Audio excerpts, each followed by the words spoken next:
Gas masks and hand grenades.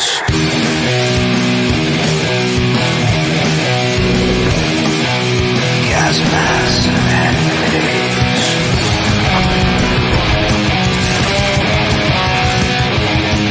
Gas masks and hand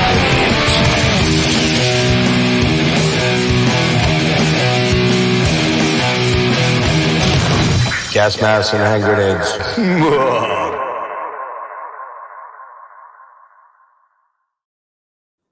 Hey, what is happening? It is Gas Masks and Hand Grenades. I'm your host, Jeff.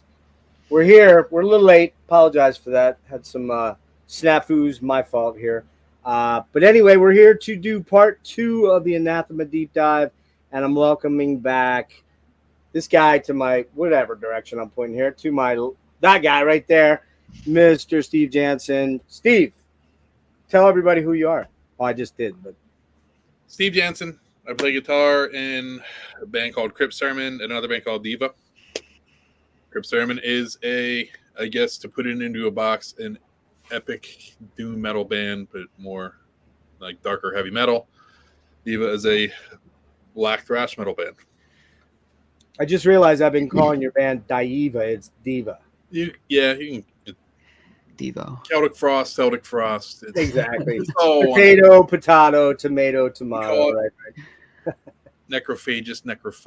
Like, right. There's a good one. That's a good or one. Necrophagist as well. There's like 4 or 5 of them for that one. Yeah. Hey, below Steve is my good buddy, Mr. Jimmy from Future Ruins. I'm sure you guys know him well from the many deep dives we've done. Jimmy, how you doing, sir? Doing good, brother. Good to see you guys, and good to meet Steve and Derrick. Yep, I run Future Ruins. It's mostly a hiking channel, but with metal as well. I try to do like hiking style videos here in the mountains in Colorado, and try to add a little bit of the music in there too, and try to tie in the two and why I feel that they are kind of part of each other, at least for me. So, yep. Jimmy does absolutely killer stuff. If you like stuff like Bear Grylls without the Bear Grylls in it, it's kind of like that. Without the drinking urine from or what was it? What's the one that he did where he took like a giant thing of elephant dung and drank the water out of it? Jimmy, you don't do that, do you? Yeah, I'm more like the Les Stroud Survivor Man type. Yeah, Les Stroud. That's I kind of don't your do deal. survival stuff, but it's Holy kind of smokes. that style of video. And Sick. yeah, I mean, the craziest thing I do really is to sleep overnight by myself out in the woods. So Oh, wow. occasionally do some way gigs, out there. you know. Mhm. Way out there. And the latest episode that you did just recently was is it the first part, or is there 2 parts to that, or just one? Yeah, it's well, it was Halloween, and so I did a Bigfoot video. I'm not a Bigfoot channel at all. It was just something fun to do. There's some places not far from me that people have said they've seen it, so I went out there for the night and just fucked around in the woods, and it was fun. If you like the subject, it was just a fun episode to do. So check it out if you are into that sort of thing. Did I ask you this? I think I did. You have a pistol though, right? No, I don't carry a firearm. I just carry bear spray. No, just bear spray and a buck knife. I don't. I'd be out there with like issues. sevens and. No, I'm just Nah, kidding. dude. Once you do it a bunch, you realize, I don't need any of that shit. You're probably way safer there than you are in Philly or Baltimore going to a show at night for the most part. But and below me, the lovely, the wonderful Derrick Vella. Derrick, why don't you tell everybody who you are and what you do? I'm Derrick Vella. I'm a human being. I play death metal band Tomb Mold. Yeah, I play death metal. I play in a death metal band called Tomb Mold. There we go. And I play in a Anathema worship band called Dream Unending. That's right. And then I play guitar by myself. Yes, you do. You do. And you've been doing some really cool stuff. I think the most recent thing you did, you're going to have to say her name. Lila Raouf? Is that her name? Oh, yeah. My friend Layla Abdul Raouf, who's in that band Vastum. Yeah, I played guitar on her new solo record. Just on one song. Wait a minute. She's in Vastum? I didn't know that. Shit. Yeah. Ooh. And they're playing, we were talking about Decibel Fest before we went live. They're playing the Philly one in April 25. Oh, sick. Which was cool. Yeah. That's I cool. hate to say it. This one is one not feeling it a whole lot. I'm feeling the Denver version way Oh, better. yeah. Sorry, Albert. It's just not some of the. Although Dismember doing like an ever flowing stream, probably got to make it down for that. So that'll be cool. I'm not really a big EXO guy. I'm not. Sorry, Zetra. I'm just not into it. But that headliner didn't do a lot for me. But there's some other good bands on there. So, Steve, are you guys okay? So Crypt Sermon's album, Stygian Rose, came out in June. You're still riding pretty high on that. What's going on with Daeva? You're working on material? I thought you said Working on material at the moment. Right now, we're just we're getting ready to go to Oslo, and on January 2nd. So that's right. So we got the holiday rush coming up and the Denver thing. So right now it's just keeping both bands rehearsed until then, and then when we get back, I think we're gonna we have some songs, but when we come back in January, we're gonna kind of go away for a little while and stop doing shows and just kind of focus on finishing the new record. Derrick, anything big on the horizon for you? I know you were working on Dream Unending. Is that kind of done or done-ish? Well, we're gonna record a record next year. Okay. I think in January or February. You ever see touring that? I know I probably asked you that in our interview before, but do you ever see touring that? Since it's just you and Justin, you'd have to pull a band in. But is that something you've ever discussed? If we could find like 3 people to do it, probably. Like, you know what I mean? We just have to find people who are down. It's about having the time, really. Asking for anybody's time is really hard. Like, well, you know, if you need a half-ass guitar player, I'll okay, thank throw you. my hat in the ring. Yeah, chill. I got plenty of axes, that's for sure. But they're collecting dust, unfortunately. But anyways, look, guys, we are here to talk about one of my favorite bands, and I believe they are one of all of our favorite bands. Sure. And Steve and Derrick and I, we did part 1 about a month ago, almost literally a month ago, a little over. And since we're on the eve of destruction tomorrow here in the United States, we could be anyway. This will get removed after I just said that probably, but no. But yeah, I figure it was time to get this one to knock this out here, and we'll get into the old Navy years of Anathema, according to someone on this panel. Dude, I'm not wrong. I got a good joke. I chuckled at that quote. Yeah. What's that? The Old Navy quote in your story. Yeah. I chuckled pretty good. Yeah, I did too. I was like, that fucker, man. Dude, that's full on pop music at times. It's great. I love it. I love pop music. Yeah. Don't be ashamed of it. Fuck no, man. It's Bee Gees with a little more darkness, bro. Yeah, for sure. You know what I mean? But anyway, so we're gonna get into the second half of the catalog. There are 5 studio albums we're gonna do. We're gonna start with A Natural Disaster from 2003, wrap up with the Optimist of 2017, and that was their final album, as they are on indefinite hiatus. And we're also going to talk about the 2, I guess you would call them reinterpretation compilation albums. We won't spend a lot of time on those, although I got to be honest with you, they're both exceptionally well done and well worth owning if you're an Anathema fan, in my opinion, but maybe not for everybody.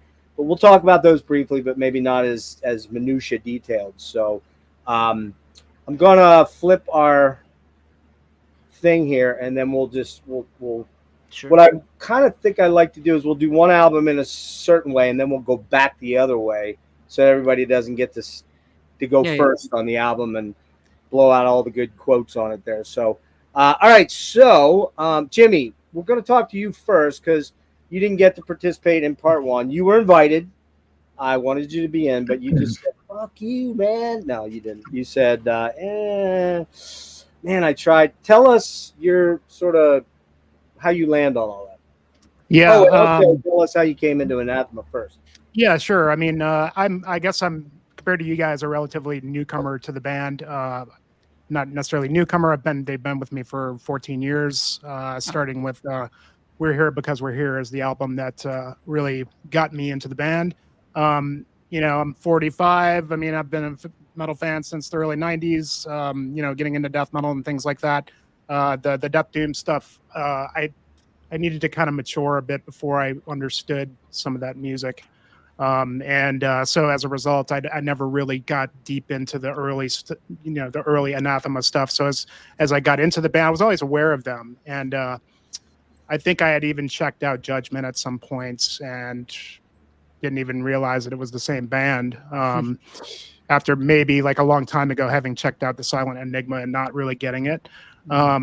But as I got into the band with the later era, and kind of what we're starting with tonight, as I look at it as sort of the third era of the band, going back, I still never really quite, I'm kind of different from you guys, and that's sort of why I chose not to come on the stream, was because I thought you guys would do it a lot better justice than I would, just going back to those records and trying to add something really meaningful as to because not having grown up with those records and having, really just lived with them, it's just not worth, doing that. And I think I really enjoyed your guys' first half of the deep dive. It really got me excited about that early stuff and going back to it. Since you guys did it, I watched the whole thing and I went back to every single record multiple times. And for me, I still I prefer this from here on out for this band.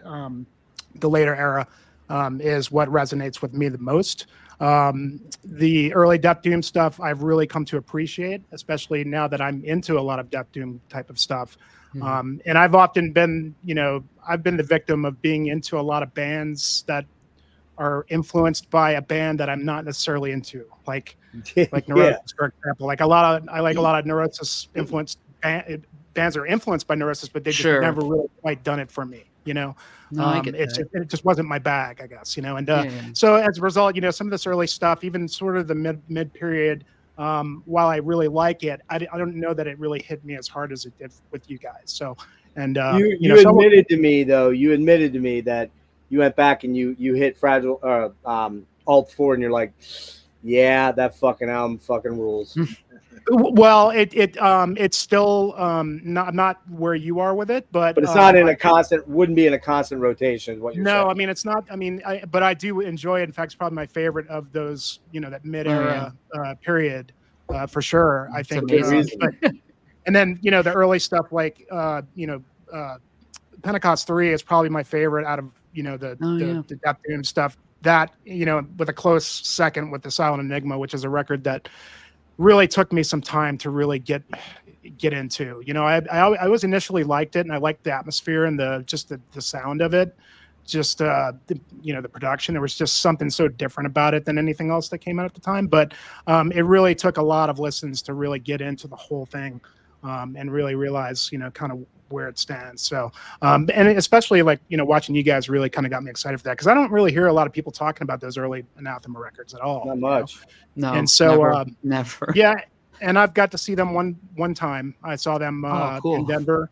It was I think it was not long after they released Weather Systems, and it was the tour they did with Alcest opening up. And, that was 2013. I saw them on that. Yeah, tour. I'm really glad I got to see that, because that was the only opportunity I ever had. Yeah. And it was a little bit of a bummer because it wasn't there was enough people there for the show, but it wasn't. It's actually at the same venue that Steve, you guys are going to be playing at coming up here at the Decibel Fest Summit. Was where I saw them. Probably a little too big. Probably a little too big for them. Yep. At the time, yeah. I think that was a weird thing, and I talked about this in the first episode, in that I went to the Philly show at the Underground, which both you guys have been in and played. I don't know if you played there, Steve. I imagine you have probably, but the Underground Arts down in Philly. Yeah. And Derrick, you've been there lots of times. Yeah. And I think that's 800. I think, but it's kind of a weird, because that venue is so strangely constructed. I don't know how big it is. I don't think it's that big, is it? I read capacity was 800, but yeah, I'm wondering if that is the overflow room where they have the screen. That might be why. Doesn't seem like it though. But man, I went and fucking Alcest was on before them. It was Aaron Turner and his wife were doing Mammofer, and then Alcest, and I can't remember what album Alcest was doing around 13. Was that Lumiere or whatever, the one with it might have been La Lumiere or whatever. And literally 2/3 of the crowd left after they played. I was like, really? That wasn't the was same kinda- when I saw them. It was Yeah. Shelter, I think, was the record they were doing when I saw Oh, them. you're right. It was Shelter. It was Shelter. Yeah. You're right. Mhm. Yeah, the more sort of straight ahead one. But yeah, it was. They did that in Philly, man. I'm telling you, like literally 2/3 of the crowd left, and I'm like, and there might have been 125 people, maybe 150. There might have been 500 there when Alcest was on, and it cleared. I was like, God damn, man. I hate when people do that. But I Yeah. kind of get it. If it's a weeknight and you got, I mean, I do it. yeah, I'm sorry. I've done it on I've- occasion. I yeah. try to give the bands the benefit of the doubt. Usually, if it's a band, I'm like, man, this just isn't working for me. I'm out of here. I get it. So maybe that was what it was. But go ahead, Jimmy. Wrap up. No, I mean, that was pretty much it, I mean, I love this band. I think they're really one of the more interesting bands because they've just gone in so many directions and done it so well in so many different ways. And, I mean, these, as we'll get into these later records, I mean, they're really very, very close to my heart, So, I mean, they've had an amazing career, and I'm looking forward to discussing and seeing what you guys think about these other ones tonight. All right, well, I'm going to put you on the spot and let you go first with the first album we're going to talk about, A Natural Disaster. So you want to show that? I'm going to let Jimmy, you guys can show what you want. The only thing I want to show that I have that I think might be a little special, maybe most of you guys don't have, is I have the special version of We're Here Because You're Here that the End put out, which was very... Do you have that, Steve? I don't. I thought... Did I show you that? I think I showed it to you. You may have. With the 7-inch and the DVD-A and all that stuff like that when that shit was going on in Oh. 2010. But now we're in Atmos. Because DVD-A was so successful, they went to Atmos now. But sorry, Steven Wilson. But anyway, Jimmy. So let's go with The Natural Disaster, which came out November 3rd. So we're one day past the. Oh Christ, I can't count. 21-year anniversary. No, yeah, 21-year anniversary. Came out 11/3/2003 on Music for Nations. Recorded at Parkgate Studios, East Sussex, UK. Was produced by Anathema and Dan Turner. It's the first album to feature Jamie Cavanaugh back on bass since 1991.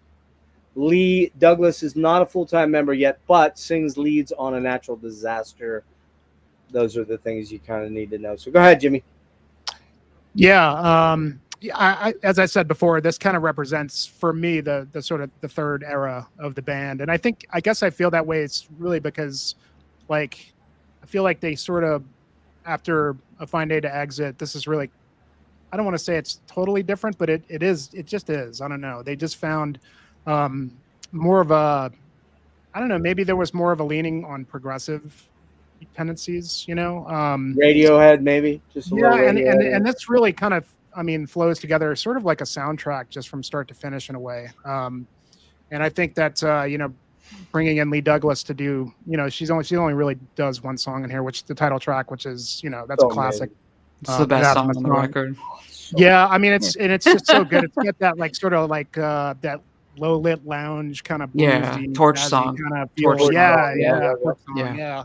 It's and it's just a beautiful performance by Lee, and she's just an amazing addition to the band, even though she had done some stuff on previous records. But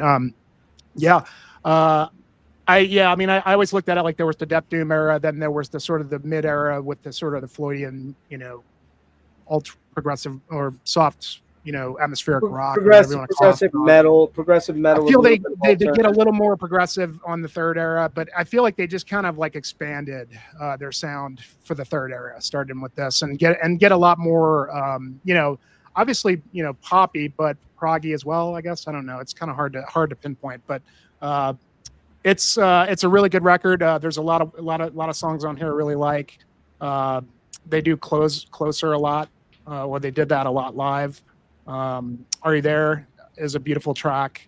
I love the little Childhood Dream track, even though it's like 2 minutes. So cool. It's perfect.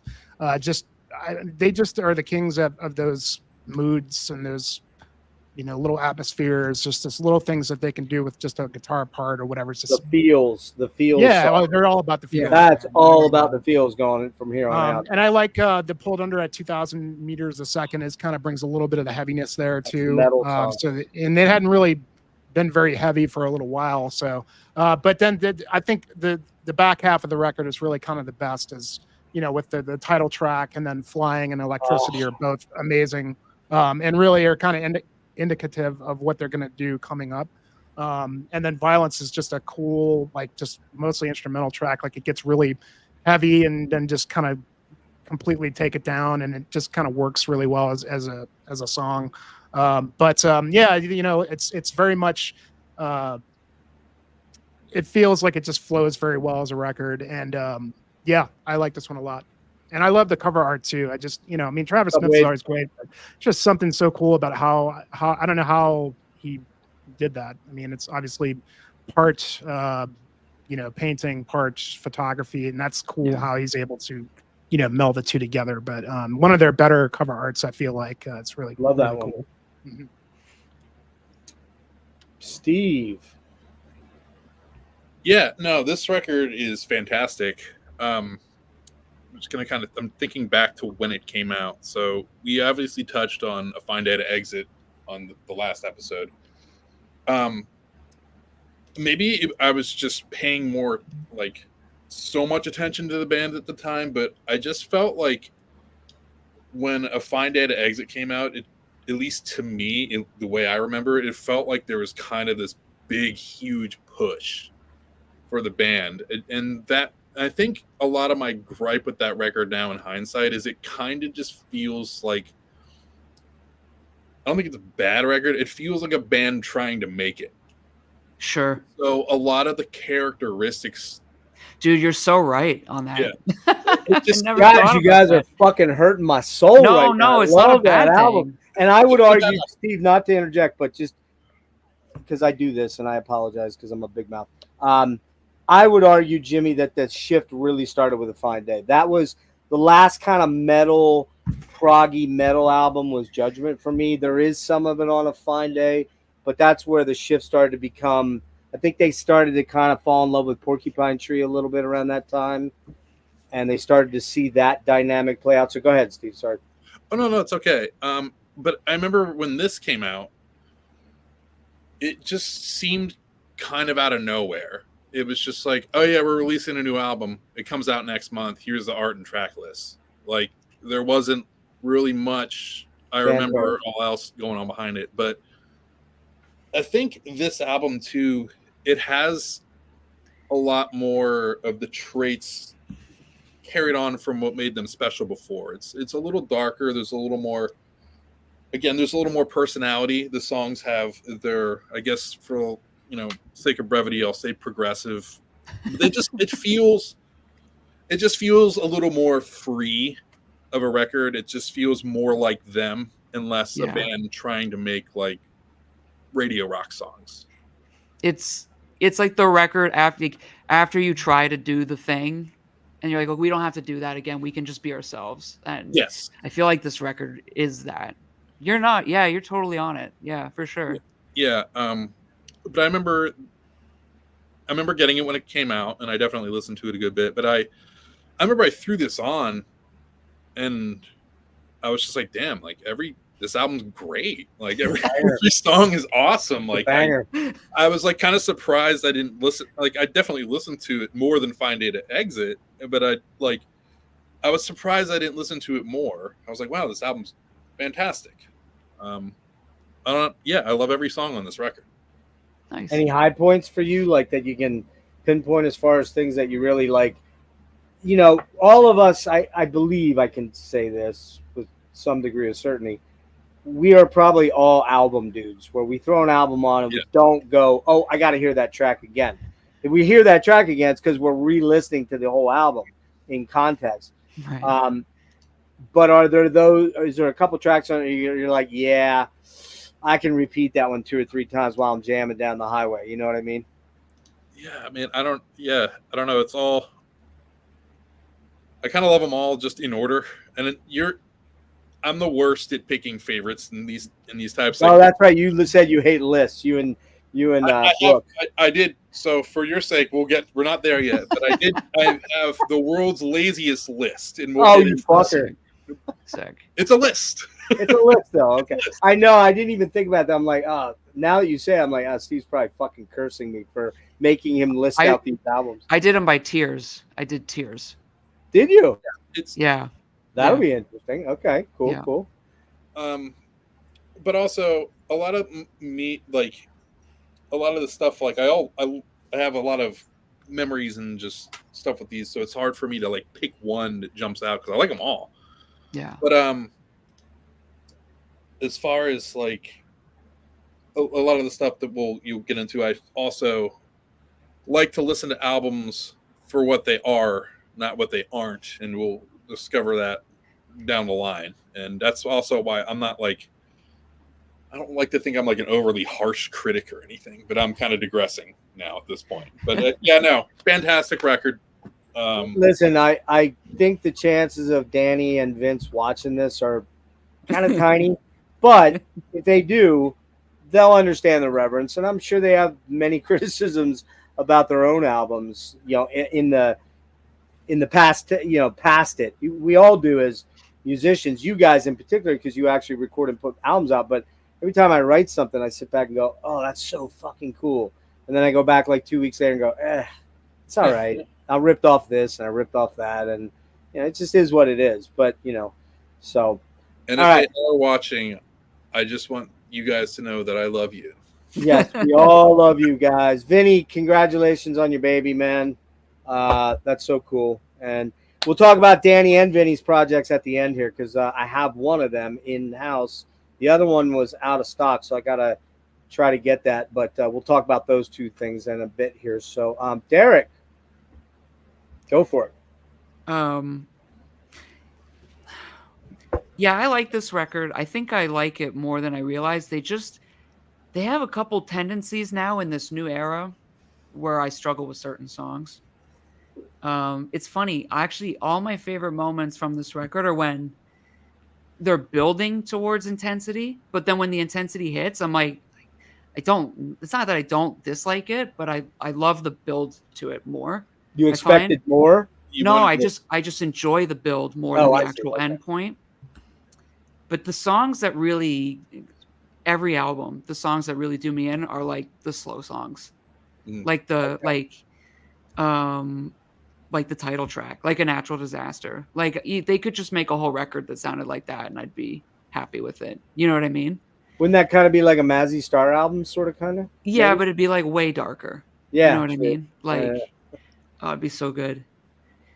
But yeah, it's interesting because when you hear these songs, you still hear like they can't escape how they wrote on those previous records, which is sick. You know what I mean? Yeah. Because they always fall back on the same chord progressions, and they're chord progressions that I like, because this is why I like the band. But then you hear it through a different lens. You know what I mean? I'm like trying to channel a different band. You know what? Did you guys ever like that band, The Gathering? I never really got into them, but I know who you're talking about. That's Annika, right? Yeah, dude. Yeah. They were like, you know, like every other doom band of the time. They made their crossover, right? And started making like more like. Was that slow... Nightbirds? Nightbirds? No, Nightbirds. Nighttime Birds. No, I'm thinking of How to Measure a Planet. Oh, okay, yeah. It's like 2000 or something, mm-hmm. And it's just like it's longer than any of these Anathema records, but it's like it's the same kind of thing. It's like them still writing kind of how they did, but they're like we're like a little bit better at songwriting now or something. We want to try other stuff. Like we want to channel this same thing through a different lens. So it's so funny to hear like just like it's like I don't know how to explain it. It's like imagine playing a song you play through like a big Marshall stack, but then you switch to like a Fender amp or something, right? And there's just like a whole different soul to it, but what you're playing is still there. So this record I find hits way harder than A Fine Day to Exit because it sounds like old Anathema to me. It does. It's dark. It's kind of what I'm slowly getting at. It's kind of dream. It's kind of become dream doom at this point in time. Absolutely. Like it's. Yeah, there's like a Natural Disaster. Like, fuck, I wish I could write a song like that. You know what I mean? It's so good. And there's nothing crazy about it. Yeah. It's not just super complex. Yeah, no, it's just those incredible, no matter what I say, no matter what, if you can make it happen. It's just like, wow. Yeah. That is the thing that Danny, you know, we have to give credit where credit is due. Not that the other guys aren't involved. And as they progress, they do. I think Vince was very critical in shaping the sonic atmosphere of a lot of stuff because he's more into the electronic thing, as is John. John would always kind of bring in the sort of ethereal sort of thing. But you're right about one thing. Danny, and I don't know how many, you guys are songwriters that have published and put works out, so maybe this is a question for you guys, but I know I find myself falling back into, oh man, that, and I'll write something and then I'll go, oh man, but I've already written that like 6 times. But it sounds so damn good. But it gets better every time you rewrite it. It gets better. You refine it. Just keep writing it. It's what I do. Yeah. So what I was getting at, Steve, I'll let you chat go ahead.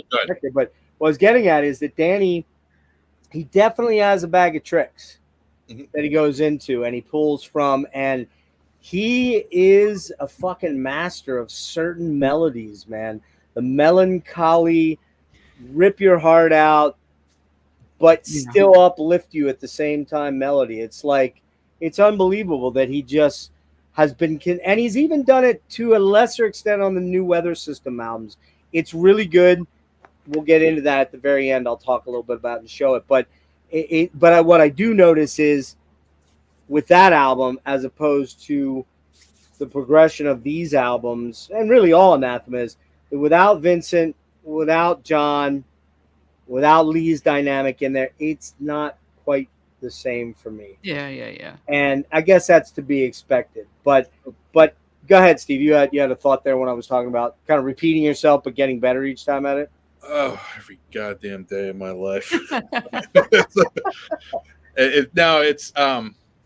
I often don't welcome it as much as I should. Just like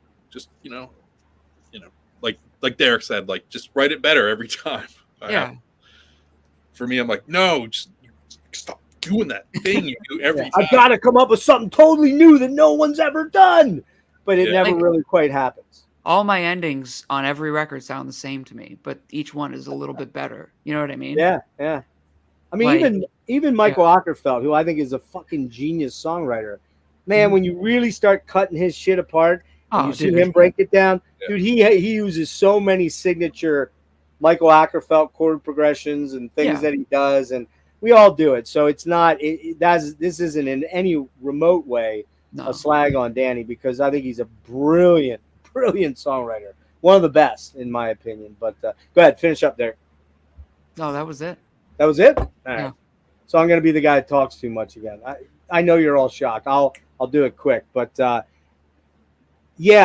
I have a slightly different take on this, simply for a couple reasons. One, I'm the old dude here, and I really did come in on exactly on A Fine Day to Exit. I don't remember exactly how. I think it was because it was right around the time I discovered Amorphous on Tuanella, 2000, 2001-ish.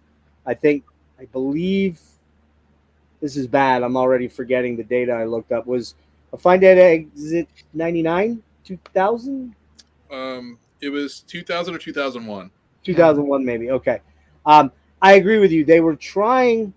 There was a definite shift from Judgment, which still is very metal, sounding. Yeah. But you can see there's, even on Judgment, they're shifting into more progressive avenues of songwriting and diverse influences. Again, absolutely, there's a Radiohead, the Bends, OK Computer influence in this, in these upcoming albums. There's absolutely a Porcupine Tree influence there, because Porcupine Tree was kind of exploding around 2001, 2002 with an Absentia. Right before that was Stupid Dream. That kind of crossover of progressive pop. Another master songwriter, Steven Wilson. I know I suck him off every time I talk about him, but it's really not true. It's not true, I swear to God. But he's a genius, you know what I mean? So a lot of great music is coming out around that period of time, and Danny's being influenced by it. The guys in the band are being influenced with, and it's working its way into the Anathema fabric of songwriting.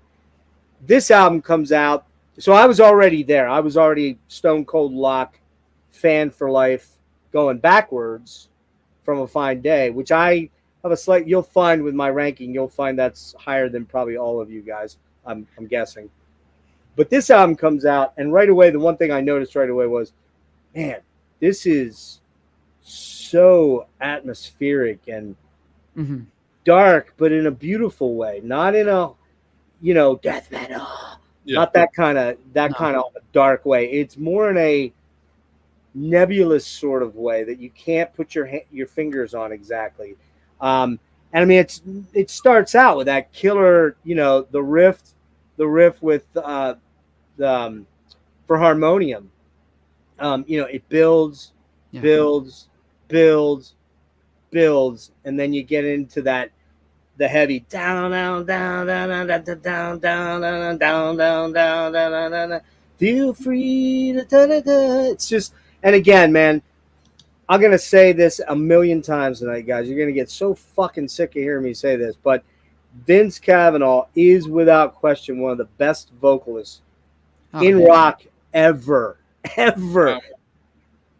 Yeah, we're gonna get into that because I really, after listening to all these newer albums and actually watching live videos, Wow. and like just how good he got, because we Yeah, considering where he came from, like, well, we heard my gripes on it about Eternity, and like, Yeah. it was his first rodeo. He had to replace their old singer in a pinch, yeah, and but like where he got, it's crazy. it's insane. He got so good. And he's only going to get better, really, from Yeah. here. But this album is incredible. I mean, you get the balance. I love the Rhodes piano, the Fender Rhodes intro thing. This is an insistent late night driving track. Vince is mind blowing on this. The lyrics are getting better and better, and they were always fairly good lyricists, I felt. If you really paid attention to that, which I don't typically do much anymore, but with this band, I do sort of focus in because there's a lot of messages about death and the uncertainty of life and the struggle of life, and I think we all can appreciate that. When the heavy kicks in, the octaves work really, really killer, and then it segues into Closer, which, Derrick, I'm gonna disagree with you. This is the best track on the album. Sorry. Oh yeah, okay. It's good. Dude, it's that, man, when you start out, that vocoder kicks in there, boom, boom. Yeah, you like that? And then it's, your dream world is a very scary place, trapped inside. Oh, God, come on, man. A cool That is song. And fucking epic, man. And one of the things I mentioned about their songwriting, and they even as early as Pentecost, they really learned how to build Yeah. early back. And they peak like crazy. It's so good. And then this, like, there's with every one of these albums, a lot of the songs are just big crescendos. They build, and I kind of see where you're coming from, Derrick. Where Closer is a good example, where it's building. Does it actually like crescendo into this fucking like mind blowing, kick you in the head sort of moment? No, it rises and rises and rises, takes you right to the edge, and then suddenly you're just like, Well, whoa. This a good version of like, Balance, like the second track. Yes. Mm-hmm. That one is like 2.5 minutes of just like one riff, and the drums just getting a little bit more intense, and then everything just drops out, and then they kick back in with like the heavy riff. And I think that one's great because like I like that it's not that abrasive. Some of the other ones are a little bit more chaotic, and I don't know why, but I find that one to be my favorite. But I think it's just because I don't feel overwhelmed by it. It's weird. Okay. Like, I like the builds way more than the actual peaks on the record. It's crazy. I totally get that because they're kind of masters of it by this time, to an extent. And I will say Duncan Patterson was very, very good at that. He might have been the first guy. Pentecost has some moments like that too, but he kind of was a builder and then kind of a pull the carpet out from underneath you sort of thing, where you're like, where emotionally you're just fucking, you're ragged by the end of the song. You're like, holy shit, really? I think that's it? Different about Duncan's songwriting and the rest of the guys too is that Duncan's songwriting was largely, to me at least, a lot of the standout stuff is very minimal. He was much that's a good point. Minimalist. Very good point. The other guys. Yeah, I agree with you. That's actually a really good point. But like Derrick said, there's a lot of these songs are just one or two riffs. They're not super complex Dream Theater shit or a lot of them. It's just like grunge octaves. Yeah, kinda. Just Yeah. so much of that. Yeah. They work. I mean, I don't know. It's just Oh yeah, you know, it's great. We don't say it in a bad way. yeah. Ockerfeld's been beating the fucking octave to death forever, and it's so goddamn good. We just saw him last week. I saw him twice. Jimmy Who's saw that? him too. And Opeth. Opeth. Okay. Saw him in New Oh, York yeah. and DC. And they did Heir Apparent, and that's pretty much all octaves with a Yeah. Mike I mean, it's- patented fucking weird shit in there. But dude, that fucking song was so intense, man. You're like, oh my god. Well, it's like they're a progressive band, but not really progressive though. It's like it's Yeah. progressive, but it's Good point. it's simple. It's not It's not, like wanky. overly like technical, like crazy, like forward-thinking songwriting or anything like that. It's just progressive in a sense that it just like feels that way, but it's much more simplistic than that. I don't know. Yeah. It's effective. It's very effective. All right, I got to move my ass or you guys will be here all night. So, are you there? I did want to read the Dream World is a very scary place to be, trapped inside, shine in time until you find within you is the truth. Man, those lyrics to me are deep as fuck and they're simple. There's not much to them, but they're deep. I'm gonna have that song stuck in my head now. It's like just so good. It's looping So in my head. I agree with Jimmy. Childhood Dream. It's kind of a cool acoustic, wistful, dreamy interlude track, but still has an air of menace. Everything that Anathema does still has that undercurrent of, all right, man, are they going to pull out the stiletto or the, the shank and stab me in the throat at some point with this song or what, And I love that. So that's not a problem. But yeah, so it's melancholic, but very intense. Flying. God, man. Oh my God. That simple riff. Yeah. It just repeats. It's like so simple. It's so simple, but with everything that's going on underneath it, the foundation for that is so absolutely perfect. Vinny's voice on this is just, it's magical, guys. It's magical, man. Like that guy, I get why. I'm going to get weird for 1 sec. I totally get why a lot of girls in Anathema are like, oh God, Vinny's so dreamy. Because that voice just sucks you in. Come on, admit it. That's how you feel. Wait a minute, Jeff. Come did I on. just admit I'm gay there? I think I might have. No, It's I all don't. good. No, but it's so amazing, man. And it's like yeah. sultry and just, it's velvety and pulls you in. And you're like, oh. They should be way bigger than they are, but 100 million%. Yeah. it's just how it is, Yep. I got a little story about that I'll make in a little bit yet when we get to the album, because I know their manager really well because he was Porcupine Tree's manager and he struggled with them because there was some dysfunction in the band as far as how they work. But anyway, let's see. Pulled Under 2,000 Meters. That's the menacing song, man. It's just that bass riff. That's just, it's clocking in on that basically that pedal tone on the bass. And then the riffs are just fucking heavy as shit. And that's where Vinny kind of goes back to maybe Silent Enigma / Eternity menace voice, which he doesn't use a lot. I'm going to jump in real quick because I remember when that song came out. We're riding after Find A to Exit, and I remember when that song came on. I was still a teenager, and I remember like, oh my God, they're like heavy again.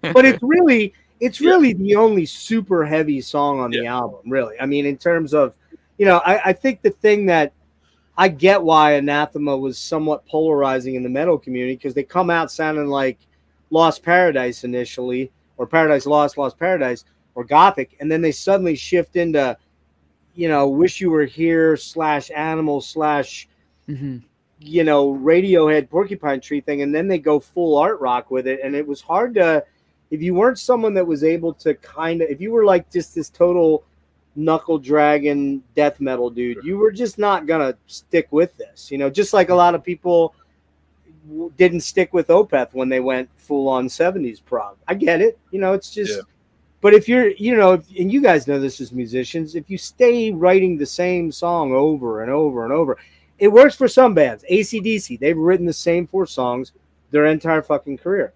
Yep. I like them, but I don't love You them. gotta do it on your own terms. Yeah. I mean, you do what you do because you're, as an artist, you are satisfying your own creative muse before you worry about what the fans may or may not like. And that's the band. Those are the bands I always find. I don't think most people in bands care. I really don't either. Yeah. I mean, like, it's just like, well, we're just gonna do what we want. Like, I don't give a fuck. But yeah, Derek, but you want to read, you prefer to read good reviews. You don't want to read a review that goes, who the fuck are these goofballs that think they're so and so? But I'm sure you've had a few of those. But look, man, like every record I make, it tells the story of my life. It's purely for me. You know what I mean? Yep. If someone doesn't like it, that's cool. Yeah, there's a lot of other bands out there, right? Yeah. So Flying, absolutely, it's for me. Like it's great. for me. Anyways, go on. Here's what I said about that. Just hard to get my head around the swirling melodic lines that Danny wrote for this. If I believed in heaven, which I don't, this is what I think I would hear entering the domain. Vince is mind-blowing, possibly my favorite track on the album. Oh, wait, I said that twice already, so I never could count very good. But I always write my little reviews like I'm writing for a fictitious magazine. But that's great. Electricity, that is Danny's vocal. It's a great track, solid track. Violence, really like it. I think it goes on a little too long. Yeah. Maybe about 3 Sure, minutes or so. This is another stellar emotion. Oh, I missed Are You There? And this is kind of, to me, this is the one Anathema track I will always think of as Danny's song. I don't think I would want to hear Vince sing this song. There's something super exposed and emotionally vulnerable about the way Danny sings this song. Danny's got a great voice too. I love that guitar melody before it kicks in, but I always love when the drums kick in, all the echo on the snare. Yeah. It's so fucking sick. And that's the other thing too. I mean, we'll get into that as we go ahead here, but these guys usually are self-producing or they're producing with a co-producer.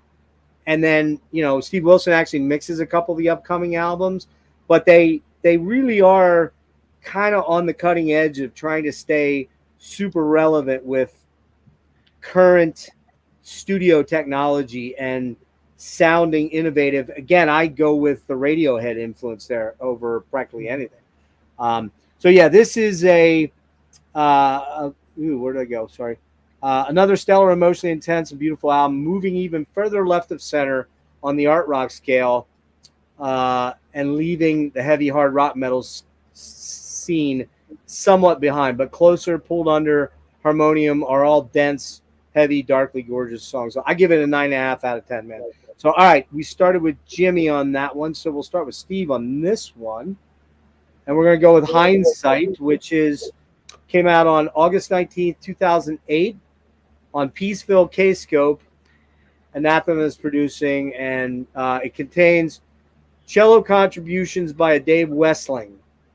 You can look him up. We're not going to get into that, but he really adds a lot to the album, but there's some weird stuff with that guy.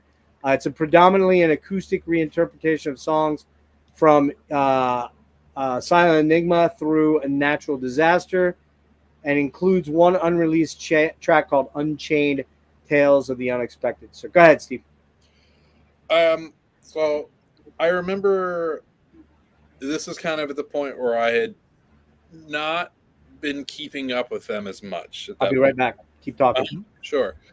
And but I remember being in a friend's house and him being like, "Hey, did you hear this acoustic Anathema album?" And I was like, "No."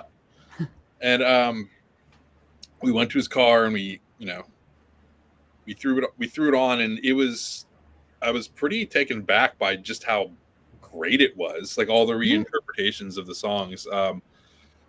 I haven't listened to it. Like, I remember all the songs pretty well, but today I actually revisited Angelica because of all of my gripes with Eternity, and was just so impressed by how well they reinterpreted it. Like all of them, even like Fragile Dreams, the stuff from Find It. I think every song is like really great and really well done. Well, it's funny, man. I never listened to this record, even though I think it's good. Yeah. But I'm sitting here thinking about it. This comes out in 2008, right? Sure. And we were just talking about how good of a singer he is now. Uh, He probably is like, I would love to do some of these songs justice now that I'm so much better at my yes. craft. You know what I mean? So it's kind of yeah, because you mentioning it with Eternity, it's like two different sensations. Like I kind of like how his vocals are on Eternity because it's Sure. kind of bad. Like there's a charm to it, but it's amazing to hear this with such a much more like professional voice. You know what I mean? Just a little interjection, Steve, real quick to give you a little history on this album that I know of personally. So after a natural disaster, Danny and Vinny, I don't know who reached out to who, but someone reached out to Steve Wilson. Okay, Steve Wilson of Porcupine Tree. Said, we'd really love you to mix our next album. And they, at that point in time, got involved with Andy Leff from Acme Music, who was Porcupine Tree's American manager at the time. He became their overall manager, but I think at that time he was still just their North American manager. What ended up happening there was Andy's like, look, your material's not ready for this next album yet. We need to make it incredible, and we're going to get to that album next because he was right. Let's do something like a covers album, or because they always did covers. Anathema always did a bunch of covers, a lot of Floyd covers, New Religion, some weird out there things, and they're on the Resonance and the bonus Right. tracks on some of the reissues, but which I didn't pull my Resonance copies because I couldn't find them. But long story short, I believe Andy was kind of instrumental in convincing them that why don't you do like an acoustic sort of thing, like an unplugged sort of thing. And while this isn't 100% acoustic, it's 85%, something like that. And that was their idea behind this, to buy some time to get the material on We're Here Because We're Here, where it needed to be to, quote unquote, break the American market. I mean, it's really great. One of the things that also stood out to me is it's like around this time where I feel like they're really starting to shine as far as players, and the instrumentation on this just feels so, it feels so refined and slick. Like they just feel like they finally have gotten to where they wanted it to be and where they've heard themselves as players and instrumentalists. Like everything just, Totally. it's very pristine, and just the melodies are just popping. Yeah. They're just jumping out at you. It's beautiful. It's a really cool piece of the band's history, I think. Yeah. The rendition of Flying is so good. Oh, it's amazing. I'll bring you up, Derrick. Go ahead. You can go ahead and get No, in that's there. all I wanted to say. That's it? I That's all? already kind of said my piece. Yeah. Oh, I was out. Okay. All yeah. right. Yeah, I got some quick thoughts on it then. Jimmy, how about you? Yeah, I mean, I think Steve really put it better than I could have. I mean, I'm usually a little hesitant when it comes to re-recordings, because there's been many times it just felt like bands re-recorded stuff just to do it, and it's always good and cool, but it always just makes me just want to go back to the originals. And but I think in this case it does kind of work in their favor, especially the way Steve and Derrick were talking about that. Vincent had really progressed as a vocalist, was able to do a little bit more justice. I mean, like Angelica is like one of my favorite tracks from Eternity, and yeah, I mean that record he was really a little rough on the edges, trying to find his voice, and so it I mean, there's a few on here that maybe are a little unnecessary. And the last track, that's not on anything else, is it? Unchained? That's the Unchained. That's the okay. The only I like that one a lot too. That's cool. It's cool that it at least had something new. I mean, at the time, had I been a fan of the band at the time, I would have been like, "Where's the new record?" I guess because it was, been quite a while, right? And but I really like the version of Inner Silence on here as well. That's probably my favorite song from all four. But I mean, it's I don't really have a whole lot to say about it, but it's a nice thing to do, and they picked a lot of great tracks from that era of the band. So, all right, I'll make this fairly quick. First thing is is it a necessary purchase for Anathema fans? Probably not, but No, but is it something you probably will want to have in your collection if you're a real fan of the band?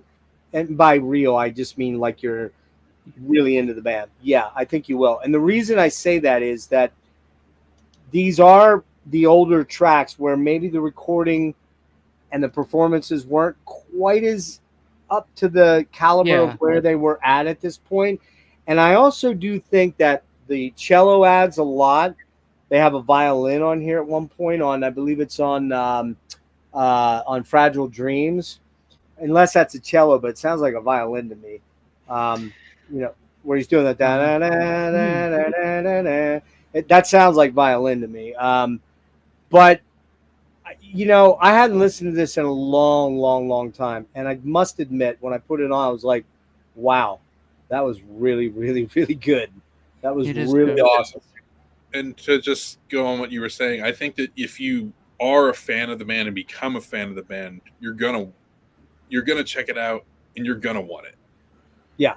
And it's not gonna be your go-to at first, but it's a really cool, again, it's a really cool piece of the band's history. I think it's. And one thing to keep in mind, if you go out looking, you'll find quite a bit of footage of Danny, Vinny, and Lee in particular going around to radio stations or going around to music stores just doing acoustic versions. And let's be honest, guys, we all love our distortion and we love our delays and our choruses and all of our effects. But when it really comes down to it, the nuts and bolts of a great song are always the song that you can put on the acoustic, on a piano, or an acoustic guitar and fucking blow minds with, man. I just saw Emma Ruth Rundle on Wednesday night in Baltimore, and I was fucking like, one of my videos, she did Marked for Death. You know that, Derrick? No. That's on Marked for Death? Oh my God, dude. I just watched her do that. Her and a nylon string, electric nylon string with a little bit of effects in there. And at the end of it, I was recording and I went, wow, holy fuck. Nice. Like I just couldn't believe what I just heard. Yeah. That's the essence of a great song. Yeah, for sure. Well, just quickly, we'll touch on it when we get to Falling Deeper, but it's just, especially stuff with piano. But and I won't get too much into it, but there was a while ago on YouTube, I typically don't like seek stuff like this out. I just happened upon it, but it was some girl playing Dissection covers on a piano. Yeah. And I watched it like 30 times in a row because it was just so it was just like you heard like through all the distortion and all the blast beats and what have you, it's when you bring it down to the melody and the heart of the song and you hear him play it on a piano, you realize just how great it actually is. It just cuts you to the core. Like it's just, I couldn't get over how well those songs lended themselves to that. It's just, it says everything about the sense of melody. Yeah. Real quick, a couple quick hits on these. Fragile Dreams, it's fairly close to the original, but in an acoustic form, it kind of brings on a different kind of vibe, man. That's a spooky track already. Not spooky, but maybe like really atmospheric track. And when they do it this way, it really just gets that much more emotionally intense. Leave No Trace, again, fairly close to the original, except there are a lot of stacked harmony vocal choirs that add a really nice accent to that on an already gorgeous track. Inner Silence, lots of EBO. That's kind of the big... They use some keyboards, a little bit of electronic percussion here and there, and a lot of EBO, which, I don't know. If you're alive and breathing, you should love EBO. I'm just saying. Yeah. That's all I'm saying. I think by this point, he finally got a Sustainiac in one of his guitars. Oh, he probably did. You're probably right. Yeah. The track on here that blows my fucking mind and why you should own this album, just for this song alone, is One Last Goodbye. Oh, yeah. Because that song alone is probably the most emotionally devastating song that they've ever written, I think. Written about their mother. Mm-hmm. It's a lot more of a heavy metal vibe to it on Judgment, but still doomy heavy metal that just crushes you inside, right? It just breaks you inside. This version is so heavy, I think it's even heavier on acoustic and piano, man. It's so intense, painfully man. heartbreaking. Vince is absolutely mind blowing on this song. The cello, ebow, strings interplay is it's like heroin, man. I've never done heroin, but I would imagine. I swear to God, I never have. I never would, but it's like what I would envision doing heroin would feel like. Just that I don't care. Everything is beautiful. I'm good, and I man, it's so good. Just buy the album for this. I'm just telling you, you'll get it. And then the other song that you really need to own this for, and there is video of Danny doing this solo, Are You There, where he finger picks it. Oh, it's Totally awesome. different vibe to it, man. He's Travis picking like crazy. Great guitar player. I never realized how great a guitar player was until I saw that. We'll get into his playing too as we go on, because he got real good. He got real good. But Steve, this song alone right here goes.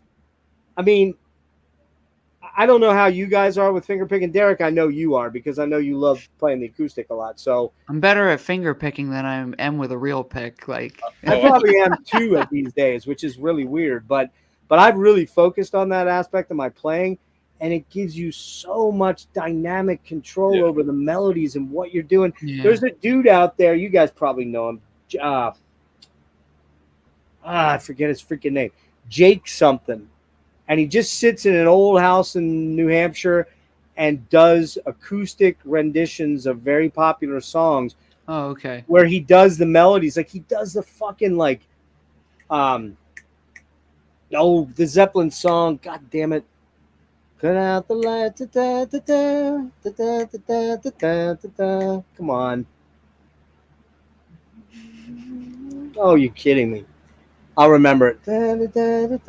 Anyways, it's so incredible. I'll remember it. I'll go look it up. But it's so incredible. When I hear an acoustic guitar player that just sits and plays a bass line with a counter melody on the acoustic and has counterpoint, you can give me all the Tosin Abasi you want.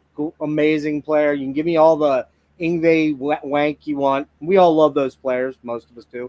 mm-hmm. But man, that shit right there speaks to me way more. That's just the reality of it. But that song is well worth it. Angelica is beautiful. Has the melancholy ebow guitars. Vince's dynamic development as a transcendent emotive vocalist. You can really, Jimmy pointed it out. You can really hear it here. And then they do another a natural disaster, which is just it's good. Oh, unreal. Real So. good. Yeah, and Flying is beautiful. Unchained is really wonderful. Again, I wouldn't say that this is a necessary addition to anyone's Anathema collection, but I wouldn't want to be without it. So for me, it's a 9 out of 10. I just think it's a beautiful way of revisiting that material and kind of rebirthing it into a new form in a lot of ways. So, all right. Derrick, you're up for this one first. I should have been up for it, but that's okay. I want you to go first. We're here because y'all. We're here because we're here. This record's awesome. Like it's just so good. It's so funny though because we're talking about how because like if we don't consider Hindsight as like a it's not a full length album, like new compositions, new material, right? So the space between A Natural Disaster and this record is what, 7 years? Mm-hmm. Crazy. And It was that long? Yeah. It's 2010. 2010. Yeah, it came out. Sorry, March 31st, 2010 on K-Scope. Now that's a big UK label. That's the big prog label, and they kind of, I feel pretty certain they got on that label thanks to Andy Leff and the Porcupine Tree connection. So, because Porcupine Tree was on there at that time. So go ahead, Derrick. It couldn't be like more opposite in vibe than A Natural Disaster. True. Like it's the first time I heard Thin Air, I cried. Like I was just like, that song's incredible. Yep. And I like remember reading the lyrics where I'm like, man, like I don't have the thing in my brain that could get me to sing those lyrics with a straight face because it's so sappy and it's so fucking corny. But oh my god, when I hear that song, I just feel incredible. Like it's amazing. But It's the best song on the record. Uplifting- Like, it's my favorite Anathema song. But from this uplifting era. doesn't even do it, does it? Uplifting doesn't even describe what that song No, does. it's It just like, it pumps you full of every good thing that you could ever be pumped full yeah. of. Right? And You know? talk about like, just like they that first maybe 2 minutes of the record is like the first build of the record, right? And like the peak point on that is amazing. Dude, Like, it's fucking incredible. I gotta say it while I'm thinking of it. Yeah. I remember when I first heard that song, and it's still to this day, when the song sort of breaks in the middle and they do all those vocal harmonies Oh yeah. and just start to build from there. I rewind it from the beginning. I listened to the second half of that song Dude. like 7 times before I finally finish it because it's so insane. It's crazy. It's so and- good. They played that at Underground Arts here, didn't they, Jeff? Yep. Yeah, and Oh, I wow. remember just being like, that was another thing about their live show. Their vocal harmonies were just like locked. Amazing. They were real good. But that, yeah, man, those, that whole second half of that song is so insane. Dude. It's Man, really when they break crazy. into the part where it goes, and it feels like we're already Oh, yeah. flying. Yeah. You're just like, yes, I Yeah. could feel like I was flying, you know? It's funny, like, maybe because you understand how the song makes you feel. It's like, so as an aside, like, people always give me a hard time because I love the band Fish. I do. And people just are like, why do you like it so much? And I'm like, I don't know how to explain it to you. But that feeling you feel like in thin air is what it feels like for 3 hours for me, like at a Fish show. Oh, So it's like wow. that unbridled joy. Yep. Like the joy of hearing something being played that makes you so fucking pumped that Yeah. you just like put your fists in the air. Dude, I cry at shows all the time because I get That's so awesome. stoked on like 6 I love that. songs. I love But that. yeah, so, and that's this song. It's so amazing. What an opener. Like, And oh my I God. think I mentioned you guys in the first episode that they opened for Blackfield, which was Steven Wilson's project with Aviv Geffen, which Yeah. he did like 3 albums. Like the Aviv is like a huge, or was a huge Israeli pop star, and it's very pop oriented as opposed to a little bit art rock, but it's more pop oriented. And the band was supposed to come over to, it was June of 2010, I believe, or was it 11? 10. They were supposed to open for Blackfield, and as it turned out, only Danny and Vince could get their visas cleared. And Oh, right. so they basically, Danny's using a fucking acoustic. Both of them are using acoustics. Danny's using one of the DD4s, I think it was, the green line 6 delay pedal. Yeah. With the ping pong, That's the one, with the yeah. tap tempo, so he could get like, he could do like the intro, like da da da da da da da da da da da da da, and then he could play over top of that by just tap tempoing it and looping it, right? Yeah. And then the two of them, it was unreal, man. I mean, just you're like, how the hell are these guys doing this? I Like, wish I remembered more about seeing that show, other than I was just so excited to just see them. Like, I just don't remember. They played for like 20 minutes. that's right. You were there, right, Steve? You I were was there. at PLA in Philly. PLA, Yeah, yeah. I was there. That was funny. And so like after the show, Vince and I and a good buddy of mine went next door to that bar that was right next door and got a beer, because I don't remember why we left the TLA, but he actually played me some stuff from the next album. He's like, you can't tell anybody, but he knew I had worked for PT's management and did a lot of I started the whole Porcupine Tree North American street team. So I engaged all these people all over the United States that when they would do promo stuff and posters and flyers, and you remember back in that year they were giving out the little samplers with like 2 or 3 songs off the new album, but not the full album. They give you a CD.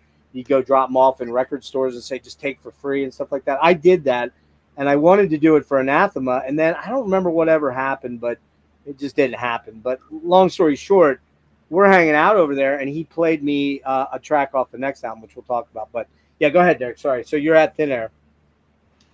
Oh, yeah. Basically every song off this record is sick, and I don't want to talk about all of them because like I'll be here forever. I will say though, Dreaming Light, the third track, Oh if God. that song was like, how do I say this? If Coldplay had put out that song, it would have been a hit. It would have been an A absolute huge hit. smash. Absolute smash. Or Radiohead. And that's not a slag on Anathema or anything comparing them to Coldplay, because I'll compare them to all sorts of pop bands. But it is like, it's like, oh, that's like made to be like a radio ballad. But like, Massive pop hit. yeah. And it was the right time, like 2010. Like they were like there's the sound, their pop sound on this record is so modern to the time it came out in. You know what I mean? It didn't feel like they were falling behind or anything like that. Like, so I don't know.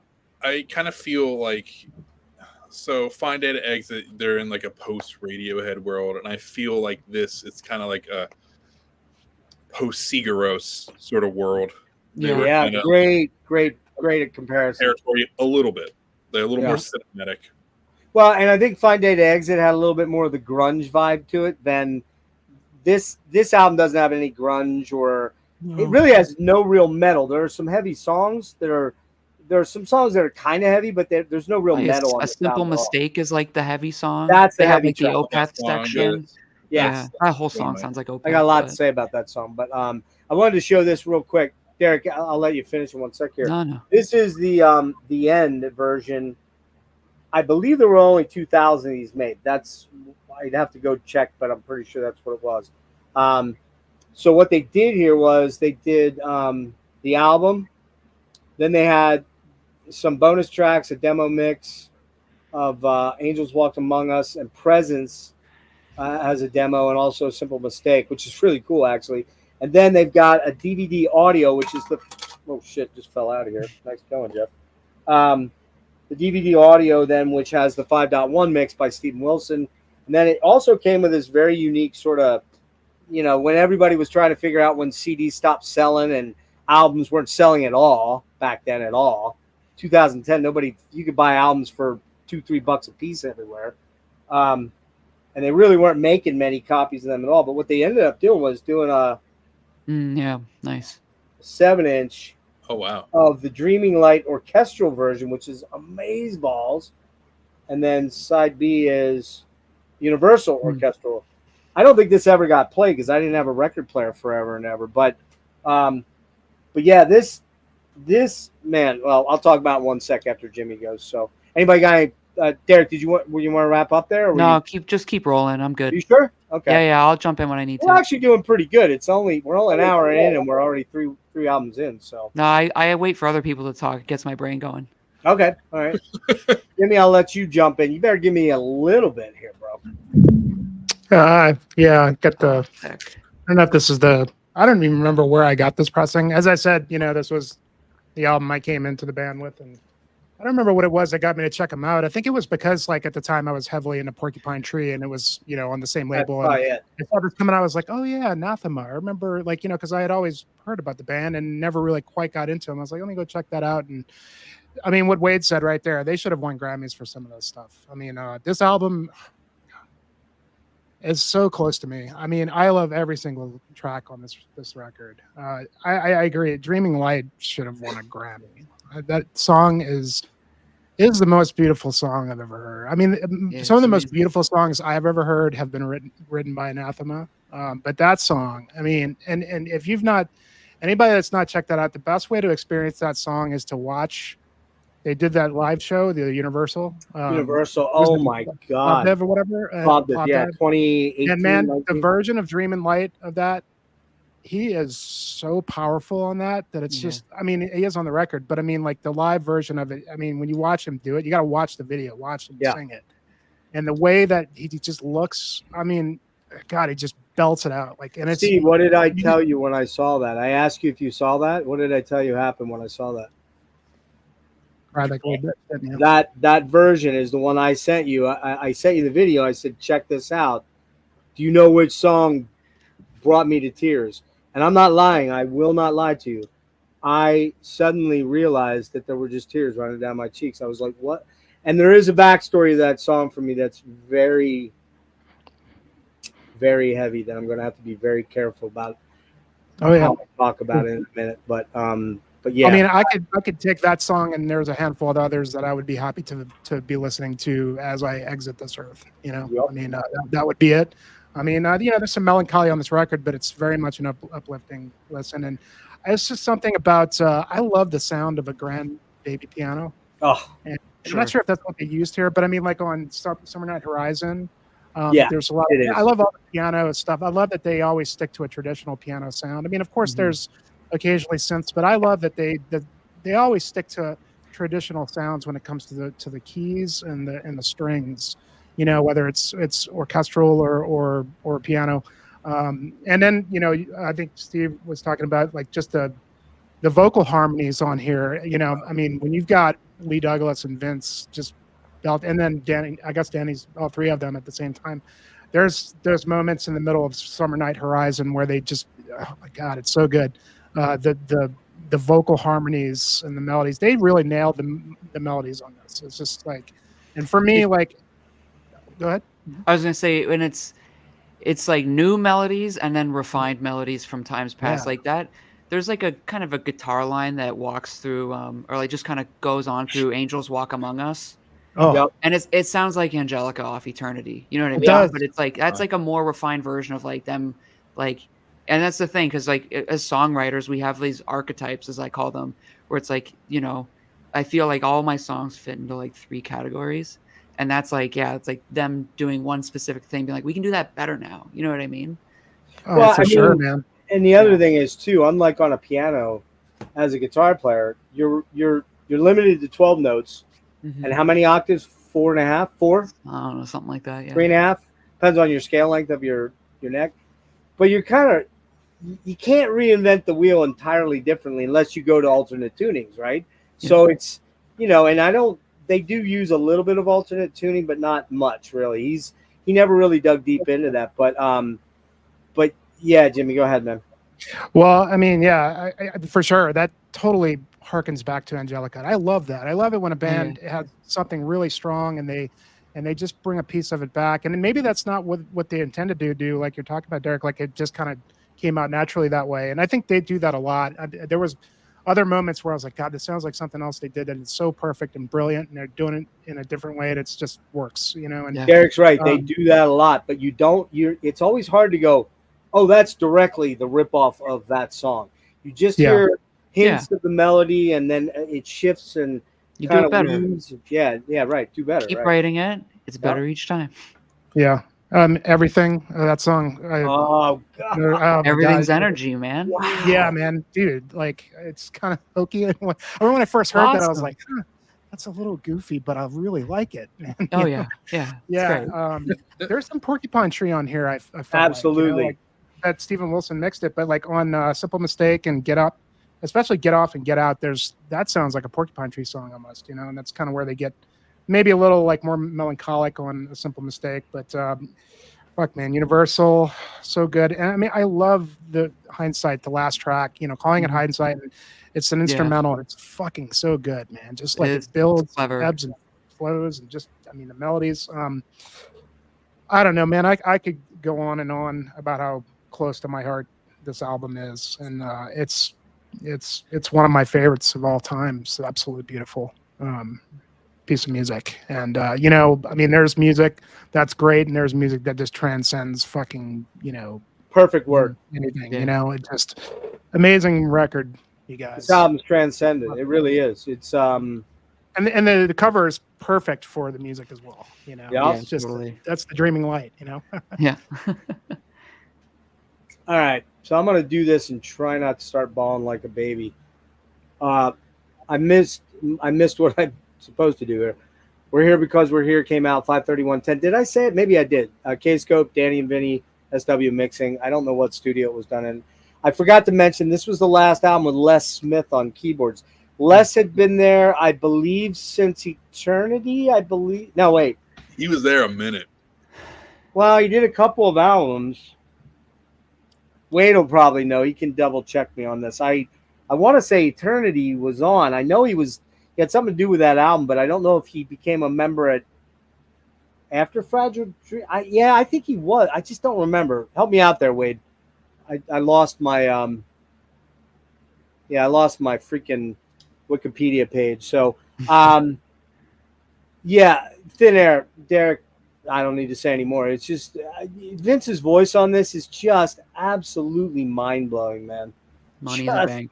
Mind blowing, man. It's just like possibly the most uplifting song you're ever gonna hear in your life. It just, I'm sure I'm missing a few, but man, not many songs are gonna make you feel this fucking good about living.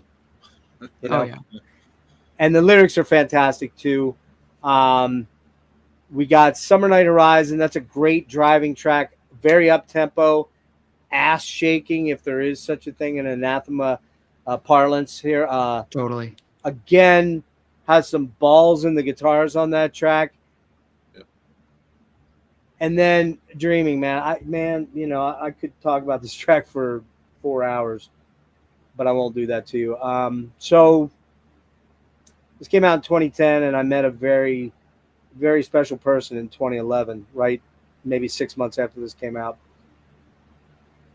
And we were together almost 5 years, and we were about to be, well, we were engaged. We were blending our families. She had 2 kids, I had 2 kids. And this was our destination wedding song, man. Oh.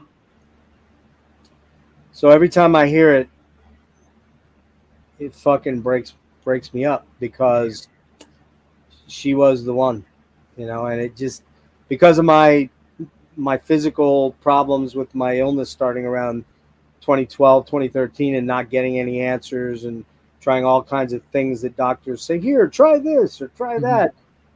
I struggled with a lot of things during that period of my life. Like, we're talking, I saw some very, very dark, hopeless nights after that. So when I hear this song, it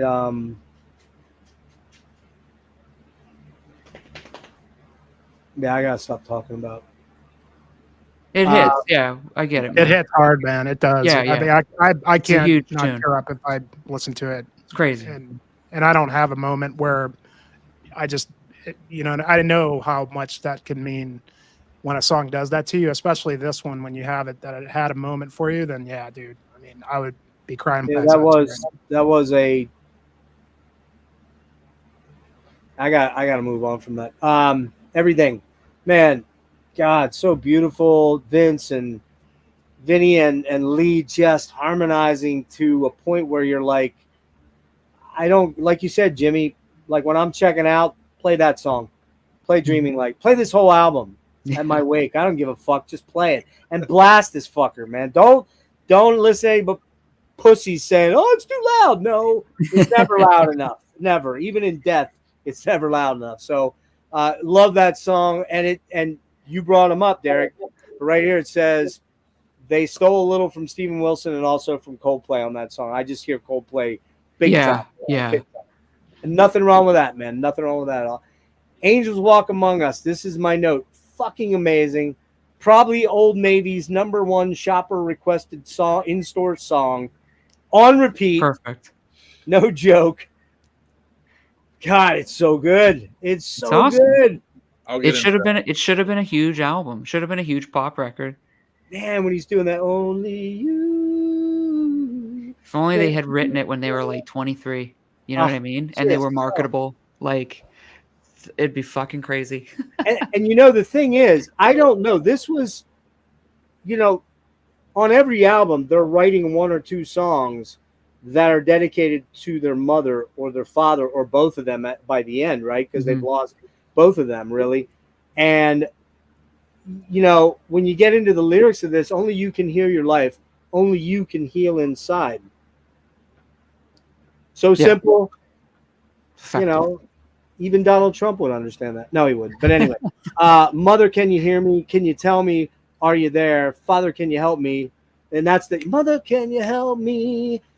Can you tell me? Okay. So then you get, because I know that you care and I don't have to fight it anymore. From all these years we were dreaming, and I don't have to worry anymore because I found my belief in, and I don't know if Danny believes in God. I would suspect he might. Probably. Which is totally cool with me. because a lot of the lyrics get pretty deep philosophically Oh yeah. on religion, not so much on religion, but on spiritualism and just having a spiritual connection to life and to whatever the great beyond might or might not be. And so, it's Mother, can you hear me? Can you tell me, are you there? Father, can you help me? Because I know that you care. Like, these guys are still realistically, man, and we won't get into this, but I can say as a child of a broken marriage with two parents that I struggle with sometimes deeply. I love them, but do I really love them, or do I just love them because I'm supposed to? I kind of get some of this. This speaks to me very deeply. So, presence, spoken word, that organ thing about eternal life, super cool. And then we get to just the mega banger song. This song is so goddamn good, man. It's an Opeth song. Like, sounds like Opeth. In the middle, it definitely is with it. Yeah, with the octaves. Yeah. Even his vocal phrasing is sounds like In My Time of Need off. It does. Yes. Yeah. Because it's very stilted, like on the beat. Yeah, kind of on the beat. staccato rhythm. Yep. And then he gets to the super cool part where the time can be the answer, take a chance, lose it all. And dude, that I guess that's the chorus. I always thought it might have been the pre-chorus, but I think it's actually the chorus. Oh my God, it's so amazing, man. Very Porcupine Tree this song is. I think it might be, honestly, when this song really kicks into the Opeth part and gets super heavy, about 5 minutes, it's probably one of Danny's heaviest, most darkest and spookiest riffs, man. I love this song. Love this song to death. Get Off, Get Out, that's a John Douglas track. I think it's very Radiohead-ish. Maybe like Kid A, or what was the one after Kid A? The two that they put out, Amnesiac? No. Amnesiac, I think it was. I think that was after. That's after Kid A, yeah. Yeah, it was way more electronic. Yes. Kid A was the electronic one, right? Yeah. Yeah. Good bit of, yeah. So it has that vibe to it, but there is good guitar in it. Really swinging. It swings. For an Anathema track, you don't usually say Anathema tracks swing, but this song has a swing to it, right? It's angular, but super catchy. Universal. Oh my God, man. Wow. What a masterpiece of a track. It's just, I don't know. Another John Douglas song, right? Yeah. He wrote a lot of my favorite songs in Anathema. I love the way he creates and crafts and arranges. And then, you got the, above the clouds, we flew to heaven, through the eye of the storm, into the light. I see you, you're everywhere I go. It's in everything I do. It's almost got a jazz lounginess to it for a little bit until it kicks in. Wonderful, amazing track. I would have ended the album on that track. I like Hindsight a lot, but I would have flip-flopped and put Hindsight on the end. I just think it had more oomph at the end there. So, man, I mean, look, you're not gonna be shocked when you see where this lands on my list. It may not be what you think, but this is a perfect album. It's a stellar collection of songs. It's impossible for me to say this isn't their best album start to finish, but I wonder if it's my number one pick. I don't know. We'll find out soon. So, all right, we are moving on to Falling Deeper. Steve, I'm going to start with you. Before we start Falling Deeper, full confession, I've never listened to it. Okay. And I'm going to take my dog out for a quick pee, so I'll be right back. Do it. Go for it. So just get into it, and I'll jump in. That's all right. Yeah. Before we get into it, I want to get into we're here because we're here. Oh, yeah. Didn't I let you go? No, you didn't. I'm sorry, dude. I was so chomping at the bit to get up there, and I know. My Broken Totally Hearts fine. Club guy that go ahead. Sorry, Totally man. fine. My bad. So I remember when this album came out. So at this point, my relationship with the band was kind of like a high school friend. that like I hadn't seen in a while, but I was always kind of checking on them and seeing how they were doing. So I kind of popped in and just to see what they were up to. And I remember hearing Thin Air, and I remember being blown away by it. And then, but Derrick already mentioned this. My overall initial take with this direction that they were in at that time, I was kind of like, oh man, I feel like they've gotten too sappy. Like have they finally crossed the line? Oh, but don't worry. Totally, I can see it. I can see that though. I can fully see it though. Yeah. At the time. But I mean, I liked a lot of the stuff on it. So when I was getting ready to do this episode, I was catching up on all the stuff we're about to cover. And I hadn't listened to We're Here Because We're Here yet until honestly today. Like I threw it on. And compared to where they went and then going back and listening to this, I'm like, oh wow, no, this is nothing compared to what they were doing. But I was pretty blown away. Yeah, man. I was just like, I wonder why. I just like was every song. I was just kind of like, wow, this is a fucking heater. Like, it's unbelievable. Amazing record. I know I have. It's not even totally complete, and we'll talk about the lists and shit at the end. But a lot of it's nostalgia based. But I mean, This is definitely absolutely one of their best records, especially probably the best in this era. I would say now for everything. But I mean, I know. I guess we talked about some heavy moments. Some of the standouts for me, I really like Angels Walk Among Us, and I really like Presence. I like that kind of 1-2 punch of that. Yeah. But no, well, it's just a brief thing. A friend of mine, I hadn't seen her in a long time from high school, just passed very like randomly. So I was listening to this album today, and Presence came on. I was just kind of like, ooh. Yeah. I'm feeling some things here today. Yeah, right. But like a simple mistake. No, I was just very kind of dumbfounded that I didn't listen to this album all the time. Right. Like it just kind of surprised me that I didn't listen to it more. But I'm gonna fix that. Yeah. Well, I'm going to tell you, this album, without question, when it came out, was without question my most listened to Anathema album of all of them. It lived in my car stereo, and I'll never forget that person I talked about. I had Simple Mistake cranked so goddamn loud that when I got out of my car, I had a killer system in my old Toyota. It wasn't an old Camry, but like an 06, and this is like 10, so it's 4 years old. I had like an Alpine with a kicker 300-watt amp in there, and I had it so loud that when I got out of the car, my ears, and this is why I have tinnitus forever till death, but it was so loud that my ears were like I had just stood in front of the priest at the front of the, right in front of the fucking monitors or something, right? Or not the monitors, the PA. But I totally forgot to turn the volume down or hit the off button. So she comes out, jumps in the car. I cranked the engine on, boom! She's like literally jumped like out of her seat. She's like, "Oh my God, is that why you're kind of deaf?" I'm like, might be. And that's why we like doing these deep dives, Steve, is because it forces you to go back, and it's like, I mean, it's so meaningful to go back to a record that you kind of skimped on and like been like, wow. I was kind of chuckling, like I was kind of laughing. I was like, "You fucking idiot! Like, why have you been like?" I mean, but it's just where I was at that time, and it was when I wanted the band to be in that like, accepting it for what it was at the time. But even at the time, I didn't think it was a bad record by any stretch of the imagination. It was just kind of like, I don't know. It was just sappy to me. And Steve, let me ask you this.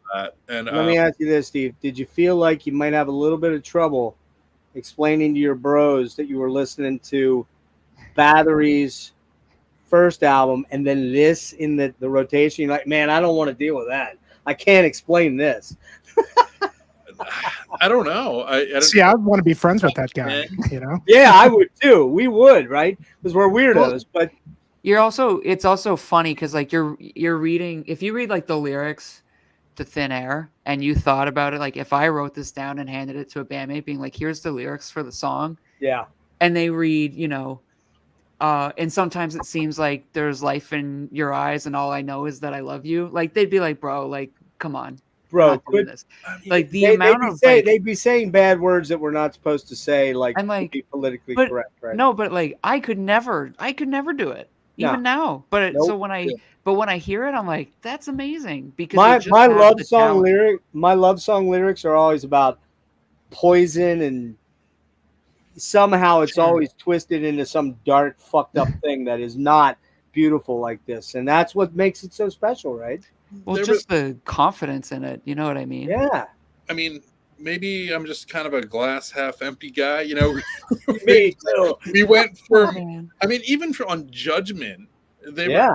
there were some pretty sappy things, but there was still there was a melancholy to it. There was a sadness, and then like Alternative 4, which is a absolutely Oh. brooding, miserable record. Total bummer record. Now Yeah. it's like we get to like everything's beautiful. I love you, and I'm like, wait, what the fuck? It just threw me off at the time.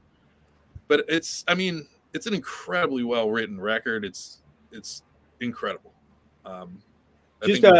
Just a note real quick on the Les Smith thing. He did some keyboard synth treatments on Eternity and became a member after that album. Now I remember how it went. And then he went to Cradle of Filth then, or he had come from Cradle, I guess. Right. Yeah, he was with Cradle of Filth. But Steve, I think we're all on the same tree, maybe on a different branch, but we're all on that same tree with this album. It's like it's an amazing fucking album. Yeah, I didn't finish my list, so we're gonna do this at the end of the episode. But I definitely like when I started doing it, and it's again since doing this, I've listened to all the others a lot. Today I revisited this, and I listened to it once, and I was like, oh, it was just like I was like, wow, because it's not streaming. I don't have a copy of it anymore. So yeah, this one is weird because on the YouTube channel for Anathema, it's the only album that's not there. I don't know what's going on there. If or I on Spotify. It's probably some sort of licensing right issue. license right Yeah. licensing rights. Yeah. It's on Tidal. Is it? Yeah. I found it. Tidal rules. Yeah, I don't know what that is. What is that? A streaming service? It's just a streaming service that has like better quality music than Spotify. Like it's not as Okay. like crushed, but and it pays artists a little better. Like it Okay. pays. It's on par with Apple Music. I'm Yeah. honestly about to just go and order a CD for like $12. Dude, do it. You will not Yeah. regret it. You know that already. Yeah, so, no, I love buying CDs. Derrick, did you do your thing with the dog? No, I'm gonna go now. All right, go ahead now. All right. All right, so we'll get into Falling Deeper here. I'll leave you up, Steve. You and I kind of had some back and forth on this album. Let me hit a couple of quick notes on this. Came out. Do you have it? No, I have it. I got it. Okay. Somewhere. Oh, where was that? Okay. This came out in September 5th, 2011. Was recorded in Par Studios. It was on K-Scope. Danny and Vince are the producers. These are orchestral reinterpretations of songs from Serenades, Crestfallen, Pentecost 3, and I believe there's a Silent Enigma track on there, right? Sunset of Age. Yeah. Yeah. And Dave Stewart, ex-XTC bassist and extraordinaire musician, does all the orchestral arrangements with Danny and Vince. And I know for a fact they got hooked up with him through Steven Wilson because he was starting to do stuff for PT and for Steven Wilson's solo stuff. Go ahead, Steve. All right. So we kind of touched on this a little earlier about the core of the song and the melodies. And when you break them down and put them on a piano, it shows how it's really going to stand out. I'm not articulating that too well.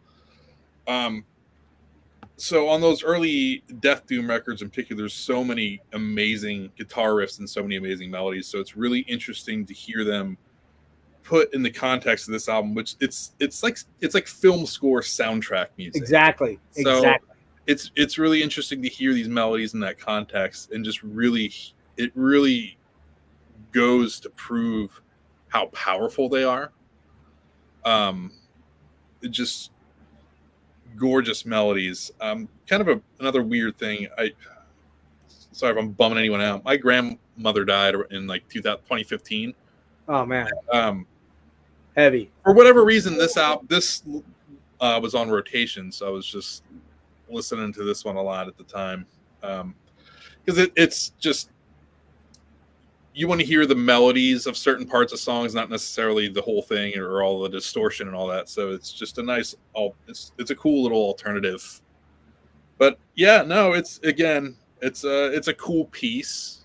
I don't particularly love the Sunset of Age remake, but let me see what I have here. A lot of this stuff, like Kingdom, They Die, Everwake, and all those re-recordings are just spectacular. So I guess for the diehards, this is definitely well worth getting. Well, I mean, so I'll go next real quick if you don't mind, Jimmy. I don't have a lot on this one, but I picked this up same time I picked up the Optimist about 8 weeks ago, and I was down. I believe I was seeing Amorphous earlier in the month in October, and I threw this in. And I gotta admit, I probably listened to this somewhere along the line on, YouTube or somewhere streamed, and thought, I don't really need that. At the time, it just didn't hit me as like, oh, you gotta go spend $12 or $15 or whatever they're getting for CDs these days. Ask my credit card; it'll tell you. But this is exactly what I said, Steve. I forgot to mention Annika von Giersbergen. How do you say her name? Giersbergen. She sings lead on Alone and Everwake. As a whole, this is like listening to a soundtrack for a movie about living alone in your dreams and nightmares. That was my kind of overall take on it. It's deeply moving. The orchestrations bring a level of emotional depth that many of these tracks in their original forms do not have, or it's covered up by poor vocals by Darren. I'm sorry, dude. I'm gonna shit on you again, man. But your vocals just never did it for me. Or the distorted doomy guitars kind of covered up some of these melodies to a point where they weren't, like you said, they weren't popping. And there's so many beautiful ones. Like the end of They Die is gorgeous, and it's like I don't want to listen to the whole song. I just want to hear this part at that given day. So this is just a good alternative for that. Yeah. It's beautifully heavy and powerfully emotive is kind of how I wrapped it up. And I'll come back to you one sec, Steve. Let me just read this out. Sure. Standout tracks are Kingdom in shortened form. Everwake is stunning. Annika is fucking amazing, as we all know. I'm not a huge fan of Nightwish because I wasn't into the B&B thing back then, the Beauty and the Beast thing back then. But I think I might need to kind of evaluate that a little bit because I like her on the Devin Townsend albums. I love her on this. She's not in Nightwish. Oh, what was she in? She was in The Gathering. Oh, Gathering, I said Nightwish. I meant Gathering. Yeah, sorry. Oh, okay. Let's see. Je fais une promesse. Man, that is one of the most beautiful songs ever. Ever. The stunning, gorgeous, melancholic melodies are perfect for strings. They're perfect for strings. And that goes into Alone, which is gauzy and hypnagogic. You know what hypnagogia is? Where you're like in that stage right before you're dropping into sleep, but you're still awake. So you kind of know shit's going on that's around you, but you don't really know if it's real. That's what listening to this album feels like for me. And yeah, for Everwake, man, it's like being hit with a boat anchor, man. Jaffe is massively beautiful. And the final track, I do like Sunset of the Ages. I think it's very film score-ish and I think Vince is fucking amazing on it. I've run out of words to talk about his voice, and I've only said a couple things, but absolutely hands down one of my favorite vocalists of all time. All time. Yeah. So go ahead, Steve. I'm going to get more into him in particular, but I didn't realize that it kind of, as we're talking about it, this is kind of an interesting little piece because it's kind of a precursor to what we're about to talk about, which is kind of what I refer to as the cinematic era of the band. Yeah. Where it's like, I meant to mention this about We're Here Because We're Here. That to me feels like the last more rock band. That feels like the last time they were like a rock band. After that, we're getting into this like cinematic territory, and it's well, Danny discovered centric and more string heavy, and we'll get there. Right. I mean, Danny discovered the strings pretty much for We're Here through Steven, I think. I believe Steven Wilson had a lot to do with that, bringing strings in, because Steve was getting into that kind of stuff at that point. And I believe that influence was kind of symbiotic. And, you know, like Jimmy said, there's 3 eras. I do agree with that in broad, you know, the 5,000-foot view. But I kind of agree with Steven that there is kind of a defining line right at We're Here and Weather Systems, those 2 albums, where they suddenly start to really morph into this cinematic, almost like film score-ish music in a lot of ways. Yeah. So, Derrick, you're muted. Yeah.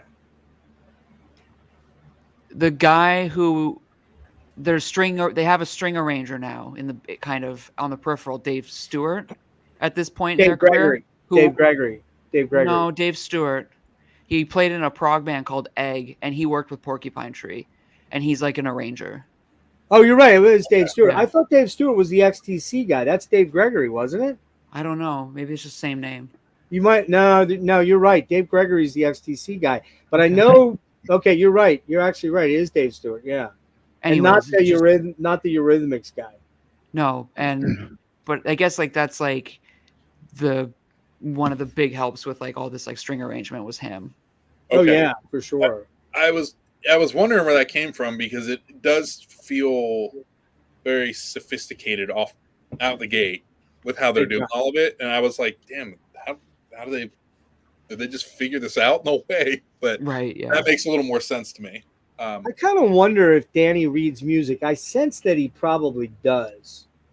I never really saw any interviews with him where he talks about it directly, but he seems to have a real good grasp of. Go ahead. He must. If he's not reading music, he's actively learning, because like by the time they do A Natural Disaster, like he's using chords outside of traditional scales, right? Or at least like he's dipping into like at least something as deep as like harmonic minor or whatever, you know what I mean? And I don't know, it could be accidental, but it's also he could just be, you know, I don't know, learning as he goes. Yeah, I know Steve pretty well, and I don't think Steve reads. There's a difference between reading music and sight reading music. Mm-hmm. Reading music means you can sit down, look at a sheet and go, okay, I think I can figure this out. Mm-hmm. Sight reading means you are literally playing in time with reading as you're going. And there's a big ass difference right there, right? Yeah. Yeah. So I don't know whether he's one or the other, but it seems like the way he plays and his chord structures, there's educated. Yes, Steve, you said sophisticated. There's a sophistication to the stuff that starts happening at this point. So, all right. So, Derrick, you didn't have anything on that. We'll go to Jimmy, wrap that up, and then we'll get to the last 3. Yeah, I mean, I love this. I think this is awesome. I mean, I talked about how I had sort of reservations about re-recordings, but in this case, I love it because it's just like, it's almost like a lot of the tracks. I mean, if you don't know the original material, you wouldn't even, or if you'd heard it a couple times, it doesn't even resemble what they are. And I like it because it makes me want to go back to listen to the original and kind of dig deep into what Steve was talking about, like some of the things that are sort of really embedded in the songs where that may not be as apparent as when you listen to it on here. But agreed, it's very cinematic and, scope, and definitely informs what they're going to kind of do going forward. It's kind of cool as a precursor to what comes next. But I don't have a lot to say about it other than I really love it. And I think you don't even have to be a huge fan to not get into it. But it's definitely representative of, what's going to come up. But I can say that if you started with Serenades or Silent Enigma and suddenly went and said, oh, Anathema, okay, yeah, I'll grab this, you're gonna struggle a little bit, I think. Well, it'd be funny if you like picked this up and were like, "Wow, I really like soundtrack music, and this is like awesome. Oh, these are like re-recordings. Let me go check out the original." Yeah, Yeah, What the yeah, fuck? yeah. yeah, You yeah. know? Both ways. No, I it's meant funny. if you were the metalhead that Yeah, even yeah. a young metalhead that suddenly Oh, discovered. either way you that. go, you would be fucked. Yeah. So Yeah. All right. Let's see, Jimmy. I think we're back to you to start one. So why don't we start with Weather Systems for Yole? That came out either 4/16 in the UK or 4/24 in the US. 2012 came out on the End Records. Recorded at Ariel Studios, Parr Street. Isn't Parr Street where Carcass did a lot of their shit? I don't know. I think so. I don't know. Yeah. I think it is. And then they also got tied in with this Christer Andre Cederberg, and he's I honestly don't know anything about him. So he's a musician, obviously, or engineer, or producer in Oslo. Oslo is Norway. I almost said Sweden. I was thinking Oslo was in Sweden. What a dipshit. Anyway, this, I believe, is Anathema's most successful album in terms of units moved. I couldn't confirm that, but I'm pretty sure it's true. Quick question while I'm thinking of it, Jeff. Is this the time, what's his name? Daniel Caruso? I'm sorry if I'm Cardozo? Cardozo. Yes. Yeah. Is this when he kind of comes into the picture? No, he was. Hang on. Did I not mention him? Shit. Hold on. He's not on the record, but he does come in like when they start playing live for this. Because remember, Yeah, he's in comes in as a DVD. live. Yeah. Actually, he comes in initially as a live synth player, and then he transitions into taking over the drum seat from John, and John goes to atmospherics and synth stuff and piano and stuff like that. I had a note in here about him. Where the fuck did it go? Because I remember reading a little bit about it. I wasn't sure because I was always confused. He joined on Weather Systems. He joins then to tour as the keys and drummer. Because when we saw him, Steve, at Underground Arts, he was playing drums, if I remember. And I remember being like, "Who's that fucking guy?" Yeah, young dude, very young looking. So I was always really confused. He literally looked like a GQ model compared to all the other guys. Yeah, I only read a little bit about it. I know he had filled in for John, but they invited him to do like the live synth stuff, and I think he said it's like getting your dream job but with the shittiest office. Yeah, or something like that. But I reached out to him and asked him to maybe connect me with Danny, and I didn't get a response, so I kind of take that for what it's worth. But yeah, no, I just was curious as to when he kind of came into the picture. But yeah, I think the other thing to add too here is Lee gets a lot more of the spotlight on this album. It keeps growing each album from A Natural Disaster onward. The spotlight starts to shine more definitively on her, and for very, very good reason. Go ahead, Jimmy. Yeah, I mean, she's my favorite female vocalist. I mean, she's absolutely beautiful singer. And this record, man, I mean, we talked about like they're the kings of the crescendo, and I think they really, really nailed that on this record in terms of the builds, because there's a lot of build songs on this album that really are effective. And I agree with what Derrick says. I like the journey and the build, and it may not necessarily always, pay off as much as the build feels like, but in a lot of moments on this one, I feel like it gets pretty close to there. I agree. Yeah, I mean, definitely a little bit more of the cinematic kind of feeling that you're getting with the instrumentation, but I mean, just definitely the moods are there too in terms of like I'm not very good at analyzing lyrics, but just in terms of the imagery and the idea of weather systems and weather patterns, things like that, they hit upon that really nicely and make the music really sound like what they're going for. Fuck, man.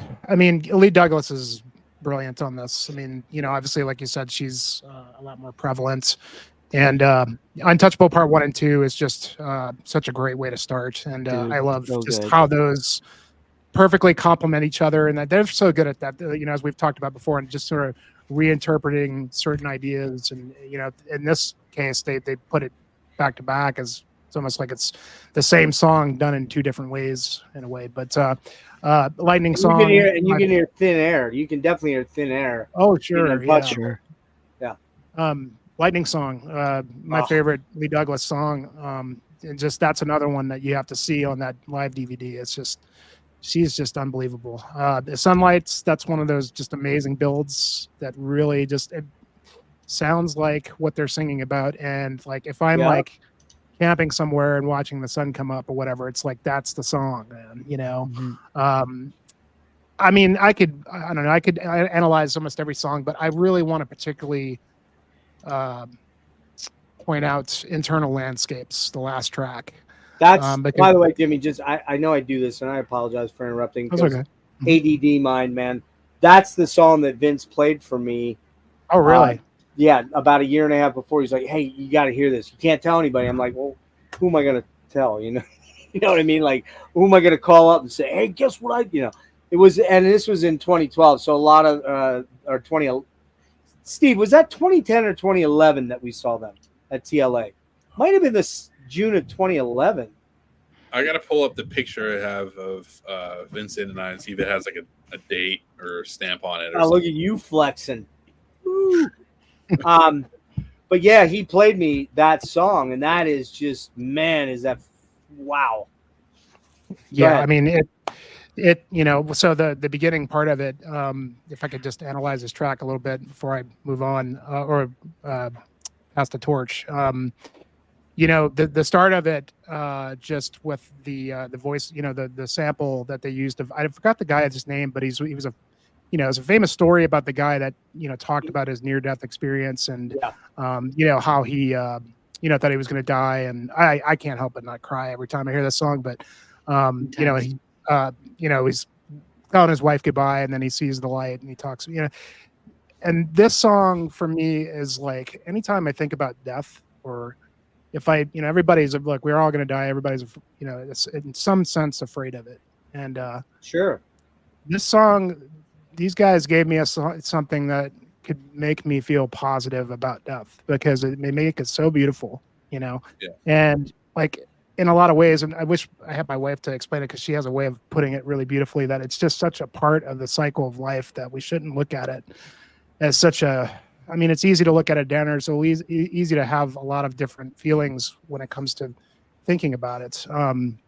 But to me, it really gives me something to be positive about whenever I think about it. If somebody dies or that's close to me, or I think about my own mortality, I instantly go to the song, and I think about like with the way the guy describes it, and that keyboard part that's just perfectly just floating above his words. Floats in and out. Yeah. And just, to me, I like to think that that's it.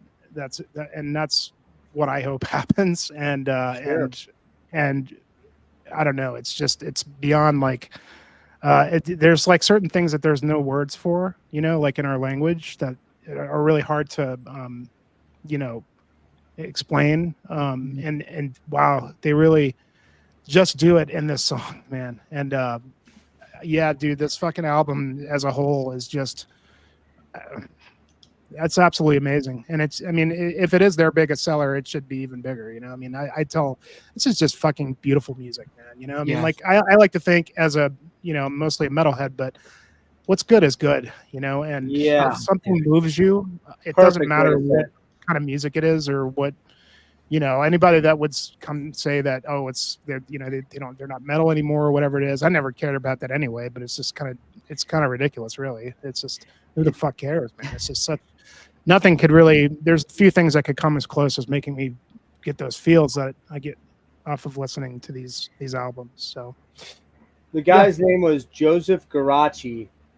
It's taken from an interview that he did, and then he also did an album with Daniel. I kind of forgot about this, called The Passage by Daniel Cavanaugh, Joseph Garachi. After writing Internal Landscapes, Daniel liked Garachi's voice so much they decided he wanted to do a collaboration with him, and so they did.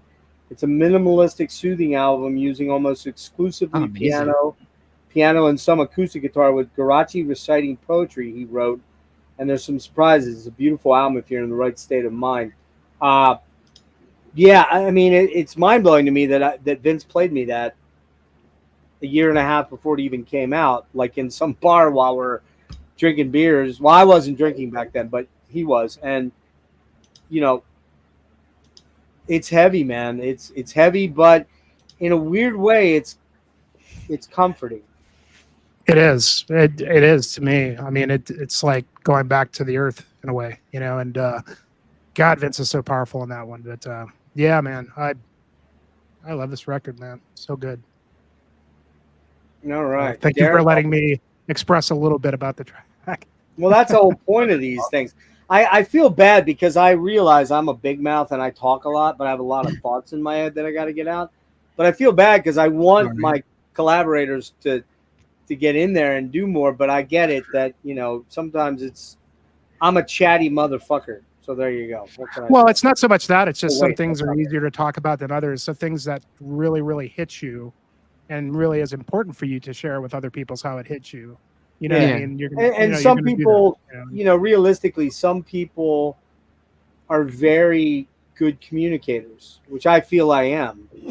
But at the same point in time, some people are a little more reserved, and those internal landscapes, see what I did there, are really difficult. Some people have those thoughts, but they have a tough time, like, kind of reducing them to human words, because sometimes human words can't really put into perspective what's going on up in here in our heads. It's just impossible at times. That's why we make art. Exactly. Yeah. Exactly. So yeah. All right, Derrick. Weather systems. Yeah. So this record only one John Douglas song, and it's a song I don't like. I think this record is awesome. I saw some clipping somewhere where they were talking about like how this is not a record to be listened to passively. They were like, we're trying to make a record where you have to actively listen. Like it's going to be so much happening, and it's extremely detailed, immersive and layered record. Yeah, for sure. Like cinematic. Like, I mean, I love cinematic music. I think Dream Unending is cinematic music in a way, just because of the flow of it. Like I was thinking about that. 1,000,000%, dude. And it's kind of why the one, yeah, it's all right. The one track, Storm Before the Comet, it just feels a little bit too much like a pace breaker to me, because there's this really lush, lovely thing happening, and I guess I just don't want it to stop. But I think the opening track is amazing. There's something they do so good in it, like as they're building this riff, instead of like really like exploding, the drummer just goes to a full like 4 on the floor, like hitting the kick on every beat, and it's like almost like a disco beat, but well, not really, but you know what I mean, like a house thing, and it's so sick. It's just like it's pop music, but it's like when people who are good at music write pop music, it's incredible. You know what I mean? Because it's like so well executed, well thought of. It's like so detailed. Oh my god, yeah. That song, Lightning Song, is fucking incredible too. Like, holy shit. Yeah, a lot of good acoustic guitar playing on this record. Like, I kind of forgot about it, and it kind of like drew me back in, because like, I mean, I play more fingerstyle guitar than electric guitar in my day-to-day life, so it's like I think about it way more than I think about electric guitar, which is kind of funny, but yeah. What's up, Steve? So when I threw this on to, for this episode, I remember the opening riff to Untouchable 1 came on, and I was just like, damn, dude. Like, the metal guy in me, it's all about the riff, and there's no distortion on it, but that is a stone cold killer of a riff. Man. I remember I kept having to like play the song over again, just because I just loved how it just grabs from the bat. It's gorgeous, and like you mentioned, I love when the drums kick in. It's awesome. It's a beautiful record. every song sort of they all weave together, and they're all kind of a crescendo. We've said it before. It's very cinematic. Mhm. It's one of my favorites. I'm just pulling it up. I really like the beginning and the end. That one's kind of the most for me. It's a great song. Yeah. Killer. That's one of the like standout tracks for me. A lot of that's like the standout track. A lot of the others sort of Mesh. they all serve as a they all serve a purpose. They all sort of function together. And not that one doesn't. That one just the track alone stands out. It's kind of their doom track on the album in a weird way. I think the piano melody is very kind of eerie. It has an eerie vibe to it. But I mean, the atmosphere is gorgeous. It sounds, and we've talked about this with them before. It sounds like the album cover, like the colors. Yeah. Yeah. The colors just go with it. Right. This is like peak Vincent Kavanaugh. Is there really a peak to Vincent Kavanaugh though? That's the question. Well, really? I mean, this is where he's like, he's here now. He's like, ascended. He's ascended the throne. Yeah. His range is crazy. Like because he's up there, but it doesn't sound strained. His voice sounds very full. His vibrato, like everything. It's crazy to hear how far he came as a singer. Well, here's a great comparison. So I just saw King last week, King Diamond. Yeah. And I fucking loved it. I loved every goddamn second of it. It was so awesome. And I hated King for 20 years of my life. I hated King Diamond. I just was like, that is the what the? It's like Munchkins or Trolls, you know. But something clicked about 2018, and I just bought in 100%. Jimmy, you're going to see him this week, right? Yeah, coming up. I think he's playing here right now. But here's the thing about King. His falsetto is very much a falsetto that Vincent's falsetto is so deceptively warm and fuzzy and beautiful. King's is more like shrill. I can't even do it. It's very sharp and kind of cutting, and it's why it took me 18 years to get into it. Vince's falsetto is just this. It's fucking butter, dude. It's butter. Here's the thing, and this is no dig on King Diamond. It's King Diamond's falsetto feels more like a trick, and this feels more like a tool. Yeah. But I mean, isn't that awesome though? When like you like for years, like there's this classic band, like I don't fucking get it, and then it finally clicks, and you're like, oh god. But then you feel dumb, but then you're like, well, now I have all this cool shit to listen. But here's the thing though, Steve. Keep in mind, I'm almost 60, so the first album I heard with King on it was Melissa in 1984. It had been out a year, but my buddy had that and Don't Break the Oath. He's like, dude, you got to hear this, right along. I remember us sitting there. We might have been smoking some green leafy stuff. I don't remember exactly, but we might have. But we listened to The Warning. We listened to Melissa, Don't Break the Oath, and Metal Church. I could have died right then and there, and I would have been fucking happy as hell. You know what I mean? Except I kept going, dude, this Merciful Fate. This is some of the most killer fucking metal I've ever heard. But why do they have like Rumpelstiltskin on there going? You know, like it too, for sure. I just didn't get it, but I finally got it, and I own not everything, but most everything now. Yeah, and the new songs are killer, by the way. So yeah, it definitely took me a second with King Diamond, but so back to Weather System. Or we're on Weather System, right? Yeah. So go ahead. Oh no, that's about it. That's all I got for that. Okay, Jimmy, you started. Yeah, I already went. Derrick, you already went too, right? You talked about Untouchable. Yeah, I said my piece. You know what this like? I was gonna say this band, like this record, is like if I have a person in my life who loves the band Jimmy Eat World, I can show them this record and they'll be like, "Yeah, this is great." Like my bandmate Payson, Mhm. He loved, like, him and I both love Jimmy Eat World, but he goes further in their catalog than I do.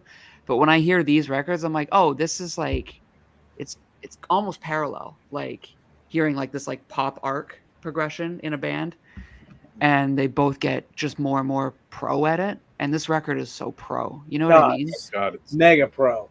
Like, the production's crazy on this. Oh. record. dude, it's insane, man. And this is also a Stephen Wilson mix, I believe. I'm Yeah, pretty it's sure, actually yeah. really well mixed. It's Yeah. like a really great headphone record.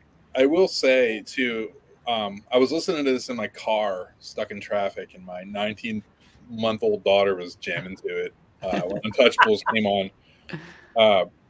No, she was like flailing and kicking her legs and like giggling. I'm like, oh, Nice. she was feeling this record. That's awesome, man. Very Well, wholesome. start them young, right? Love And the it. good thing about Anathema is you're not going to hear a lot of like things about like death. You're going to hear a lot of stuff about life affirmation. That's the big thing about where they came from. You know, again, we talk about the evolution of this band. Where they started, you know, all the lyrics were doom and gloom. Now they're all about Life affirming records. Yeah, life-affirming I've made a records. couple of those now. They're great. Yeah, and you know, and you're right, you have. And you know what the thing is, man? I keep coming. Well, this was a wrap up thought, but I think I have it for this, so I'll save it for that. But go ahead, Steve. Oh, nothing. You're good? Yeah, I'm good. All right, I'll run through this quick. Promise. Yeah. Do I ever go through anything quick? Yeah. So, shit. Where are we at? Hold on. I am old and I can't remember stuff, guys. So, all right. So, Untouchable Part 1. Oh, geez, man. Come on, Danny. Come on, Danny. Knock it the fuck off, dude. Just stop with this shit, will you? Like, you just make me want to cry and just jump up and down with joy at the same time. Like, what the hell's up with that stuff, man? You get into just some of the lyrics on this, you know. It just, oh man, that section where I got to pull it up and make sure I'm doing it right here. So, I've got Taylor Swift's Untouchable up here. I don't think that's the same thing, is it, guys? She's probably made a lot more money. No. She's probably made a lot more money off of her version of Untouchable than Danny has, unfortunately. But, all right, so there's the part where he goes, you know, I never betrayed your trust. I never betrayed your faith. And you're just like, dude, like you just want to get up and you want to go, fuck yeah, man. Just bring it. Just give me everything you got, because that is awesome. I mean, Derrick, I could see you and me just like broing down and crying like, oh yeah, like little girls at a show of theirs. It would be so awesome. Oh man, we wouldn't want any photographic evidence of it, but you know, I don't give a fuck, man. It's fun. No, I know, but it's so good. But you know what? Here's the crazy thing. If that's good, Untouchable 1, Untouchable 2 is better. Yeah, it's a better song. It's a better song. It's as good as Part 1 is. I honestly think I prefer Part 2 because Lee is featured so prominently on it. She has the voice of an angel, man. She has the voice of whatever an angel is. She's it.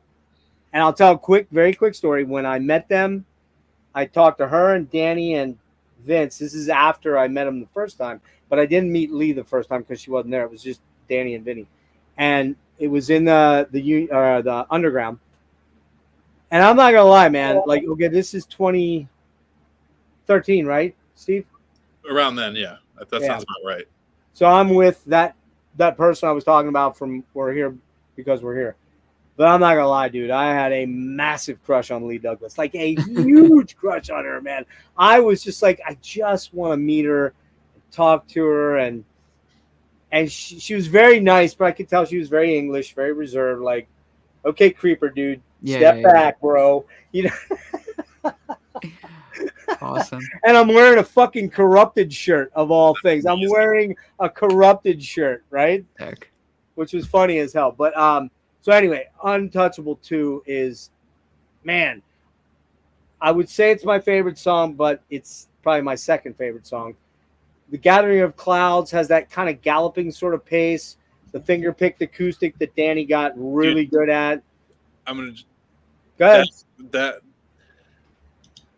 like the guitar nerd in me, like how much he's digging into that riff, just like fucking gets me going. It's so good. He's digging in to that riff. Jimmy, I feel bad for Jimmy because Jimmy's a drummer, but he loves the guitar riffs too. But he's a drummer, so he's here with 3 guitar total weirdos, total nerds. They're like, oh, that riff. What do you think? I get it, man. I love that stuff, man. I'm just not as good as talking about it, you know. I don't play it. And I'm a horrible finger picker, so I don't know. Derrick, I know a guy who can teach you, man. Go to Kevin. You teach me how to do all those crazy tricks, and I'll teach you how to finger pick. All the fucking sweep picking that's you can teach me how to sweep. I can sweep only with my fingers.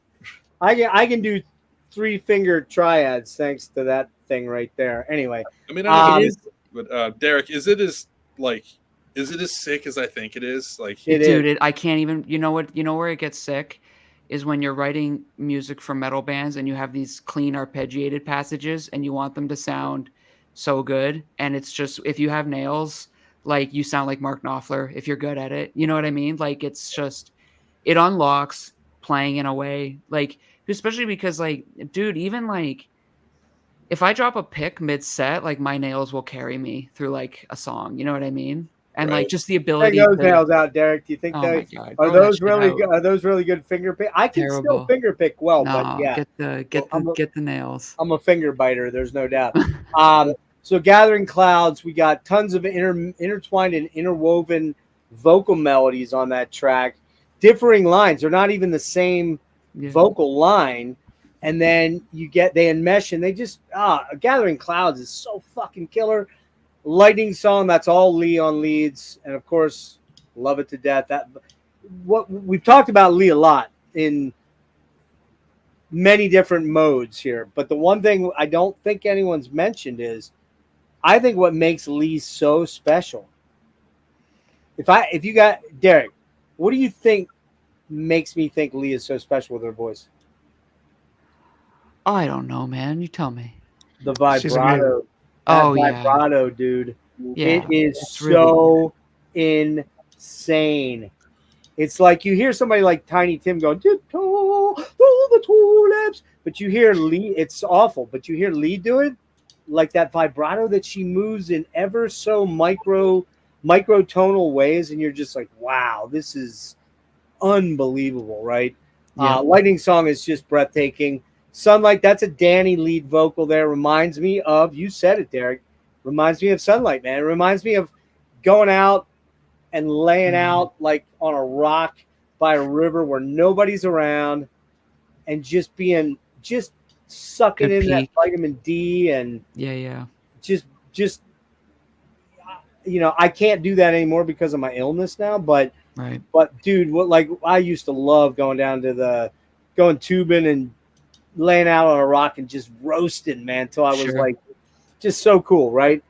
And then we get to The Storm Before the Calm, which is kind of a simple mistake on this album. It's the Simple Mistake song. It's heavy, dark. Yeah. Again, it's not very metal at all, or is it? It could be, depending.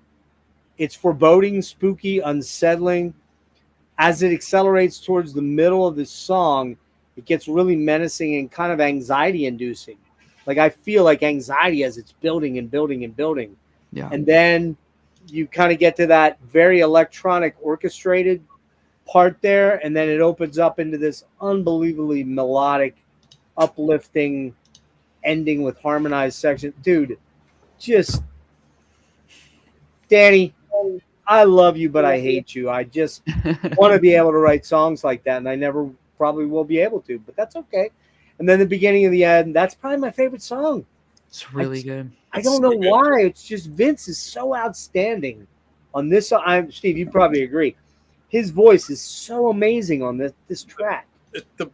The piano line is so catchy to me. Like it gets stuck in my head, and the vocal melody is just the vocal melodies. He kills it in that song. Oh, amazing. Kills the vocal melodies. And you know what it reminds me a little bit of? The piano riff reminds me ever so slightly we keep talking about returning motifs. Reminds me a little bit of Fragile Dreams from all four. Just got that little bit of that kind of vibe to it. Lost Child, moody building, almost droney, but haunting track. Reminds me of a song Patterson might have written. That reminds me of a Duncan Patterson song. And then finally, Internal Landscapes, the near-death experience song. I told the story about Vince telling me about it and then playing it for me. It's almost an ambient film score in a lot of ways. Spoken word, a good bit, but then it opens up into an amazing song. That's kind of the perfect ending for this album. Another, I don't know, man. It's a perfect album. It's really good. Danny was in some kind of zone during this 4 or 5 year period where he was so focused on, laser focused on beautiful songwriting. And, in a weird way, though, you could kind of say that they jumped the shark a little bit with this album. And by that, I mean, it's not remotely a metal album at all. In fact, not even much heavy distortion on this album. Barely a rock album. Yeah. It's a pop record or whatever you want to call it. But here was my overall point I wanted to make. If I already said this, I'm sorry. I've had a couple glasses of wine. This and the prior album are two albums that I can honestly say make me feel more human than any music has ever made me feel. That's good, man. They made me. Yeah. Go ahead, Derrick. So I ask you this: is it only downhill from here? Well, you had to ask me that. You had to ask me that. We'll find Not entirely, but it does slide a little. There's some highs. There's some good highs. There's some highs. But it's not. These next two albums are not quite on the level of the two albums we just talked about. For me, it may be very different for other people. You were sneaky there, Vella. You were sneaky. I saw what you did there. Well, it's a good segue because that's definitely something I want to touch on when we talk about this next record. 10 out of 10 album for me. Weather Systems. 10 out of 10. Yeah. And the one thing I wanted to mention was that, with my health situation, which Jimmy's very well aware, he's seen me in person. He knows what I'm dealing with. And I've intimated to both you guys what I'm dealing with. It's a long process. It's not something that's going to happen in 2 days or 2 months or 3 weeks. But this music, man, just re-engaging with this music has really made me feel deeply appreciative of life. Feel you there, brother. Yeah, man.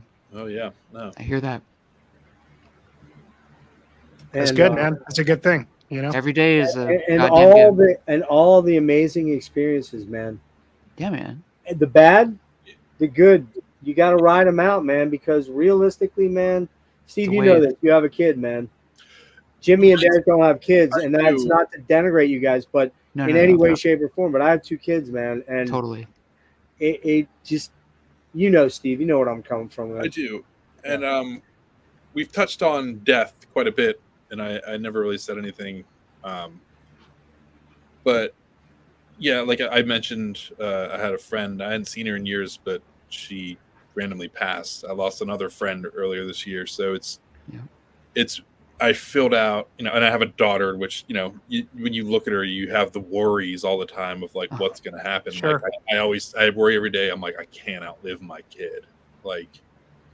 But filling out a sympathy card for the first time in my life and seeing people my age, that's I see the world through the lens of a teenager. I still feel like, but then I realize that I'm actually getting older, and so when I see people around me dying, I'm like, what the fuck? Like they're young and they still are young, but no, people do start to die, and I've been kind of grappling with that. It's been a big realization. I've been getting in touch with people I haven't talked to in a while, just to reconnect and do it, man. Do it. Yeah. Do it. It's a real thing, and I lost a very good friend of mine to a car accident at 22. And unfortunately, he was drinking and driving. He hit a telephone pole, and he was pretty much dead on impact. And I remember going, as crazy as this sounds, I remember going there with all my buddies three of my other buddies and our girlfriends, what became my wife, ex-wife now, and we sat there at his tombstone and we drank beers and we poured beers for him at 22. I would never do that now, but Yeah. you don't, man, you don't escape it. It's just the way it is. It's a finality for all of us at some point, but this band encompasses living a beautiful life, maybe more than any other band I've ever experienced in my life.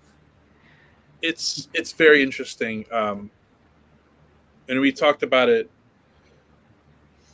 just the connections this band has had throughout like all the years of my life, through like thick and thin, some of the best and the absolute worst times of my life. And we talked about the older stuff, Derrick, where you're like, nobody listens to it, nobody talks about it, and I didn't really realize that until like we did that 4-hour episode last time, and I went upstairs, and I was like all fucking turned up. Yeah, man. From like dopamine for talking about it. It was like 24, 25 years of just like finally being able to like talk about how much I love this band with other people. Yeah. And I didn't realize how much I needed it. And Steve, that's a really cool point, and it's why I do these, and I really appreciate. Derrick, we've become friends over the last 2 years of getting to know one another. Steve, I believe we've become friends as well. Yeah, absolutely. I know I was the nerdy little fucker running around at Decibel Fest going, you got to come on my show, man. You got to do it, But it's about, look, man, it's ultimately about human connection. It's about sharing these things that mean so much to us, in whether they're big or little ways. It's important shit, guys. It's important. And this band encompasses it. I honestly think this band encompasses it more for me than any other band that I love. And I'm a Rush fanatic, and I wouldn't even know where to start with my top 10 bands because it would change tomorrow. But this band will always be a top 3 or 4 band because they connect with me so deeply on an emotional level, on a human level. That's important. It's powerful. Hell yeah. It is. I don't really listen to them. I mean, I don't really listen to music with other people ever anymore, but like they're especially a band I would never like listen to with somebody else. Oh yeah, no. Like I could never.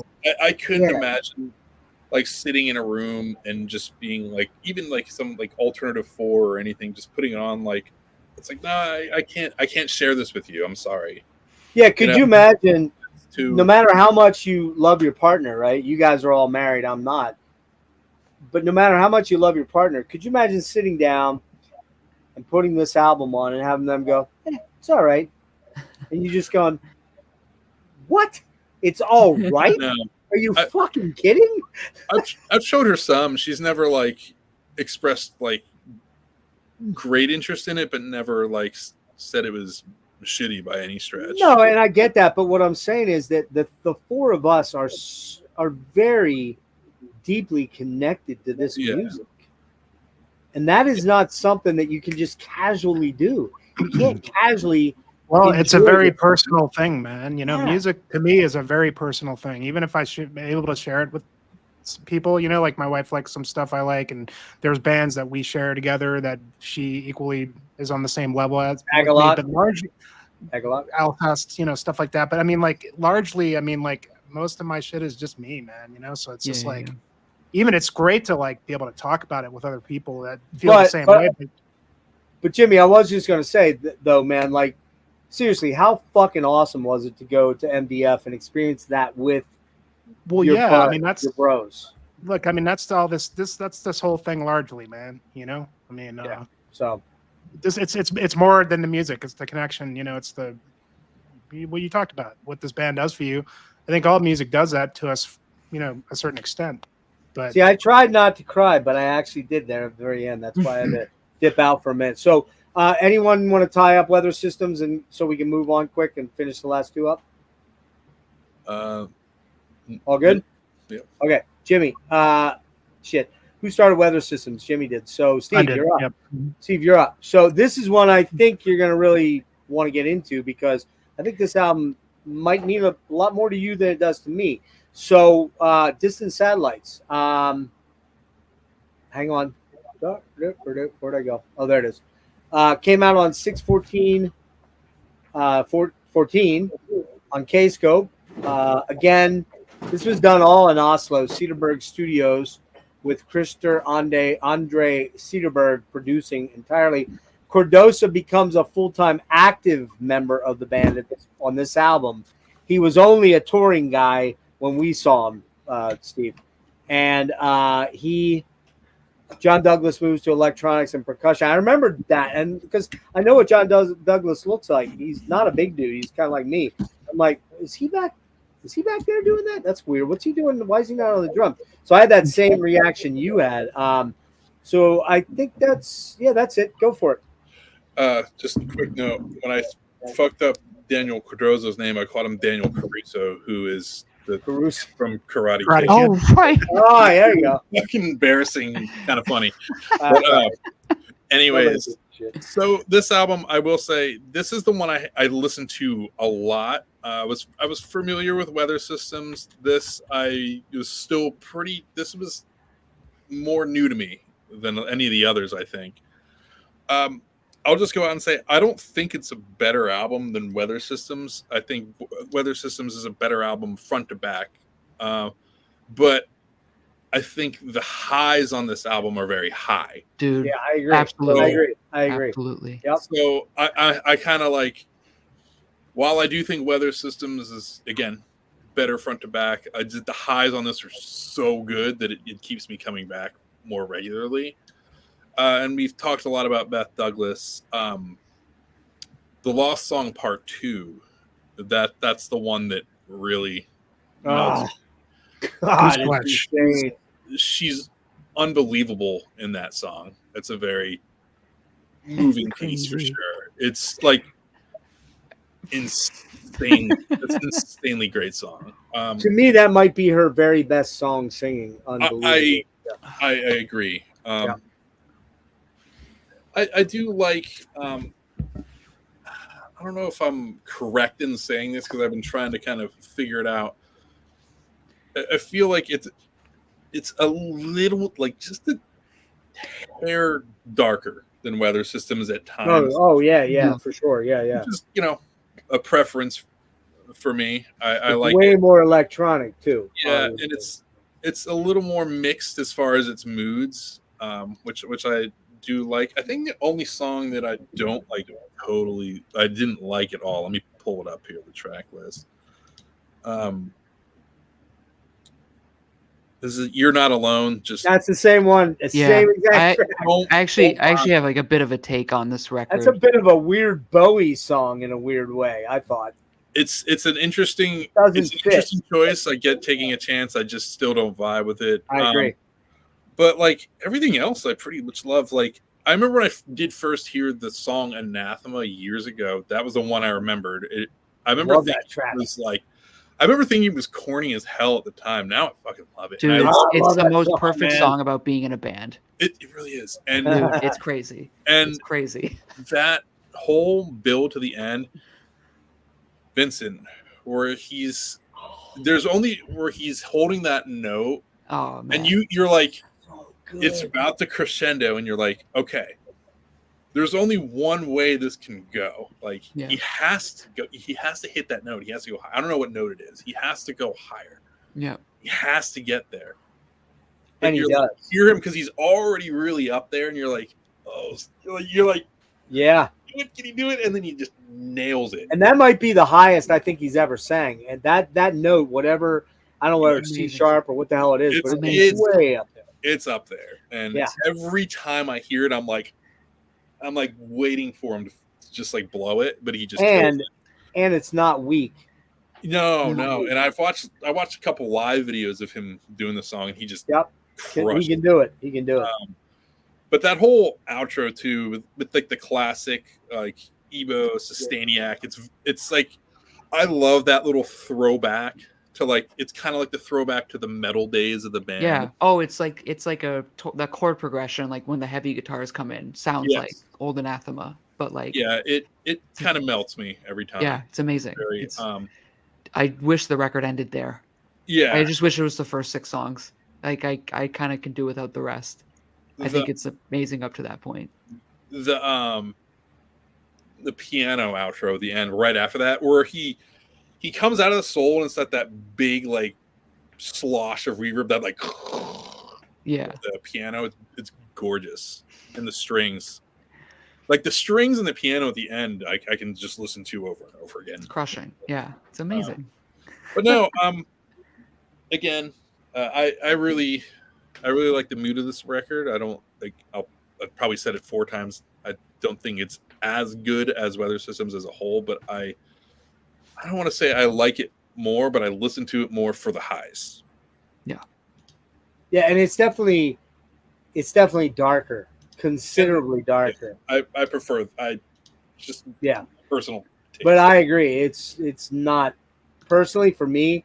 It's not nearly as good as Weather Systems in terms of start to finish. Bookending. It just doesn't. There's a couple tracks. I think Derrick kind of asked me earlier. Is this the peak? Yeah, it kind of is, because I really love the Optimist. I think they rock it up a bit from this after this one, but both this album and the last album suffer from being a little too long, and B from kind of being maybe top loaded first half, first 3 quarters, and then it kind of Derrick, you did say though you wished it stopped at Anathema. Yeah, I wish it was only 6 songs. Distant Satellites? I don't dig on the electronic stuff when they do it. It's just not for me. I like electronic music, just I was not gonna when say they do you it. don't like Boards of Canada or Aphex? No, I do, Okay. but I I just thought you did, yeah. No, I do, and I think I respect that they want to do it, but like I just want to hear the meat and potatoes. Well, this album 100% was very affected by Vince. Sure. Vince really wanted to, and I don't know, has anybody heard the Radicant yet? No. Okay. No, The Radicant is Vincent's solo thing that just him.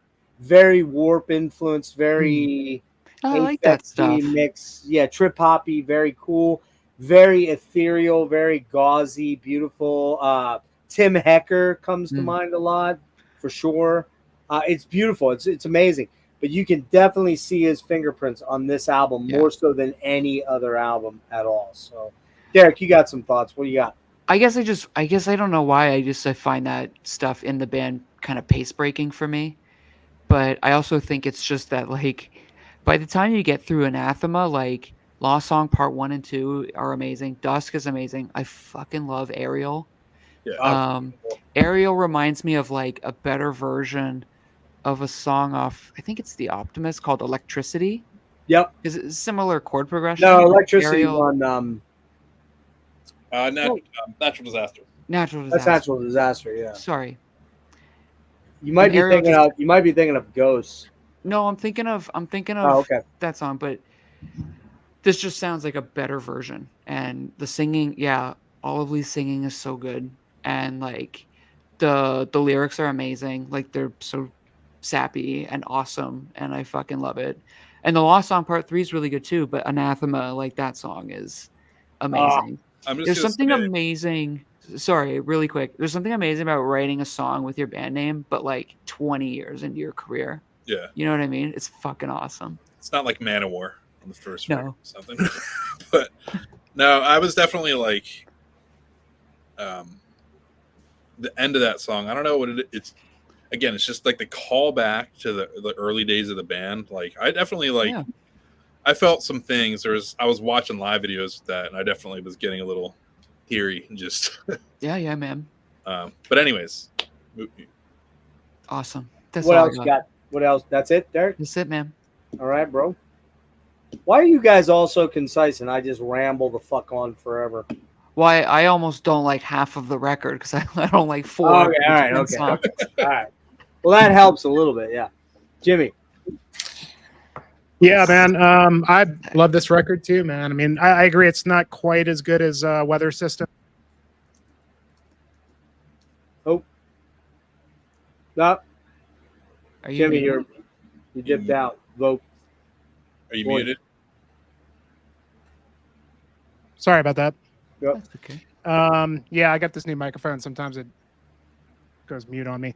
I don't know what I don't know what you heard, but I love this You record. said it's I not think as good as Weather Systems, but you Yeah, love this record. yeah. So I still really love it. Really pretty high point for me. I do tend to agree that like tracks 1 through 6 are all pretty much 10 out of 10 material. Especially Dusk Dark is Descending, the third track. I like That's just that song. fucking like Vince So sick. brilliance there. Cool. He's brilliant in that song. And I love the It's a Vince track. you know, the guitar, the acoustic stuff. I mean, in the beginning, just that I would call that a riff as well. It's just a Yeah. Oh yeah. killer Yeah, riff. awesome. I love that track. Yeah, I mean, like I'm not really a big electronic music guy. It's just not my, not my bag. So I can kind of see what you're saying. I initially, I agree about You're Not Alone. I wasn't crazy about that. And then the Distant Satellite, the title track, I initially hated that song. It was just a little too ooey-eye for me, for lack of a better way to describe it. But it does sort of have that. I guess it wasn't so much like the electronic stuff that really threw me off. But you know what? I listened to it again yesterday, and I was like, I actually think I kind of like this song. All of a sudden, even though it's a little too sugary pop for me. But yeah, man. I mean, like you guys pretty much said what I think. I mean, I think they're still pretty much on a high point. It does kind of feel like there was a similar template in terms of doing, the Lost Song in 3 parts, but it works so goddamn good that it doesn't really matter. Yeah, I mean, Lee is just, man, I don't know, man. Ariel is great. What you guys said about the title track echoes what I think as well. I think that I'm not really one to pay attention to lyrics too much, but it is very cool to like hear them sort of wrap up their career in one song, talk about the ups and Anathema, downs yeah. of being in a band. And I'm not really, I used to be in bands, when I was younger. I used to play drums, and I just didn't, I kind of fell out of it. So I have a little bit of an idea of what that's like. I just didn't go very far with it myself. But Right. It's crazy. I'd like to think that I could at least understand like where they're coming from, where you guys are coming from. I think that's an incredibly human thing too. That Totally. these guys do so well is really getting. Yep. I'm not even sure Steve and I can fathom where they're coming from. You know what I mean? Like no. we've experienced band stuff, but they're on a level where the highs and lows just feel even crazier. You know what I mean? Especially Yeah. with some of them with like, they've had, whether it be substance issues or something like that. Like And, so wild. Go on, Steve. Oh yeah, and they're they've had a long career. They've toured very hard. Yeah. A lot of, but I mean, all the things they mentioned in the songs, I've experienced every single one of them. It's brutal. It's very relatable. Yeah. And that's cool for that they expressed that for you guys. I should also say Cardoso's drumming is excellent on this. He's really good. Yeah, he's very good. Amazing. Yeah, and I think, well, we'll say this for the tie-up because one question just keeps hitting me. With this band. Why? Well, I'll throw it out there. Why? We'll tie this up. Think about this while we're doing this last album. Why wasn't this band fucking huge? Why? They should. Well, they did do a Pink Floyd track with Stephen Hawking talking. So I mean, that's a pretty high point, I would say. But I know what you're saying. But this is a band, Jimmy, that very easily should be playing arenas in the United States.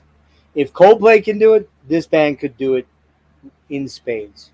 It just think about it. That'll be our final tie-up question. Okay, think about what your thoughts might be about that. So, it just fucking agitates me. It just bugs me a little bit because I really wanted it for these guys. They had a large level of success when you compare to the bar level band or the guy that's just a local band or something. And that's not denigrating those guys at all. I mean, we're sitting with two guys who have toured and are touring internationally, and but Anathema, you guys both know this. We're another level above you guys, and Yeah. it's like, but Bro, yet. come on. Hold on. Here's a real key point. Somebody just brought up Porcupine Tree level. When Porcupine Tree went away for 12 years, I was at the last Porcupine Tree show in the United States. I saw them 53 times in my life. Wow, you're like a fish dude with I was your tied in stats. with the band, so I got to go everywhere for free. And I would travel. But when Porcupine Tree came back, they played to 15,000 people in Santiago, Chile. Yeah, that's crazy. After being away for 12 years and not having an album out. Yeah. If Anathema came back, would they really play to 12,000 people or 15,000 people? No. No. I don't think they would. And that's fucking not right. So we'll tie it up with that at the end, okay? Jimmy, you pretty wrapped on this album? Yeah. Yeah, I was good. Mm-hmm. I have a couple quick thoughts. I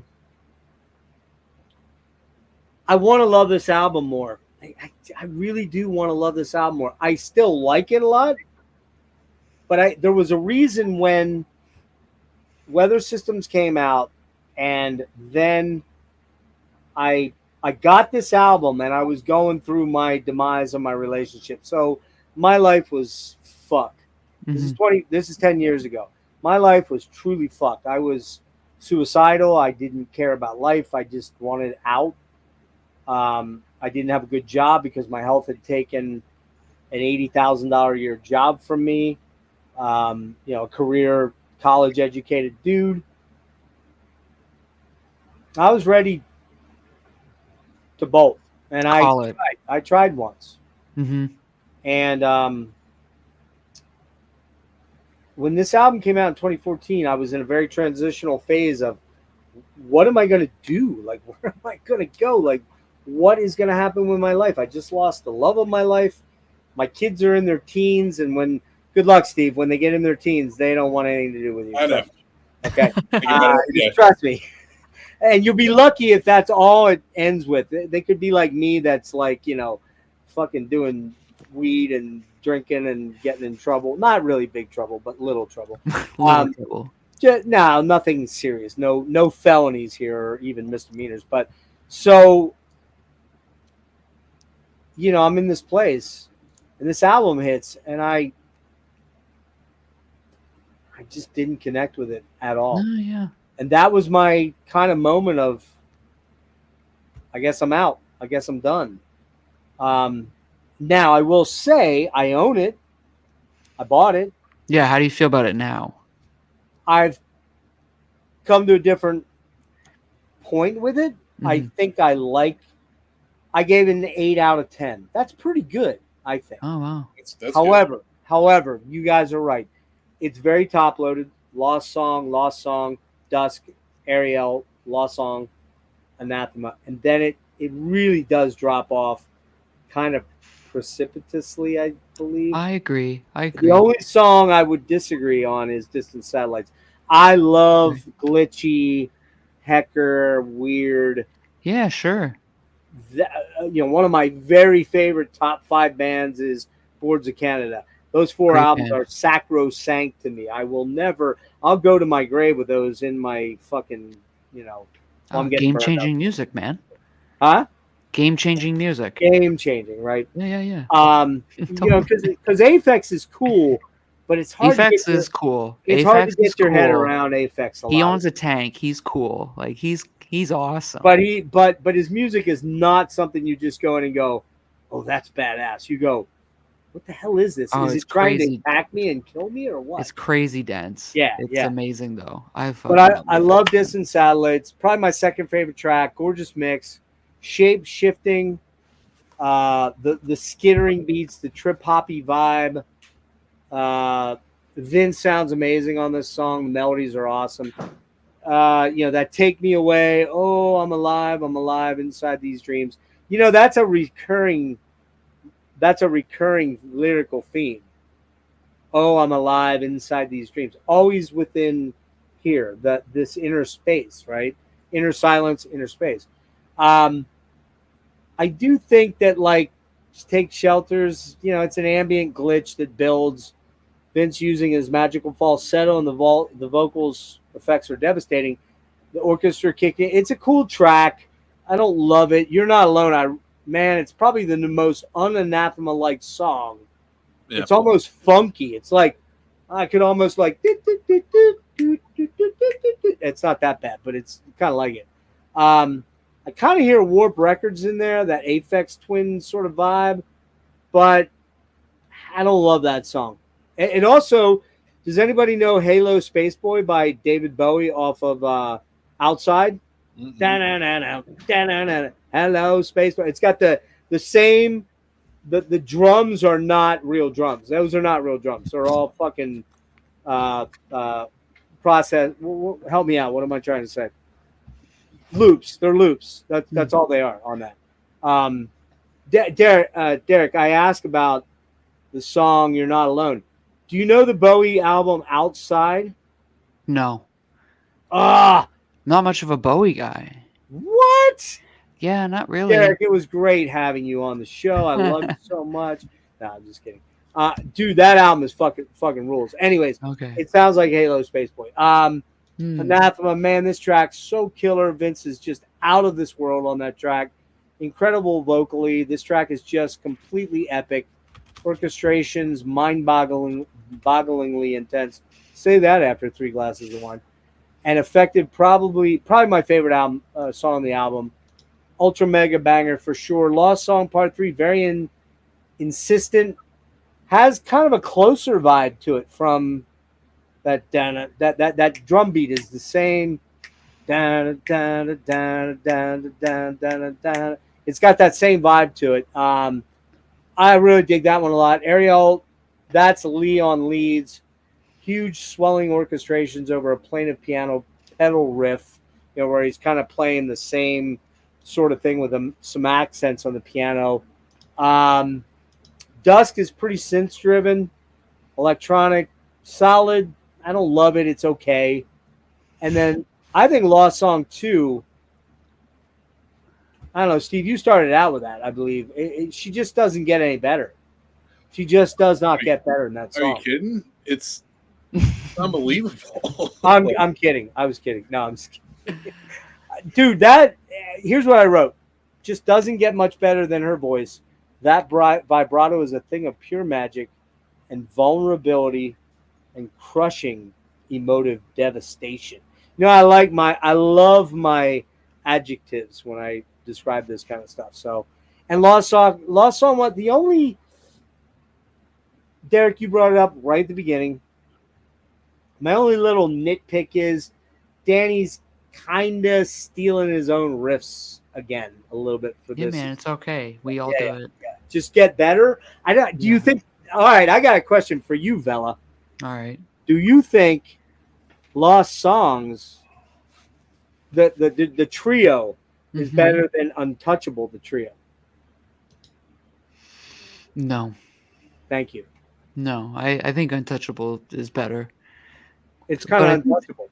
I think they're both good. Yeah. They are. Yeah, they are. But I don't know.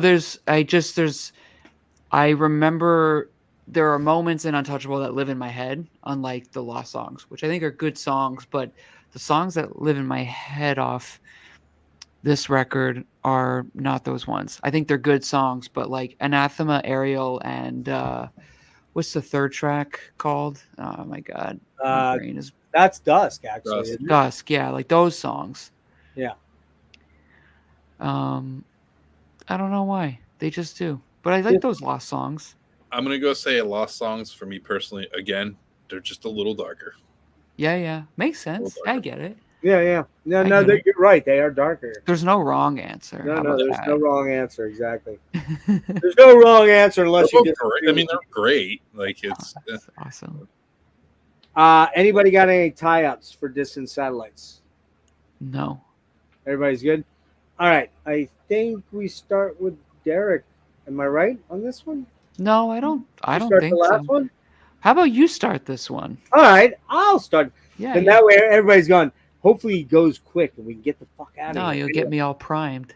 All right, so The Optimist, which came out June 9th, 2017 on K-Scope, recorded at Attica Audio in Ireland, Castle of Doom in Glasgow. I believe Glasgow's in Scotland. I do believe. This is the last album. This is the last album. This is the end for us. So it was produced by Tony Dugan. This was not actually, I'm sure Danny and Vince had a lot to say, but so this is the final album with Jamie, who left the band in 2018. And weirdly, Duncan Patterson returns. We'll get into that at the very end. This is a concept album following the guy who disappeared on a fine day to exit. Yeah, And the here's the opening weird track thing. is the coordinates of the album art, right? It's the coordinates of the album art. And the shocker about that was I thought for sure that's in London, or not London, out in Dover or somewhere out in the English coast. It's not. It's San Diego. San Diego, yeah. Which is weird. Yeah, coordinate song. Just an intro, sound collage, points to the beach on the cover of A Fine Day in San Diego. Leaving it behind. Wow. Wow. Just, we talk about crescendos and building to just this battering ram of beauty. This is the song. It's not my favorite song on the album, but it's probably my second favorite, and it's maybe my third actually. Now that I think of it, man, it's just amazing. And to me, honestly, it rivals Untouchable. It rivals it. Oh wow, okay. But we get to Endless Ways. 2 words, Lee and Douglas. It's crazy. This is the dreaming light of this album. Could almost be, okay, get this. This is going to be a weird one. You guys might be like, fuck this guy. It could almost be U2. Dude, I had the same note on my iPad. They're using the edge delay effect. Yes. And yes. it sounds like something from the Joshua Tree or like Unforgettable Fire. I was thinking Joshua Tree or Unforgettable Fire. Incredible. Too. Absolutely incredible. And I said there's a massive sound, a complexity of arrangement with crazy vocal layering on this thing. It's my favorite track on the album. And Lee, amazing. If you're watching this, Lee, I know you're 49. I'm 58. I'm too old for you. But I love you. Please marry me. Please, please. I've had a little wine. I apologize. But your voice, just sing to me every day, and I would be like the happiest guy in the world. She is just amazing. The Optimist, love that piano riff, even though it's fairly common. But back with the strings, it's literally mind-bendingly awesome. Another favorite track on the album, San Francisco, the instrumental. Danny decides to take that staccato acoustic and electric guitar riff and transpose them to piano. It's all those couple of tracks that he's done the really elaborate sort of that Travis picking thing. He transposes it onto piano. I love that song so much. Good. Oh, it's so good. And it has some great electronics in it, and man, it makes it pop. Springfield, another down-tempo banger. Lee's lead vocals are simply perfect. Love this track. Incredible. Lee, I want to apologize to you. I really am not a creep.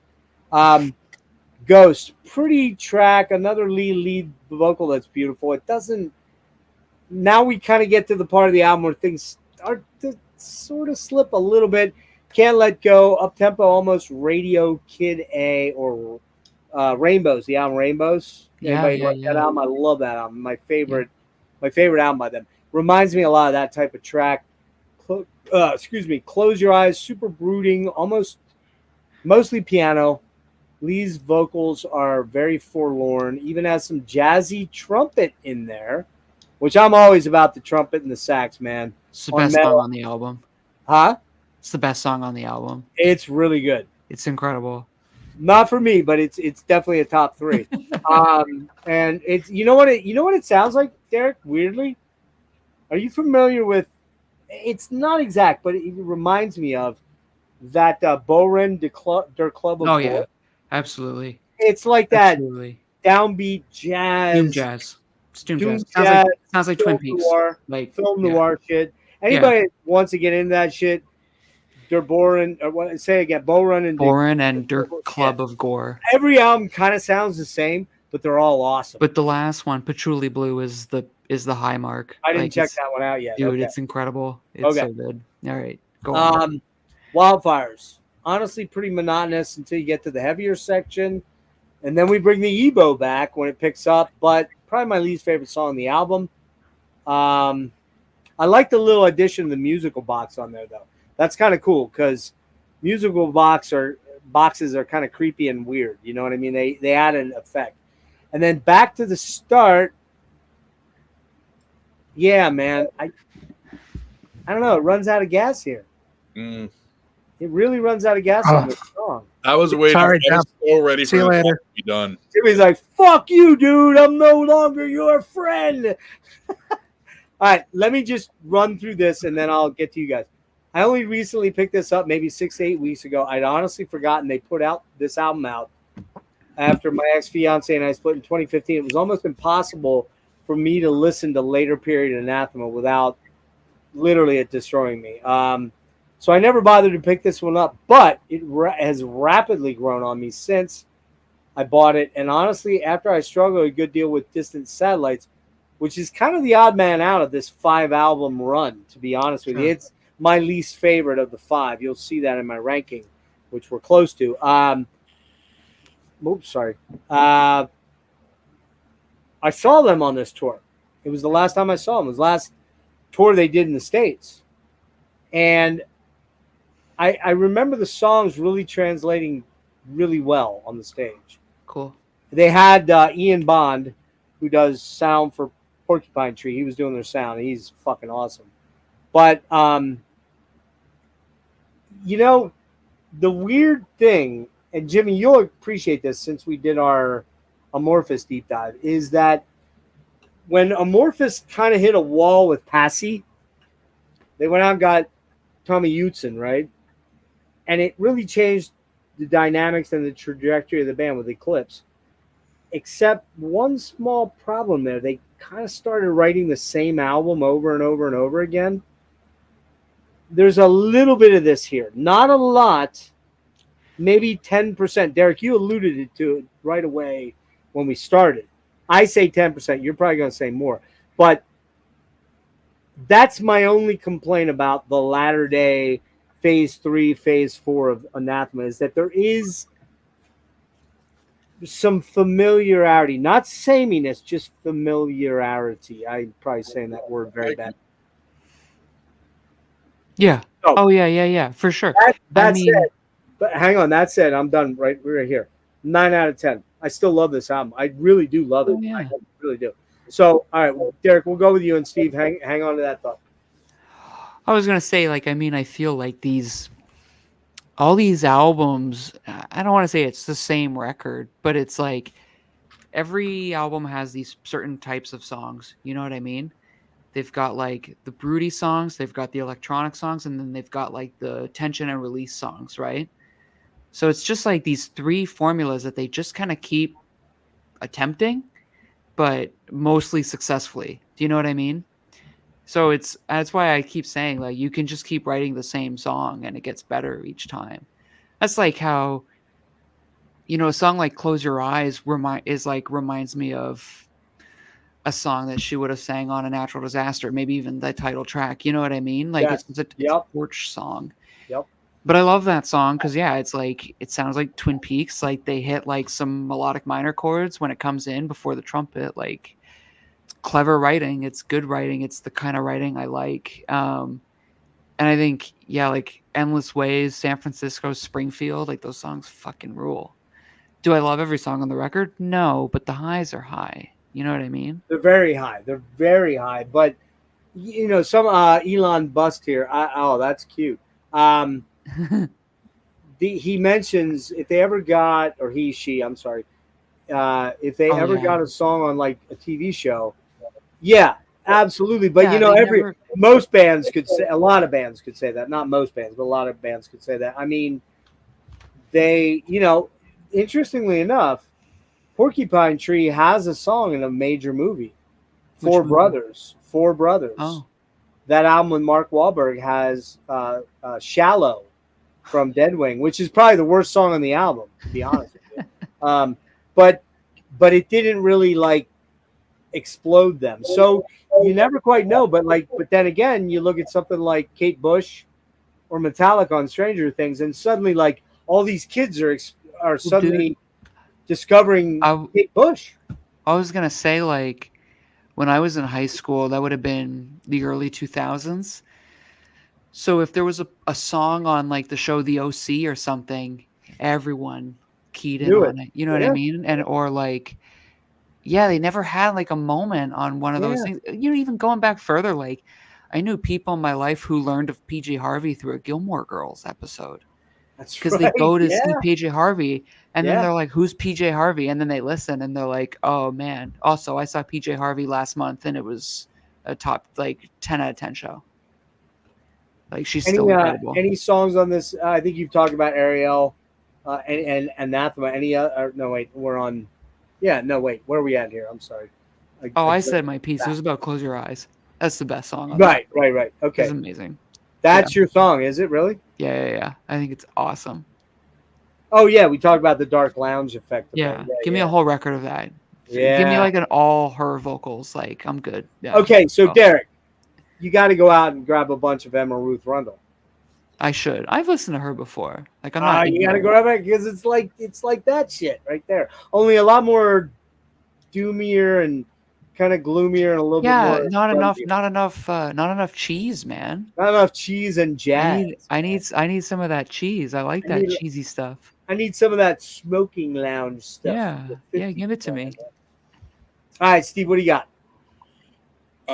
Honestly, I don't have a whole lot to say about this album. And I have to say I need to give it more of a fair shake and spend a little bit more time with it. When it came out, I skimmed over it. I never went back to it, and then I started listening to it for this podcast, and I was listening to it a little bit on the way home today, and it was some of the top tracks were jumping out at me a little more, but I honestly, I just don't think there's a lot for me at the moment to sink my teeth into. That's cool. That's not saying that there isn't, because I need to spend a considerable more bit more time with it. I think let's encapsulate it this way. We need to set up a GoFundMe for Steve so we can get him. We're here because you're here, and the Optimist in vinyl or CD, whatever. Who the fuck cares?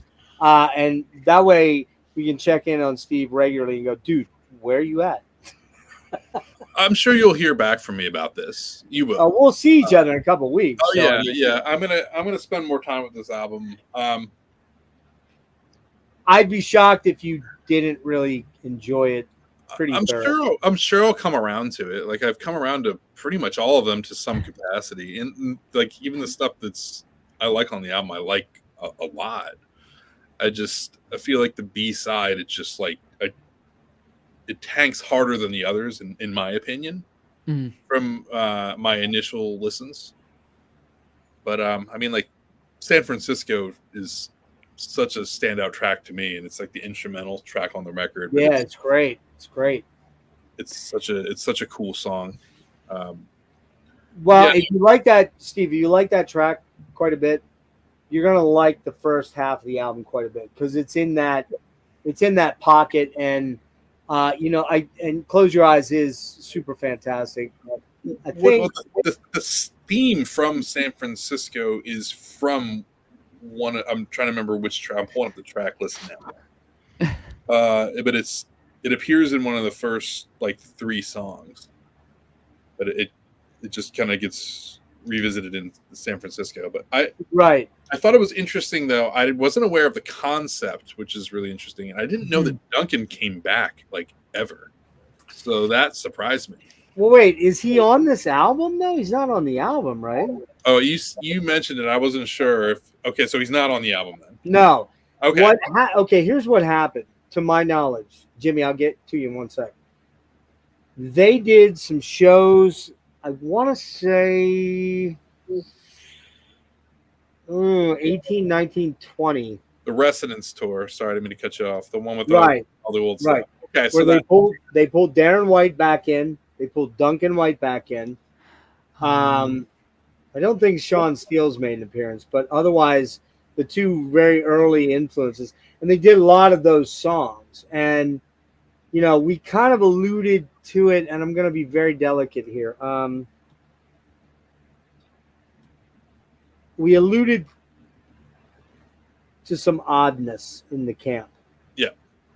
And I'm just going to leave it at that. There's plenty of speculation out there. There's a lot of unsubstantiated speculation.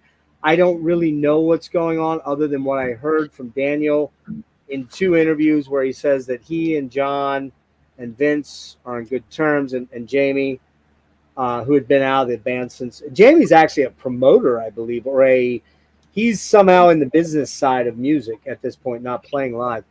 And then something happened. Something pretty allegedly pretty cataclysmic, and now there's the 2 factions, which seems to be Darren and Duncan on one side and the other guys on the other side. But from what I gather, Vince was kind of the guy that said, I'm done. And that's why we have a hiatus. Whether that ever comes back again, I don't know. I really don't know. But he did come back, and they did do some touring on that. Not in the U.S. I think that was just Europe and maybe the British Isles or something like that. But they did sort of connect again in like 18, right after this album. There's footage out there of shows, and Darren White actually sounds half decent on those shows. So, Darren, I apologize. I know you want to fucking punch me in the face if you ever see me, but it's a matter of taste. But go ahead, Steve. Sorry. Oh no, that's about it. I don't have a whole lot of insight. I got to spend more time with it and give it more of a fair shake. I got a question for Steve. Yep. We've been talking about these records that are like between 55 to 60 minutes long. Yeah. Could you write an hour-long record? Like, could you write because I got to assume like you and I both write 40-minute records. I'll be right back, guys. I have, and I actually, it's mostly because my individual songwriting, the songs are too long, so they clock in. Yeah.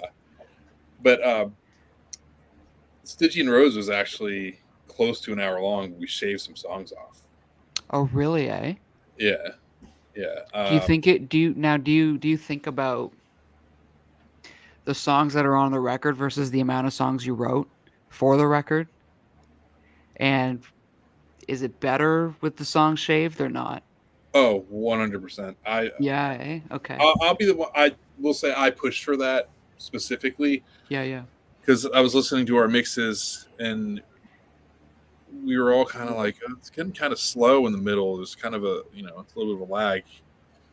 And then I was just like, I remember saying like, well, I got to say this about Matt. Matt kind of suggested cutting. We wanted to cut 1. Matt suggested cutting 2. And then that was when I was like listening to the mixes on the train. I was like, I got it. Let's get rid of these 2 songs. Yeah. Cut that off.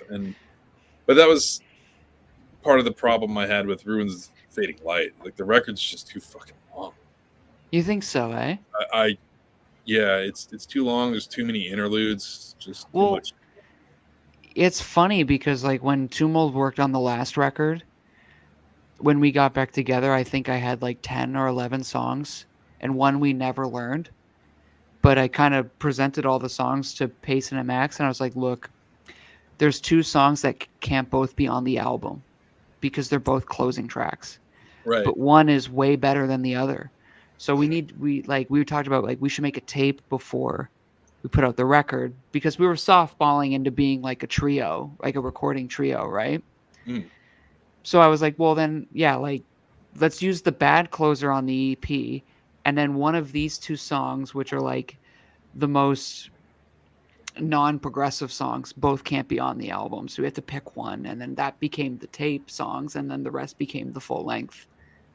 So yeah, but I guess it was like similar problem. But what I did was we just released them like through like a lower stakes output. You know what I mean? Like as a demo tape, the songs that we weren't as hot on. Yeah, you just got to figure out how to divvy certain things up.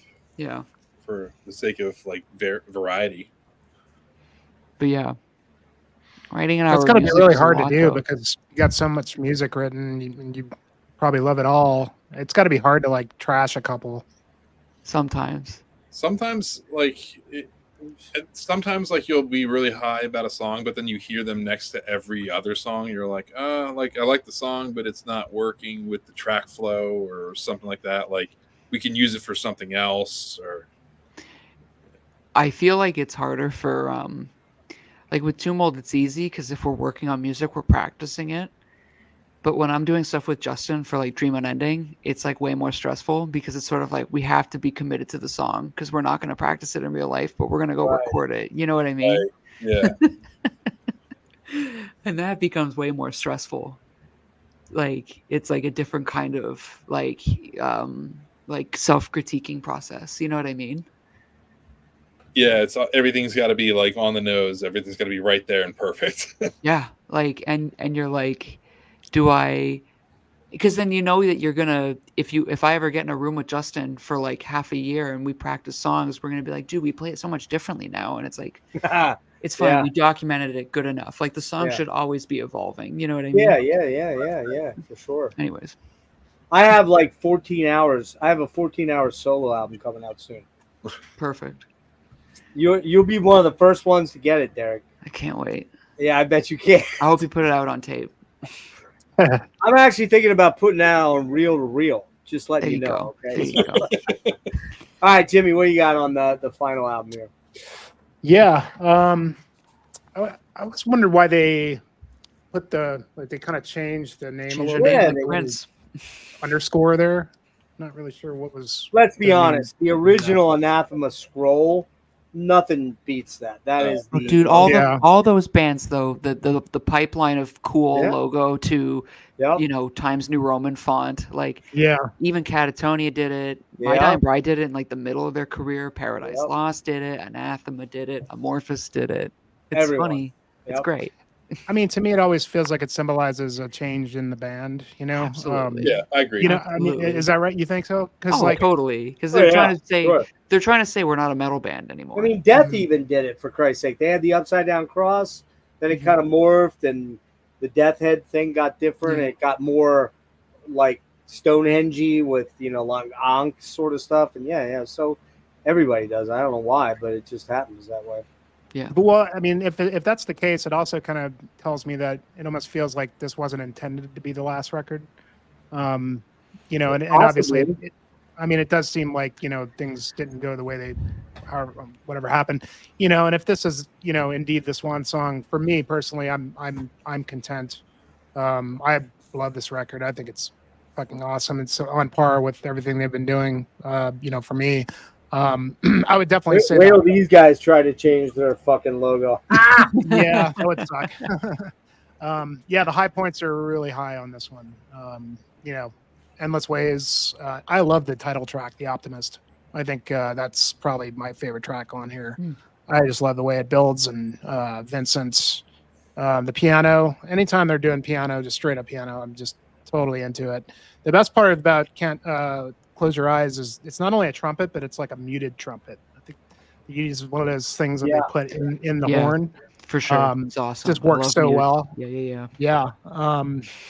Yeah. Ghosts, I think, is like kind of one of the more melancholic tracks for Lee, and I think it works really well.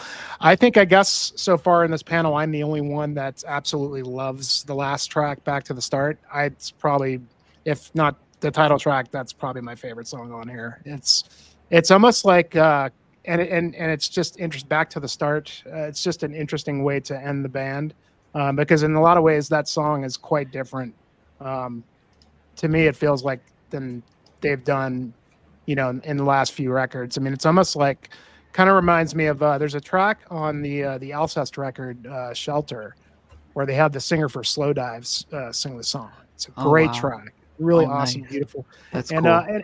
And I'm not like a huge Slow Dive guy. I like some of their stuff, but this is, to me, is like a Neil Halstead track.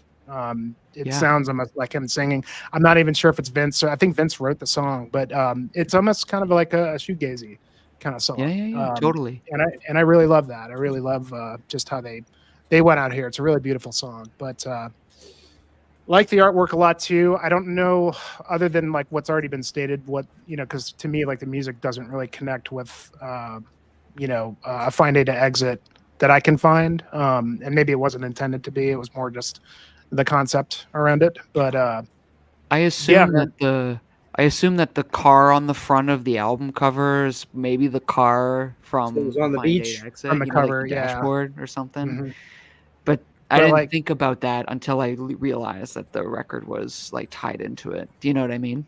right. And I wonder, like, because it's, I mean, I don't want to get too far deep into it, but yeah, it's into why, I don't know why, because it doesn't really make sense to me. But yeah, man, what an amazing band, man, and what an amazing, for me, I'm not, if they're done, I'm good with it. Anytime a band that I love, I'm always try to be, like, oh, fuck, they're not, I'm cool with whatever these guys decide to do. If that's it, that's it. Great. If there's something in the future for them and it makes sense for them, I hope they do it, and I wouldn't be surprised. They've gone long stretches without doing anything, and, obviously have some issues internally, but, they're all families. So I wouldn't put it past them to come back in another 5 years or something and do a crazy, like, Death Doom record or some shit. Would be badass. But, I don't know. Yeah, man. What can I say? Thanks for including me on this, guys. And it was really cool to talk about this amazing band. Just we're not absolutely. done yet. We're close. But No, I know we're not. I know, but just talking about the last record, it's just like, I feel we're like wrapping it up. The main thing, yeah. Yeah, dude. But I absolutely, yeah. I mean, there's really nothing that I don't like on this album. It's great. No, it's a great swan song. I mean, it's still a very high quality album. I don't, like you, we have this. I don't know who else has it, if anyone. I don't have a copy yet, but I'm gonna get one. I don't have that. Yeah. It's very good. It's very, very good. This is a cool, like, blue, cloudy, something weird sort of thing. You can't see it very good, but it's cloud. Oh, come on, dude. There you go. Maybe you can't see it. Sorry. Anyway, I like it a lot. It's a good album, man. it's very good. It's very good. The first track, Synesthesia, is classic Anathema, man. Just and heavy, like probably one of the heaviest things Danny's done in forever. But is it the thing that I pick up on it is that it just, I don't know, man. It just doesn't have the Vince and John Douglas touch or the Lee Douglas touch. Yeah, you're nothing without your bandmates. You know what I mean?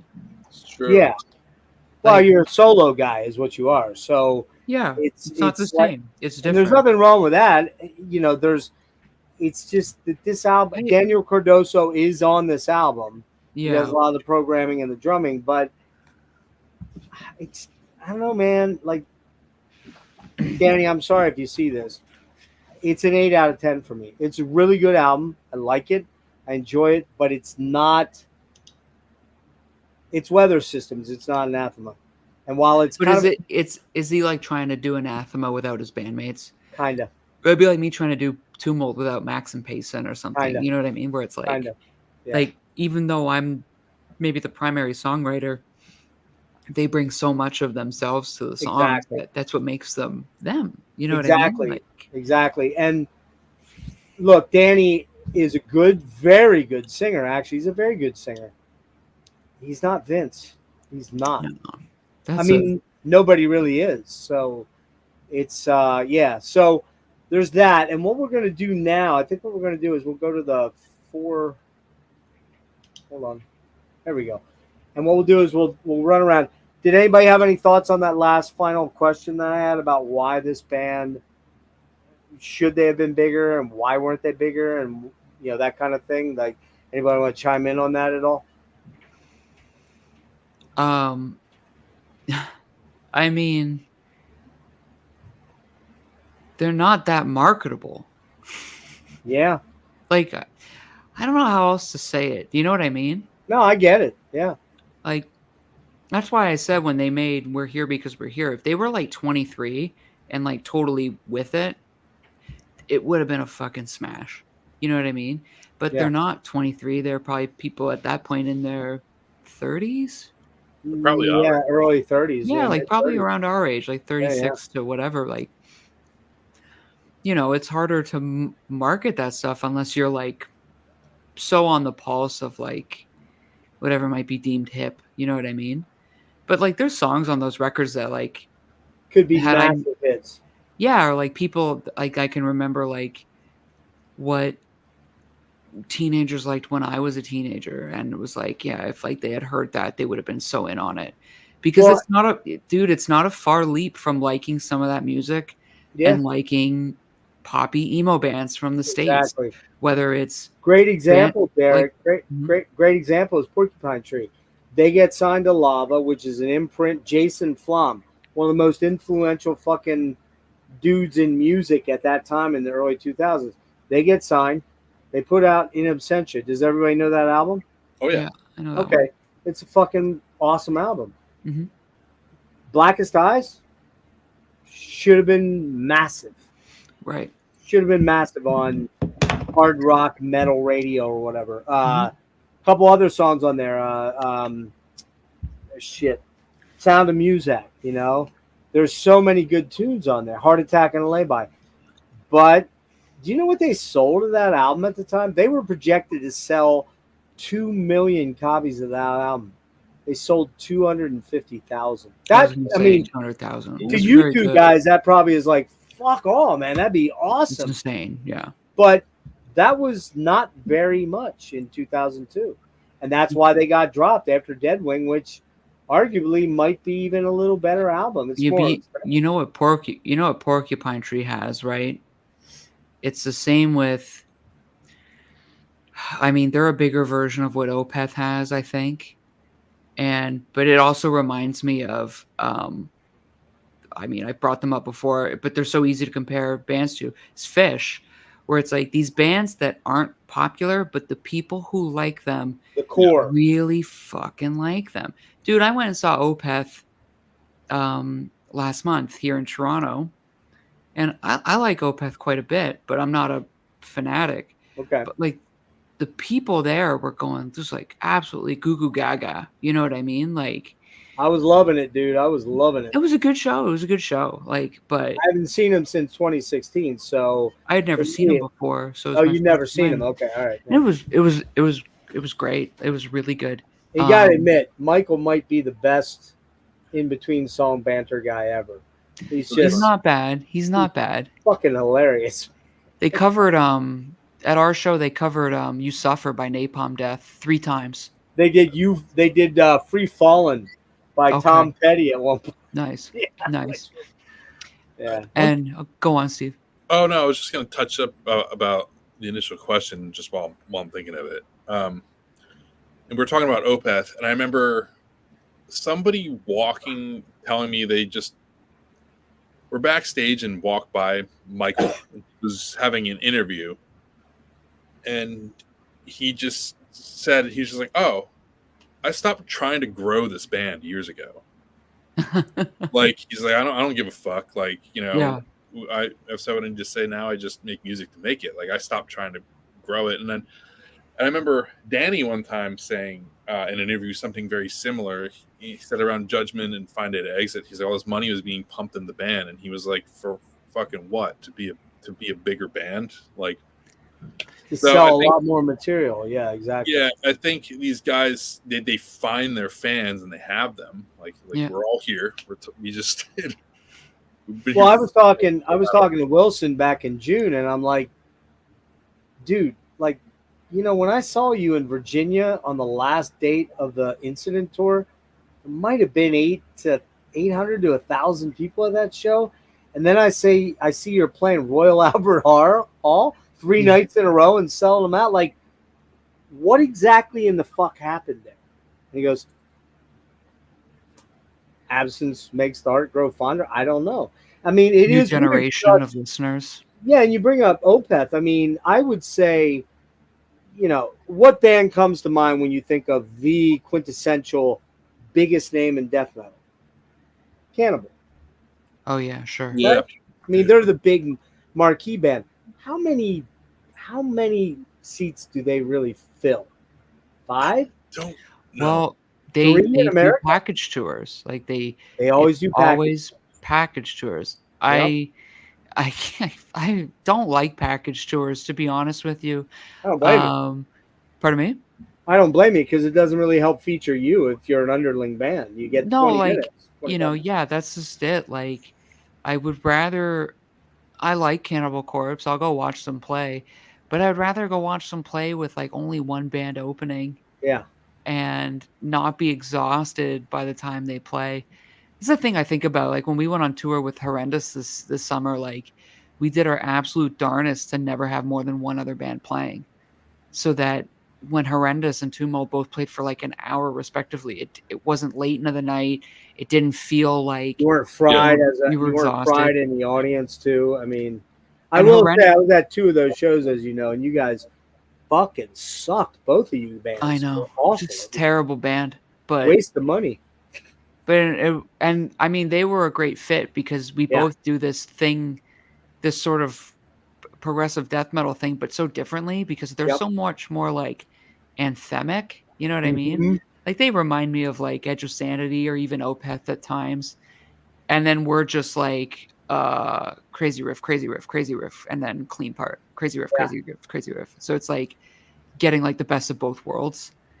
So like for the person going, it was perfect. But like, dude, when That I was like, awesome. It was you know, awesome. like I don't want to like look. I love a lot of bands, but there's certain bands where I'm like, I don't want to watch this band for an hour after 2 other bands before the band I want to Exactly, see. You know what yeah. I mean? Like, Yeah, because you're fried by then to an extent, man. I mean, you're tired and you're just kind of burnt out, and you're like, man, my ears are toast. And yeah, so this is I don't mean to take up all this airspace, but oh, you're fine. I'm going to say 2 things. First of all, I went and saw PJ Harvey last month. And there was no opener, right? It's just her. So she comes out with her band and she plays her whole new record from last year, start to finish, which is Wow. about 40 minutes. Perfect. 40, 45. She walks off stage. The band plays a song without her. She comes back and rips through 10 songs from her back catalog. Holy fuck! Incredible. Wow. It was like perfect. You know what I mean? And I mean, anytime I go see a band like Fish, it's just them. They play 2 90-minute sets and I'm getting my money's That's worth, right? insane, dude. Holy And it's shit. like, sometimes I'm like, if I love a band that has like 10 death metal records, dude, don't take anyone with you. Just do 2 sets. I'll Yeah. watch it. Play your Yeah. new record and then play a bunch of like old songs. But Well, it's just like take- when Rush. It's what Yes. like when Rush started is the perfect evening for with that. Rush. Yeah. They dropped the openers, and they would always give a lot of weird stuff like Voivod and Candlebox and Primus and all these Oh, strange yeah. bands would open. But you were always like, hey, these bands don't have a lot in common with Rush. It's kind of weird. No, and you just then- want to see Rush. But I want to see Rush, and I really want to see 2 hours and 40 minutes of Rush, like Yeah. always. And they can get away with that. A lot of bands can't. Well, Even Yeah, that's just I don't it. even know if Cannibal could get away with that. They to be honest. can't. They can't. Yeah. You'd Too be many- fried. Dude, too many of the people going to Cannibal shows are casual. Like I don't know what to tell you. Well, and But- also, dude, they're drinking, they're getting fucked up before Yeah. the show. They're already toast by the by the last 4 or 5 songs. So another great example is like I went and saw that Beat tour, that King Crimson band. Did you see it? What'd you Oh think? yeah. Oh, dude, it was so sick. Yeah, It was it's like unbelievable. four sick ass players right there, man. Oh my god. And they didn't screw up one song. I've heard that they've screwed up songs on other stops of the tour, like earlier in the tour. They're hard songs, man. I saw the double trio in 09 twice sick. with Robert. It's always such a weird thing though with Robert because he's such an odd fucking dude that it's like he'll get up and leave if somebody takes a picture and you're like, come on, bro, like lighten the fuck up, Francis. That kind of thing. But Steve Vai just killed it on guitar. It was so crazy. He's so sick. I had never seen him play live before in I any have. I've capacity. seen him solo. He's insane. So it was cool to see him, but have to play over like songs that I think are better than his songs. You know what I mean? Because for sure. Love King Crimson. For sure. So to hear him like solo over like Robert Fripp riffs was just like, and so weird and Anathema, but I heard it worked. I saw stuff, and it's funny. I saw Vi at Hammerjacks, which is no longer around. That was a club down in Baltimore prior to Soundstage, and guess who was his singer? Not when Devin was in the band. Oh yeah, that's amazing. So sick. I was 24, maybe 23. That's so crazy, dude. Devin was he's still insane, but he was amazing. So insane. I love Devin and I are sitting there. He climbs up. This thing had like it was 2-tiered, and the upper stage area over the stage was just you walked up the back steps and you hung out over the balcony while they're doing a song. I don't remember what song it was, but Dev climbs up on the fucking amps, climbs up to the second rail. He's walking around the rail prowling, and he's like fucking. He comes up to me, and I'm like drunk as shit. I was really hammered, and we're doing this. We're doing the head slam thing, and suddenly we crack heads. Oh man!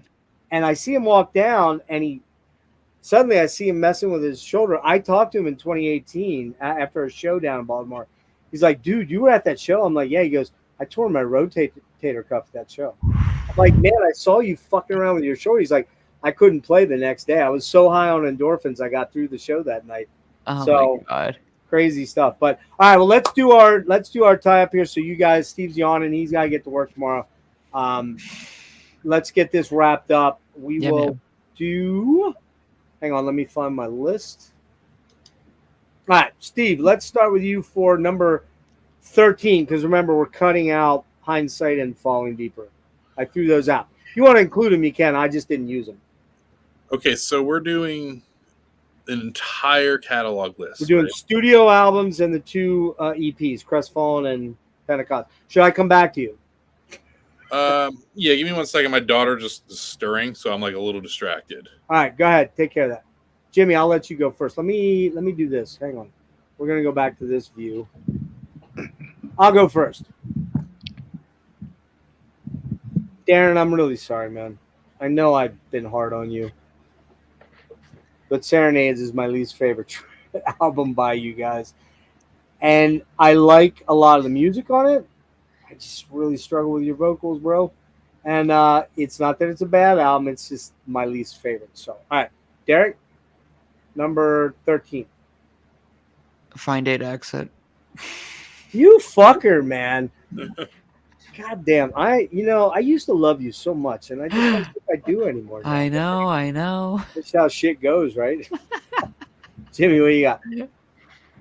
Find A to Exit. You fuck. Now you, it's inexcusable. It's inexcusable? Inexcusable. Inexcusable. I'm not even that drunk, but God damn it, that's inexcusable. When I come out there to Denver, God damn it, I'm buying beers for everybody but you. Fuck off, man. Anyway. Hey, remember that Anathema doesn't have a bad record, so that doesn't mean it's all true. right. Okay. It's true. Okay. All right. You guys are so fucking wrong. It's terrible. Steve, you all right for the last one? I'm gonna go with the Optimist on this one. Fair. Okay, because you're just not that familiar. Yeah, I'm still learning. That works. That works. Still learning. All right. Man, it's tough. This is tough. It's a tough disco to rank, for sure. I'm going to go with Crestfallen. I really like that EP. There's a couple songs on there I love, but it's still very rudimentary. It was technically their first release. and it kind of has that vibe to it. Although it does have that crusty, doomy, dank Lost Paradise vibe to it too. So there's nothing wrong with that. But I do yeah, I'm going Crestfallen. Derrick.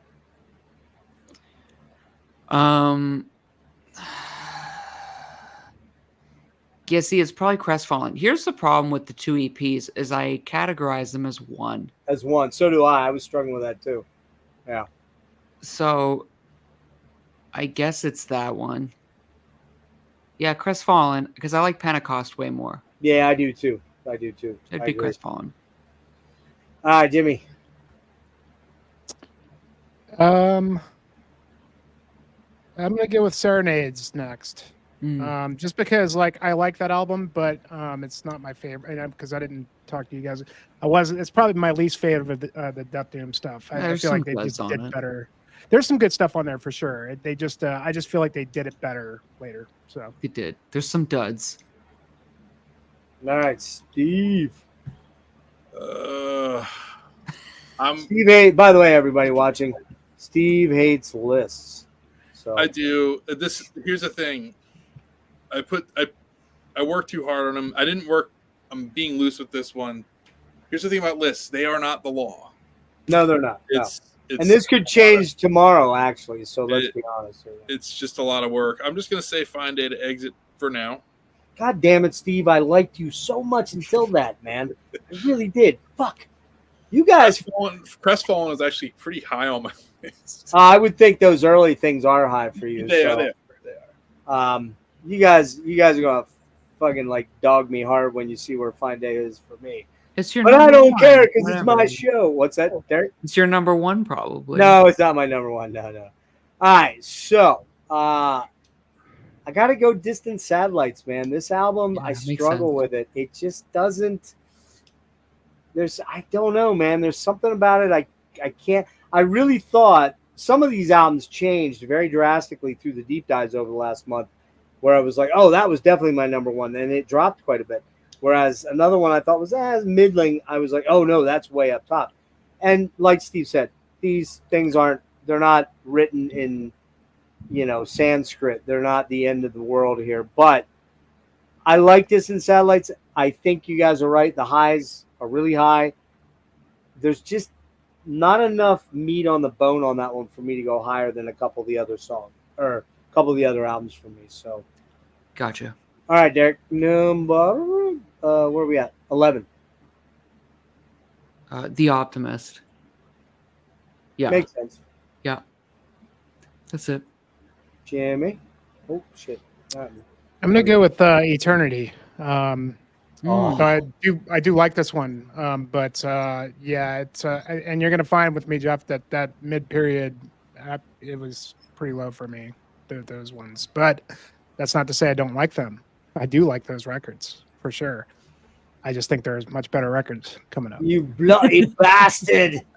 All right, I cut your bloody What's the Black Knight say? Come back here, you coward! I cut your leg off. Oh hey, dude, there's songs on Eternity that give me goose flesh. So you know what I mean? You're gonna find that one's very high for me. Steve. 11. Okay, so we have 13 of these guys, right? Yeah, you're on 11.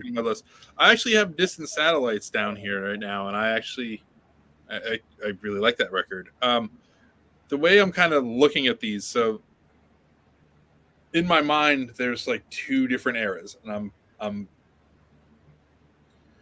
just kind of dividing them from the old stuff to the new stuff, but I don't know how correct this is. I'm overthinking it, but yeah, Probably. I mean, you have 2 eras. Jimmy has 3. I have 4. So who's right? Who's wrong? Who gives a shit? But I get what you're saying, and I know you're kind of connected to that earlier material, which I am as well. You'll find a couple of them up in my upper register, but we already went through the Darren White sort of thing, so I struggle with it.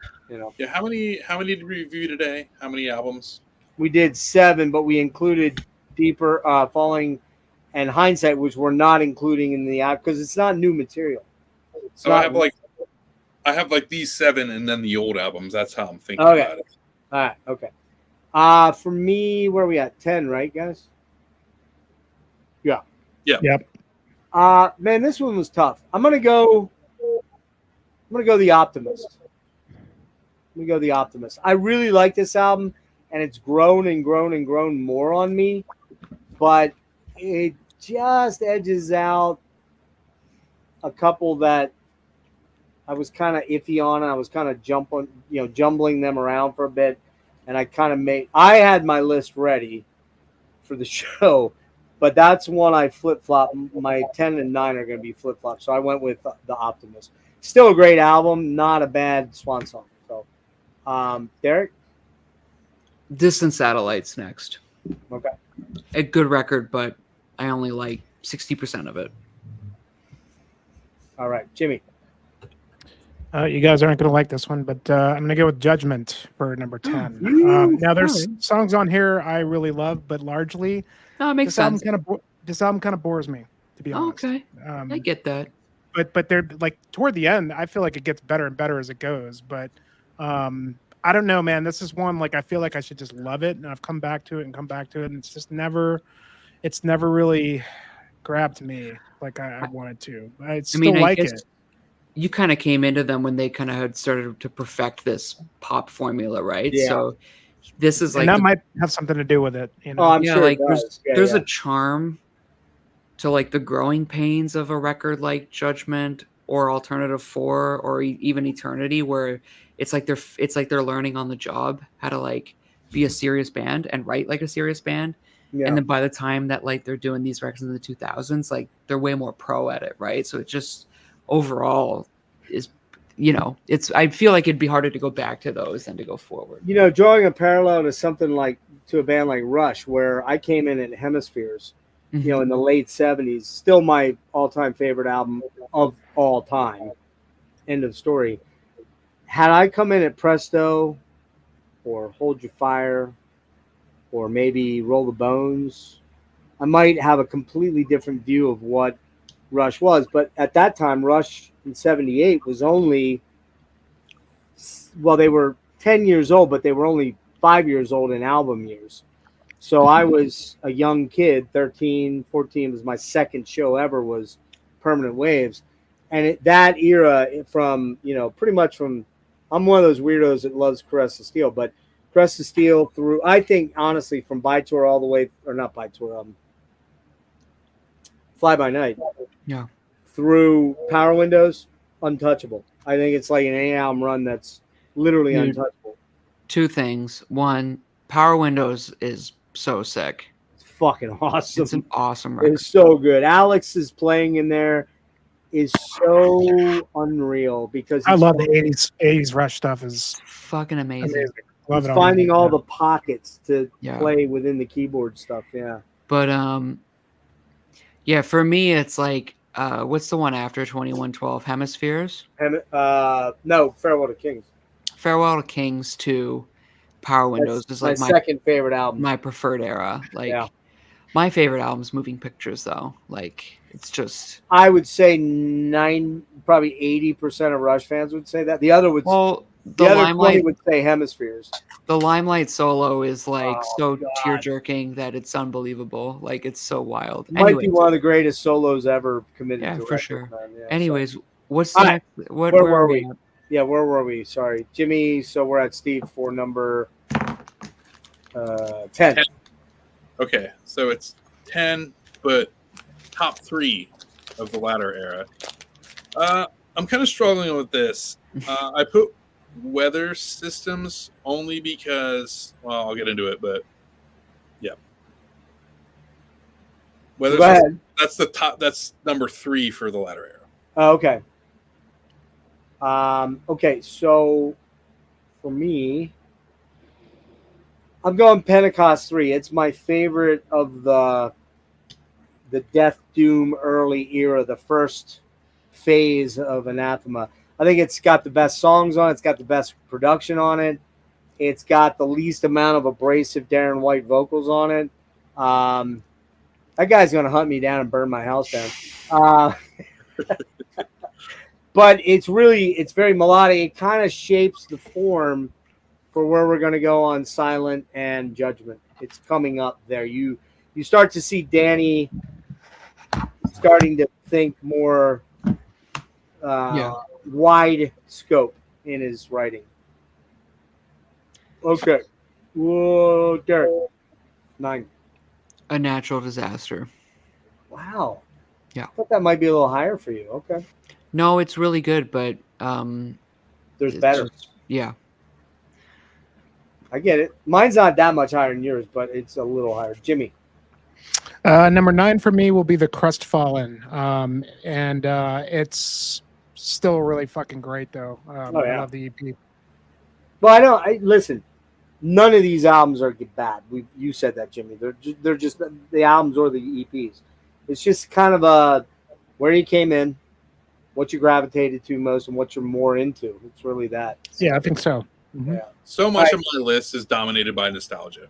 Sure. I'll just be the But that's kind of everybody, dude. I mean, Yeah. seriously, Steve, that's like every band you can think of. I know exactly where I came in on this band, that band, I mean, it just is what it is. I mean, Oh yeah, and it's often like you said where you come in. Like my favorite death record is Human because that's the first death that's record where I heard, came in and- with Human. It's my and favorite too. Well, it's that's, just the, nice. that's the second greatest death metal record ever, too. Two Yeah. Mold. Not, I don't know any of those guys in that band, and they're kind of weirdos because they play in like shorts and shit. But I hear that Matter of Infinite Forms is still my favorite album by them. And Oh, really? yeah, and they're kind It's of the wrong answer, but Huh? it's the wrong answer. Yeah. Do you know those guys? Yep. I can tell you which is their best record, too. Well, you can tell me at the end. Hold on to that for a minute. All right. And Crypt Sermon. I love the new album, but I love the second album. There's so many. That's because it's a Fucking amazing heater. crap. That record fucking slaps. That's my least favorite one. I know you tell me that, dude. And it's like, what? Yeah, no. I still need to get a vinyl copy from you, Steve. There's a lot of reasons behind that. I could reconnect that album down the line. You will. Dude, come on, Byzantium. Oh, the first one. I like the first one. It's charming. Oh no, that's on the first album. I'm shit. What? Oh god. Yeah, way to go, Jeff. What's the? Oh god damn it! I'm forgetting the songs on the second The album. Ruins of Fading Light. It has like 400 interludes and. Yeah, but that's why I love it though. It's so fucking killer, man. But look. Here's the thing, with all your bands, none of you guys have put out a real kind of album. So Not there's yet. that. Yeah. The next one. for Not sure. yet. It's coming, but when Derrick does his death metal meets Earl Clue meets this guy, you're gonna like this, Derrick.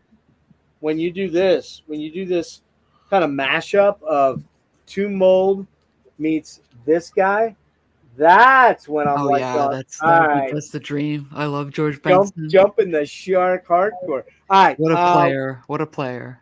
Steve, where were you at? You said Okay, so I'm at number 2 of the latter half, but number 9. So Yeah. I put Natural Disaster again. Nostalgia for me for that one. I think Weather Systems might be better, but I'm sticking to it. So Natural Disaster.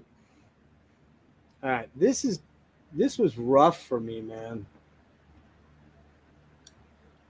I gotta go Silent Enigma, and goddamn, like if you'd asked me 5 years ago what my favorite album of theirs was, I would have said Silent. But this kind of reevaluation of the material really changed a lot. I think the high points on A Natural Disaster are fucking incredible, but there is some draggy material in there. There's a couple tracks that just kind of don't really.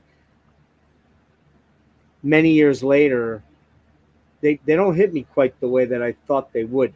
I put an asterisk on that because that one would be the one of pick that I've had thus far that probably should be higher, but I'm not. It just kind of was like when I was going, huh? This is what I Silent? mean. Silent Enigma. Yeah. Lists are work. They are, and not only that, when you start doing it and you're going, oh man, and you're like going, no, This is why tiering records is better. You're probably 'Cause it right. lets about you that, yeah. lets you categorize them by like Well, we'll do that next time. level of enjoyment. Yeah, yeah, Yeah, yeah. like S tier, Yeah. A tier, B tier. Yeah, Yeah, yeah. yeah, yeah. That's probably a better way to do it. But okay. Derrick, what do you got? So the next one, which is the last of my C tier, is Serenades, which is a good record, but I feel like it only really heats up in like the middle. Like Sleepless and Sleep Insanity, I think are like a great 1-2 Dude, punch. Sleepless is one of the coolest riffs ever, Yeah, man. it's amazing. Oh, it's so good. Also, a thing we didn't talk about, but with like this like new era of Anathema, it's like no more guitar solos. Yeah, there's like not like there that. used to be. Yeah, And there's some solos on the early records I think are like sick. Like oh yeah, like so you're right. There is. Danny does sort of tend to look towards the overall atmosphere and vibe of a track. Yeah, versus- he brings great guitar playing through a different medium, whether it's his finger picking or just the songwriting, and that's awesome. But it's just like, oh, I miss the guitar solos. Yeah, just like I mean, for example, the kind of the lead-in solo to Angelica, you know,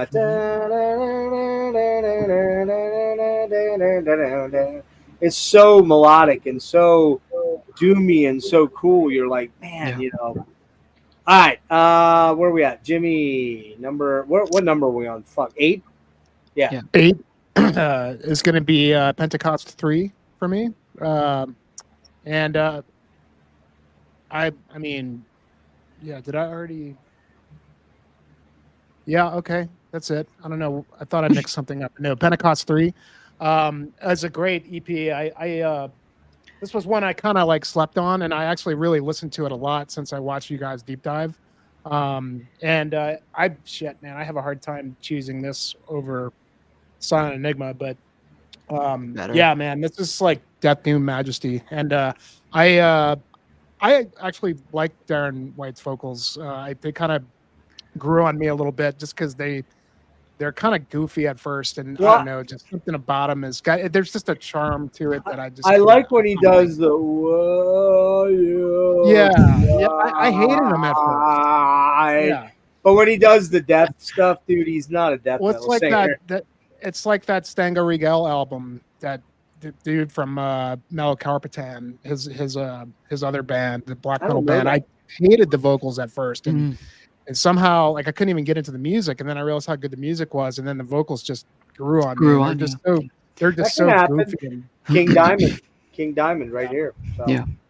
All right, Steve, what you got for your number 8 pick? I'm staring at this thing and I'm actually moving stuff around a little bit. I can see you're stressing that the beads of sweat are. Yeah, and I'm gonna do it, but I'm gonna say Serenades for number 8. Wow, I thought that might be a little higher. It was. I moved some stuff. Peer pressure. I'm recognizing some things for just being better, not just that's just kind of what I'm the grappling. Nostalgia, wiping away the nostalgia thing. Yeah.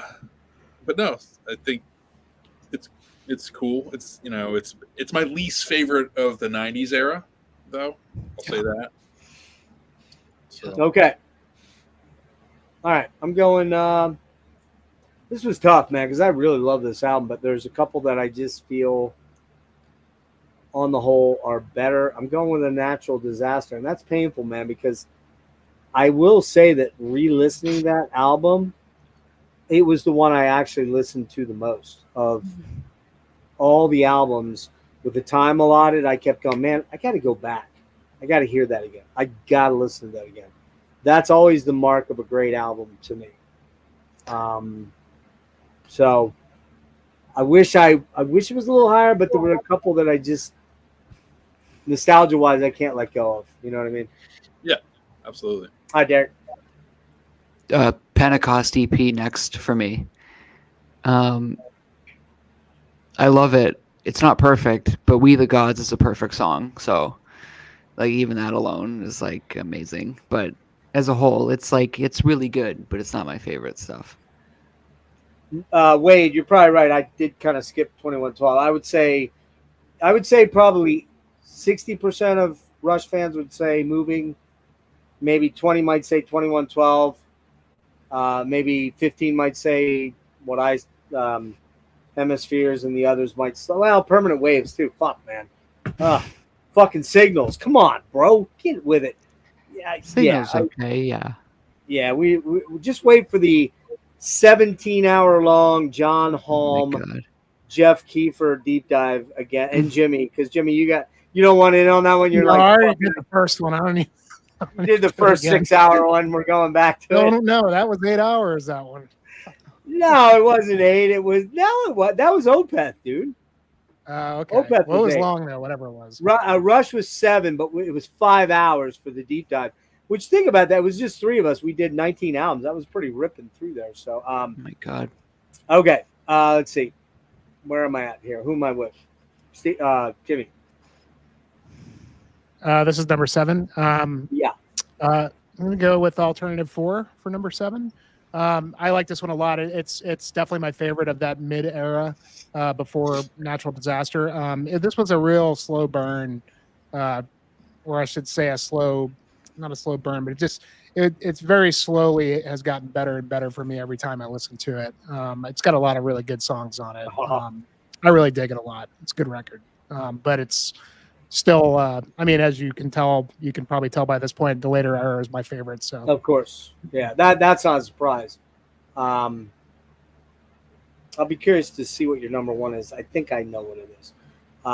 You guys probably don't know what my number 1 is. Finding the exit. No, it's not.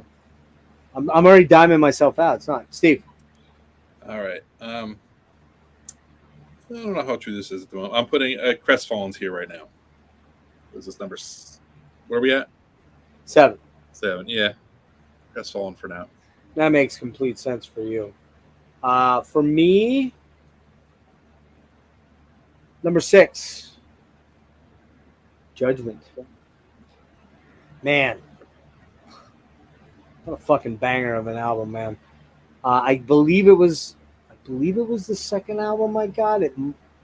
No, it wouldn't have been the second because that came out in 2000. Right? Or am I wrong about that? Wait, which one? 99, I 2000. think. Or 99. You're right, Derrick. It was 99. Judgment? Yeah, it was 99. Yeah, 99. So while I came in at 2000-ish, 2001 with Fine Day, Judgment probably was okay. Yeah, it was the next one I grabbed. Then I went backwards through alternative, blah blah blah. Man, there's so many good tracks, and in many ways, I would say it's kind of their most heavy metal album, if that makes any sense to you. Not maybe the death doom metal, but more straight up kind of heavy metal with killer riffs and, I mean, so many great tracks on that album. Deep's on there, man. That song is so good. I'm blanking because of my drunkenness here.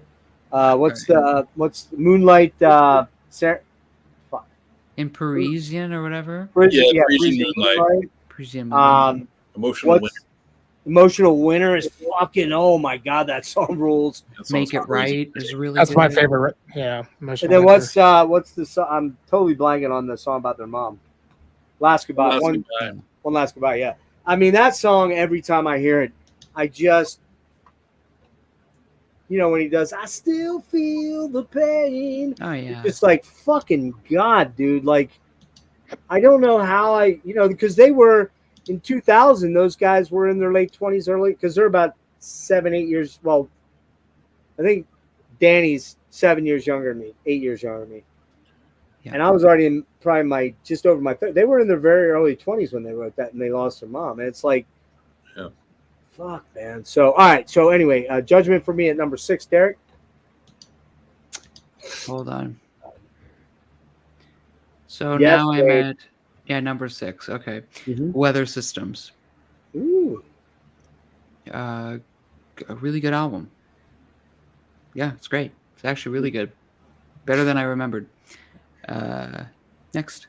Well, that is the fun part about revisiting, because you you just kind of reconnect with them, or you don't, or you get in there and you go, man, what the fuck? What did I think? Why did I think I liked this album? It sucks, that kind of thing. It happens. So, Jimmy, what you got for 6? Sound Enigma. Look at you, higher than me. Nice. I mean, this is. He gets it. It's a. It took me a long time to really get this album. It's a dense album. It's their It densest is. It record. really is. It's their densest record. I agree. One of the things I talked about in the last episode was how amazed I was that I connected with it so quickly as a young teenager. Yeah, I remember you saying that. Really, Yeah. I don't know how it happened, but it did. Because it's I was challenging surprised album. at that. Yeah. Yeah, it's I wonder challenging. how many people could say that about Silent Enigma. It's a weird one. It was a I mean, grower it is. for me. It was a grower for me. It didn't hit me hard, except for the main change for me was that I recognized that Vince was a much better vocalist, but he really wasn't even a super great vocalist on that album. He was good. He was an improvement for me. I think, I would have been interested to hear Darren on this, but I mean, I just like what I love about it the most is that it's just such a unique record. It really kind of stands on its own for them and for the death doom genre in a way. And you know what? The cover art totally depicts that album, I think. Yeah, absolutely. It definitely captures the vibe to it, the atmosphere, but it's a very atmospheric record too.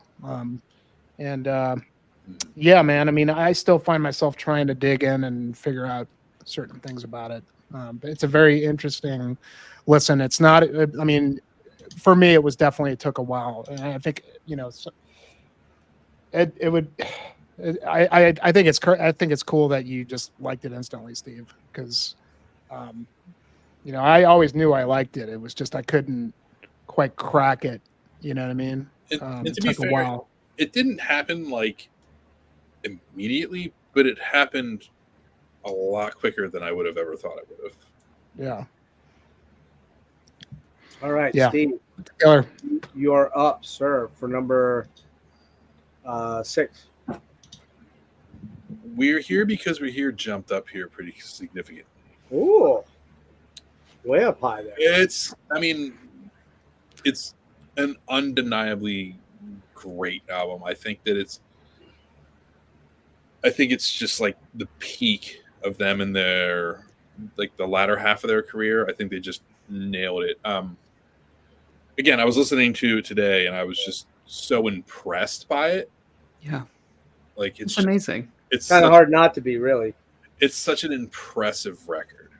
And again, it doesn't have the nostalgia effect, but it's so good that I had to move it up and recognize it as just for being so good, not just something I connected to, when I was a kid.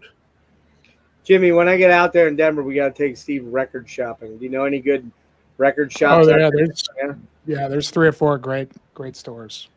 Mm-hmm. All right. We're gonna hook him up with that album.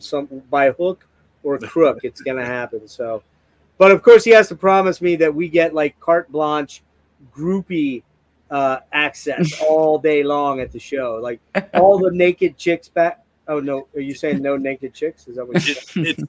It's gonna be lots of dudes with denim jackets and patches and shit. Going, yo, dude, did you just catch Autopsy, man?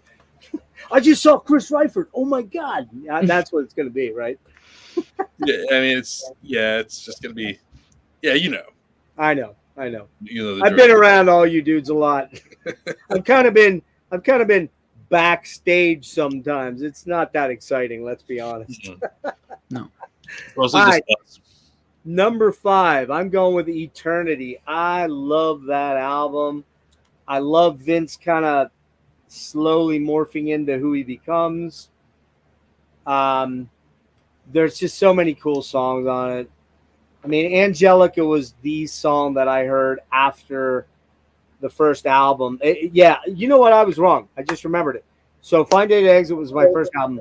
Eternity was my second. And it was based almost solely on Angelica because that song just grabbed me by the throat and said, I'm not letting you go. And I still love that song so damn much. And I won't lie, I am an Ebo slut. I just love it. So Yeah, it's awesome. is what it is. You know, it is what I can't play one for shit. I bought one of them YOLO cheap ones the other day.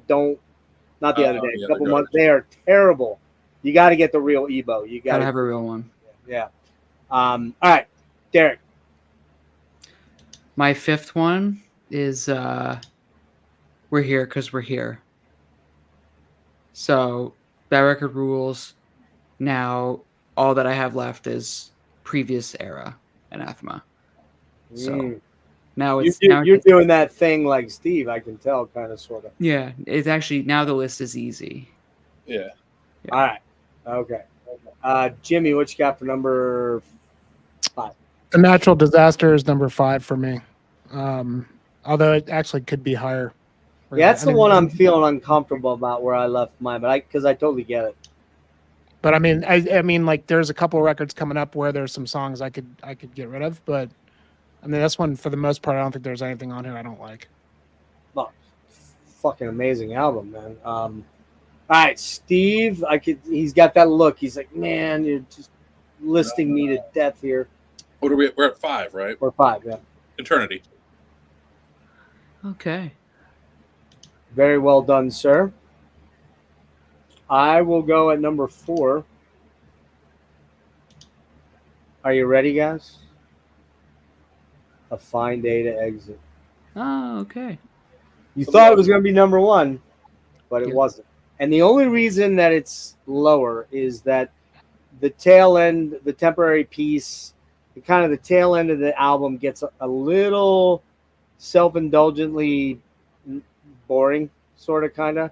But when you start with, and I know, Steve, we talked about this on the first episode, there's a different version that doesn't have, am I going to forget the first lead-off track? The track listing's different. Yeah, it's in a different order. Yeah, what's the lead-off track on the old version? Feel the Pressure. body break. Pressure. Yeah. I just, man, I love that song. I love I'm forgetting the names of the tracks. That's terrible. For that album, let me pull it up here. I just got to pull it up. Yeah, so Release is fantastic. Looking Outside Inside is amazing. Leave No Trace. Oh my God, man. Come on. Underworld, absolutely amazing. Barriers is great. I think is that your favorite track, D? I think so. I think that's what you said. That like slow song near the end of the Yeah, record, with the female vocal. breaking down the barriers. Yeah. Yeah, it's just, I don't know, man. I love that album. Nostalgically, it'll always stay with me as a very important album for me. So that was number 4. Derrick? Alternative 4. Yeah. I like that. I like the way you're thinking there. A little bit. My fourth Jimmy? favorite is Alternative 4. Distant Satellites, number 4. Wow. Oh, nice. There's only one song I don't really like on here. The rest of it is fucking gold. I mean, there's maybe 2 tracks that are kind of toward the end that are not as good, but the strong stuff on here is so The strong. highs are high. Yeah, Yeah, you're the high man on that one, man. That big time. Wow. Okay. Mhm. Very good. You and I like that album more than everybody else. I think so. you're Yeah, right. I think that's It's right. sick. You're right. It's so Yeah. good. That's cool, though. What you got, Steve, for number 4? Oh, Judgment. Wow. I can see that. That's the riff album there. Again, I don't know how correct it is. We're getting into hairy territory Oh, here. for sure. It's a We've lot been of. in hairy territory since number 13. What are you talking about? That's true, but it's even hairier up here, you know. So We're talking full-on bush up at the top here, kid. Full Come on. on. I mean, Judgment's in the top 4. That's pretty good, right? It's Yeah, it is. amazing. Yeah. Hey, it's a fucking amazing album, man. I had it 6, so I get it. Me, right? Yeah. Okay. Number 3, right? Mm-hmm. Weather Systems. It's just a 10 out of 10. It's a Nice, man. fucking beautiful album. again, two of my top three picks are just life-affirming, human, beautiful albums, man. And that's, when you get up to be an old man like me, you kind of get that. So Makes you kind of sense. get it, you know. When your gas tank is below half full, as opposed to you young cats that are like only a quarter tank less, it hits hard, man, as you saw earlier. So Derrick, number 3. Eternity. Yes. Eternity is my number 3. I fucking Beautiful. love it. So Beautiful. charming. It's like, I love that era of them trying to figure out how to be a serious band, like right above their head. It's amazing. I love the guitar tones on it too. The guitar it's tones on it awesome. are so Fucking love good. Solos on that album are great. Yeah. Yeah. Great solos. Like, yeah, it's sick. Anyway, so Eternity, yeah. All right. Jimmy, what you got for number 3? The Optimist. Wow. I think I love this one more than all you guys did. I fucking love this album, man. Sick. You did say to me Fucking though, and I great. said, "Look, I don't have that one. I've only barely checked it out a week and a half ago." You're Well, you like, know what, dude? I bought it love the day it came out. That vinyl, I went to the store Okay. and picked it up that day because I was Yeah. just so into the band Connected. at that time. I had to, just go to the store and pick it up, and so it's been, I've had a while to gel with it, and I hadn't listened to it in a while, getting ready for this deep dive, but when I listened to it yesterday, it all came back to me, and I was like, oh, I forgot how much I love it. I think it's an excellent swan song if that's the last one, and yeah, it ranks very high for me. Some really, really, powerful songs for me on that album. I think that one's a grower for me. I think it'll get better as time moves on when I revisit it.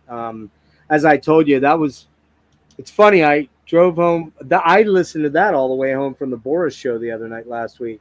It was the album that I was like, okay, I got to connect with this thing. And the whole way home, I was just immersed in it. It was like so cool, because I don't know about you guys, but I do, maybe 75% of my listening in the car, because that's where I'm isolated from everything else. And I can just, and I do travel to a lot of cities that are, 3 hours away. And you can get a lot of killer albums in there, man. Like when I went up to Opeth, completely forgot about the fucking Ghost of Lost album from Swallow's Son. Holy fucking shit. Oh my God, is that album so good. Had forgotten about it, threw it in, was like, wow, where's this been? Where, All right, Steve, number 3. We're almost there, guys. Pentecost 3, for this reason.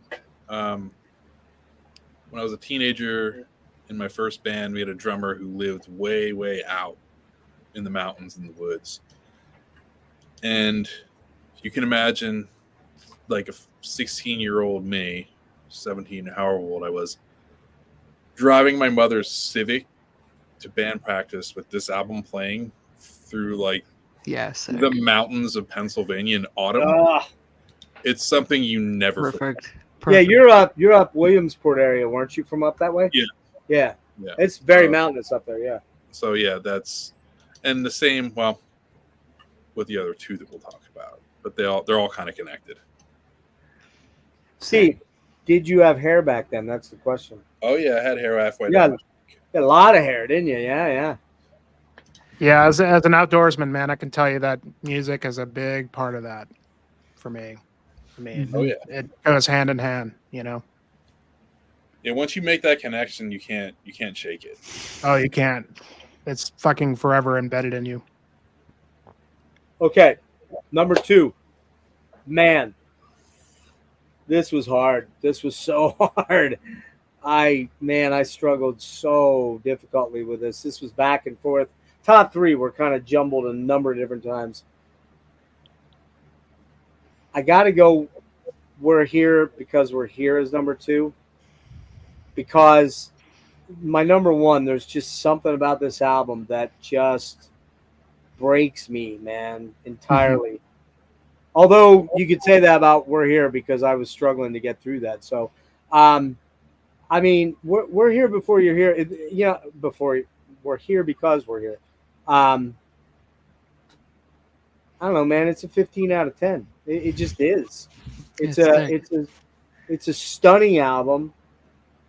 We're gonna set up a GoFundMe for Steve. We got to get that. We got to get that in his hand. Man, it's just so beautiful, man. Everything about it is beautiful. The vocals, the guitar melodies, the guitar tones, the production, the orchestrations. It's just one of those albums that if an album was if an album was ever like the most comfortable beanbag chair in the world, that's the album. You just fall into it and you're never getting out of it and you don't give a fuck. You just lay there and starve to death because you're good, right? You know? All right, Derrick. That was a weird I love coming up with these weird analogies. No, it's good. Judgment is my number 2. Ooh, yeah. Yeah. I had a hard time placing Judgment. It's hard, yeah, I know, but it's so good. It's amazing. I just I like whenever he does that, I still feel the pain line. It just is like it's great. Being stabbed in the heart in the best possible way that you could be, right? Oh, it's amazing. Oh man! All right, Jimmy, what you got for number 2? Dose. Yeah, my top 2 are pretty simple. Weather Systems is number 2 for me. It's nice. I mean, it's a desert island album for me, for sure. Yeah, I mean, these albums, like you put it best, Jeff. These are, you know, the pinnacle of human experience for me. That's what it is. Music, you know. As far if you could shape a human being out of music, these are the albums that I would start with. They're just the foundational materials of the existential thing of being. You know what I mean? Because we don't understand it. We don't know. We don't. You know, like I did mention earlier, I don't believe in God, and I don't. I'm an atheist, but I've become that more over time. And every now and again, I go, "Are you sure about that? Are you sure?" Yeah. And yet, I feel I am pretty definitively. Yet, there really is nothing better than connecting deep inside yourself with that primal human spirit of what it's like to just. I know what I'm trying to say, but I'm probably not putting. I'm sounding drunk, but I'm really not that drunk. But I mean, it's like there's only we know what it's like, and we don't know what your experience is like. You don't know what my experience is like, but somehow we all have a commonality, and this music speaks to me as far as what that commonality is, and it's about love. It's about being open to possibilities, being empathetic, even though I hate a lot of things and a lot of people and a lot of stuff. Like tomorrow, I'm sure I'm going to be a fucking wreck. But this is the stuff I would want to turn to get me right inside, if that makes any sense. Yep, absolutely. So totally. All right, Steve. Sorry, I was getting all waxing esoteric there, man. No, dude, that's what we're here for. We're at number 2. Yeah. All right, so for me, we're at 1A and 1B. This is alternative 4 for me. For B, nice. We have the same number 1. Oh, for B, a B. Yeah, 1B. Okay, all right, okay, all right. Yeah, dude, I totally get it. Elon bust. I totally get it. All right. For me, alternative 4. I just. That's your favorite. Yeah, that album just. It's like a fucking sledgehammer to the skull in the best possible way. It's amazing. It's an amazing record. Yeah. And you know, I will say, I love Danny Cavanaugh. I think he's one of the most amazing modern songwriters in metal, rock, whatever. But man, there's something about Duncan Patterson's fucking writing that blows my mind.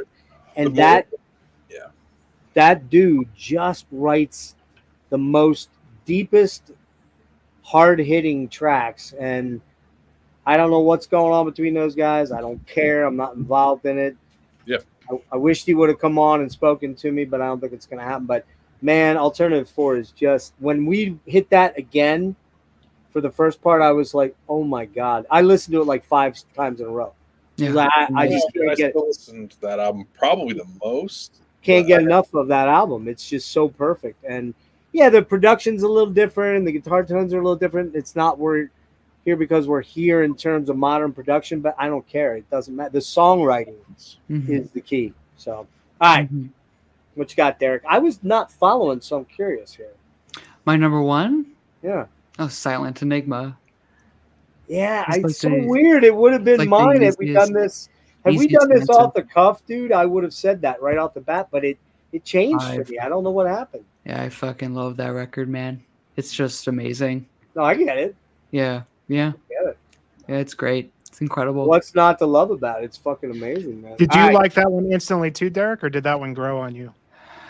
More or less, I did. It wasn't the first one I heard, because the first thing I heard was probably Crestfallen EP, and then probably Serenades before that.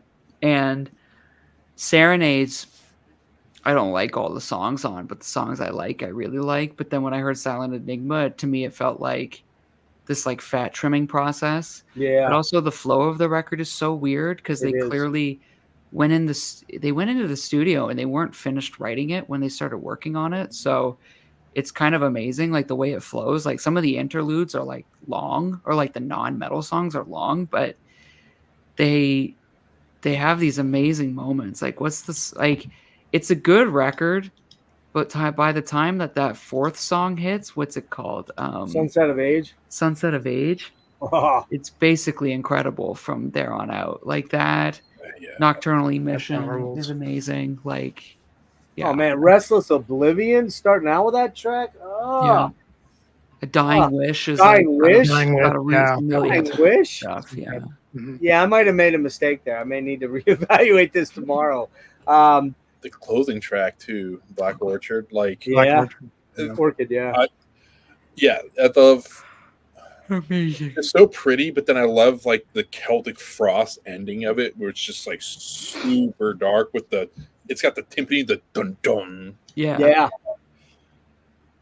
Yeah. And it's hard as guitar weirdos like we are. It's really hard not to listen to those early Doom albums and just fall so in love with that crusty, disgusting fucking super saturated fucking. I imagine it's Marshalls. I don't know what it was. Yeah. Probably Marshalls. Marshalls with a gain dime, probably. Yeah, exactly. With a dime, right? And I mean, because we're all so used to having all these boutique amps, and we could pick and choose from. They didn't have a whole lot of options back then. Maybe Oranges, probably Marshalls. I mean, you know, but they just came up. Danny came up with such a killer sound, man. Yeah. You know, The clean and, guitar. and he was playing a Les Paul back then, which now he generally almost always plays a Strat. So kind of wild. All right, Jimmy, number one. We're here because we're here. Nice. For sure, for me. I mean, and I wonder if that wasn't my intro record, if it probably would still be number one. I don't know. It's just, I think you it know, would. that's, yeah. And I don't need to. It was continue so hard. I repeating had myself about it, but it's one of my favorite records of all time. And I should also put just a quick, if this was one of the Yeah, I full gotta lengths, get I would that. include it just Gotta because get it. this is essential if you're a fan. I Amazing. mean, it's one of the most amazing concert is. films. I- It's pure fucking magic.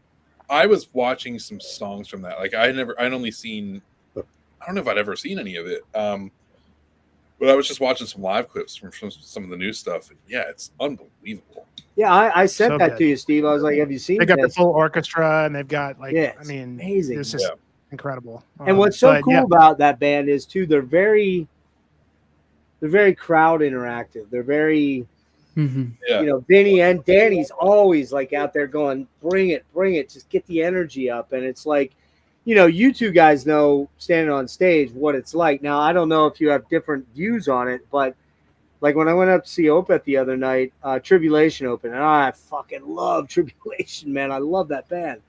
And nobody else was like, you know, it was early. A lot of people were still flooding into a giant theater. And I'm up just fucking raging hard. And I wasn't even that loaded. I had like one beer. That was it. So it wasn't like I was hammered or anything. I'm just like, and at the end of it, like I was row 7, Joseph kept pointing at me going, you, dude, you. And I finally walked up at the end of the set and he's like, we just fucking hit hands, ran into him out in the lobby. He's like, bro, you just best concert ever because of you, man. I'm like, Nice. really? That's awesome. Yeah, it is. That's just, I didn't do anything special. It's just I just fed them energy because I was getting it from them, So Yeah, For sure, reminds bro. me. It's I remember Brooks from Crypt Sermon and I years ago. There was this old like Seereth Uncle live video of them playing in California, and like they bring him out in a casket in this whole ordeal, and there's like 3 people in the fucking crowd.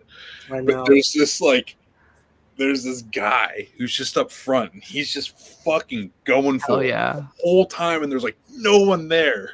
We're just like, look at this guy. This guy's That's awesome, though. Yeah, no, it's So sick. incredible. Yeah, it's fucking amazing. Nice. Yeah, it's fun. I mean, and there are guys that Brooks. Obviously, you have a lead guy in the band, so he's the guy that does a lot of that interactive. I will tell you, one of the best dudes at it. You guys are good friends with this guy. I think Matt is just a natural-born motherfucking front guy. He Oh is. God, yeah. He's made for it.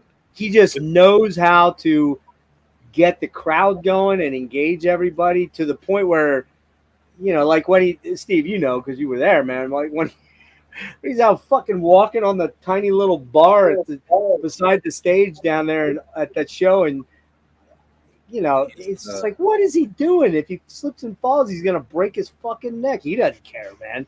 He's very free spirited. He's very free. I'm very. Man. It's helpful for me too because I'm very neurotic and kind of uptight. So yeah, you're a little bit more insulated and kind of a little harder to break open. But like I saw Matt, I saw all the guys at King last week, one week ago, and it was funny. And we'll wrap here and let you do your pick, and then we'll wrap. I saw Jamie, and I'm like kind of stealthily kind of coming up behind some people, and then I saw Damien had his back to me because I could tell by his hair, and I walk up and I grabbed Damien by the shoulder. I'm like, they didn't let anybody in this fucking place. I didn't see Matt. I think he was like had his back turned to me. He hears my voice. He turns around. He's like, Jeff! He just fucking gives me this huge hug, man. He's like, dude, I'm so glad to see you. I'm like, how glad are you? Yeah, it's been great playing in a band with him again. Just because he makes me relax a little more. I don't know. It's just it's awesome. I'm a little more high strung and just like worried about everything all the time. He's awesome though, man. He's so much fun. Yeah, very introverted, and Matt is very much the opposite. Oh, he's the massive extrovert. If you think I'm extroverted, I think Matt actually has me beat on extroversion. Matt, he knows about all he's always like the other party guy. Like he'll like come, he's like, all right, well, I'm gonna go here, then I'm gonna go here. I'm like, dude, I go like one place, and then after that, I'm home at 8, and I'm done. Done. Don't ask me to do anything. Matt, how old's Matt? Like 35 ish? Oh no, he's younger than that. I don't know. I thought he told me 35. Okay, but he's gonna be that dude into his like 60s if he's healthy. He'll just be that guy. You know what I mean? Yeah. So I say this about, and after playing with him, at first it's like kind of nerve wracking, but then you just like realize he's gonna show up and he's just gonna do great. Like if you told me Matt was in South America and we had a show in 30 minutes, like right now, 30 minutes from now, he'd make it. He'd show up.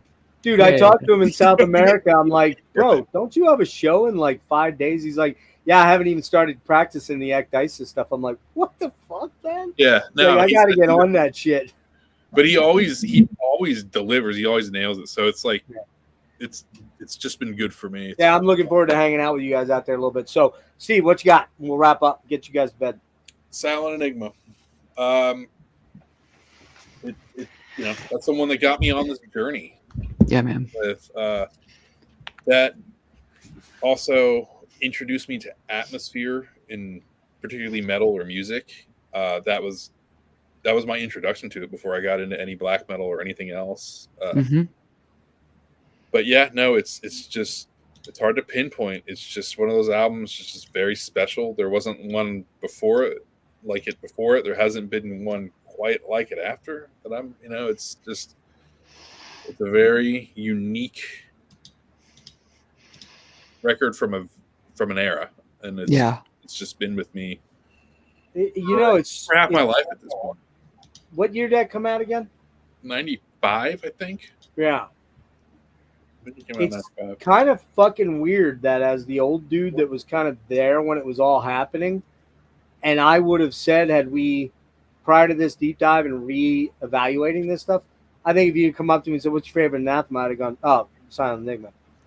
And yet it dropped for me quite a bit. I'm sort of stunned by that. I don't know. Maybe now you got me feeling kind of odd, guys. I may need to go listen to Silent Enigma for like 6 hours straight to get my head right.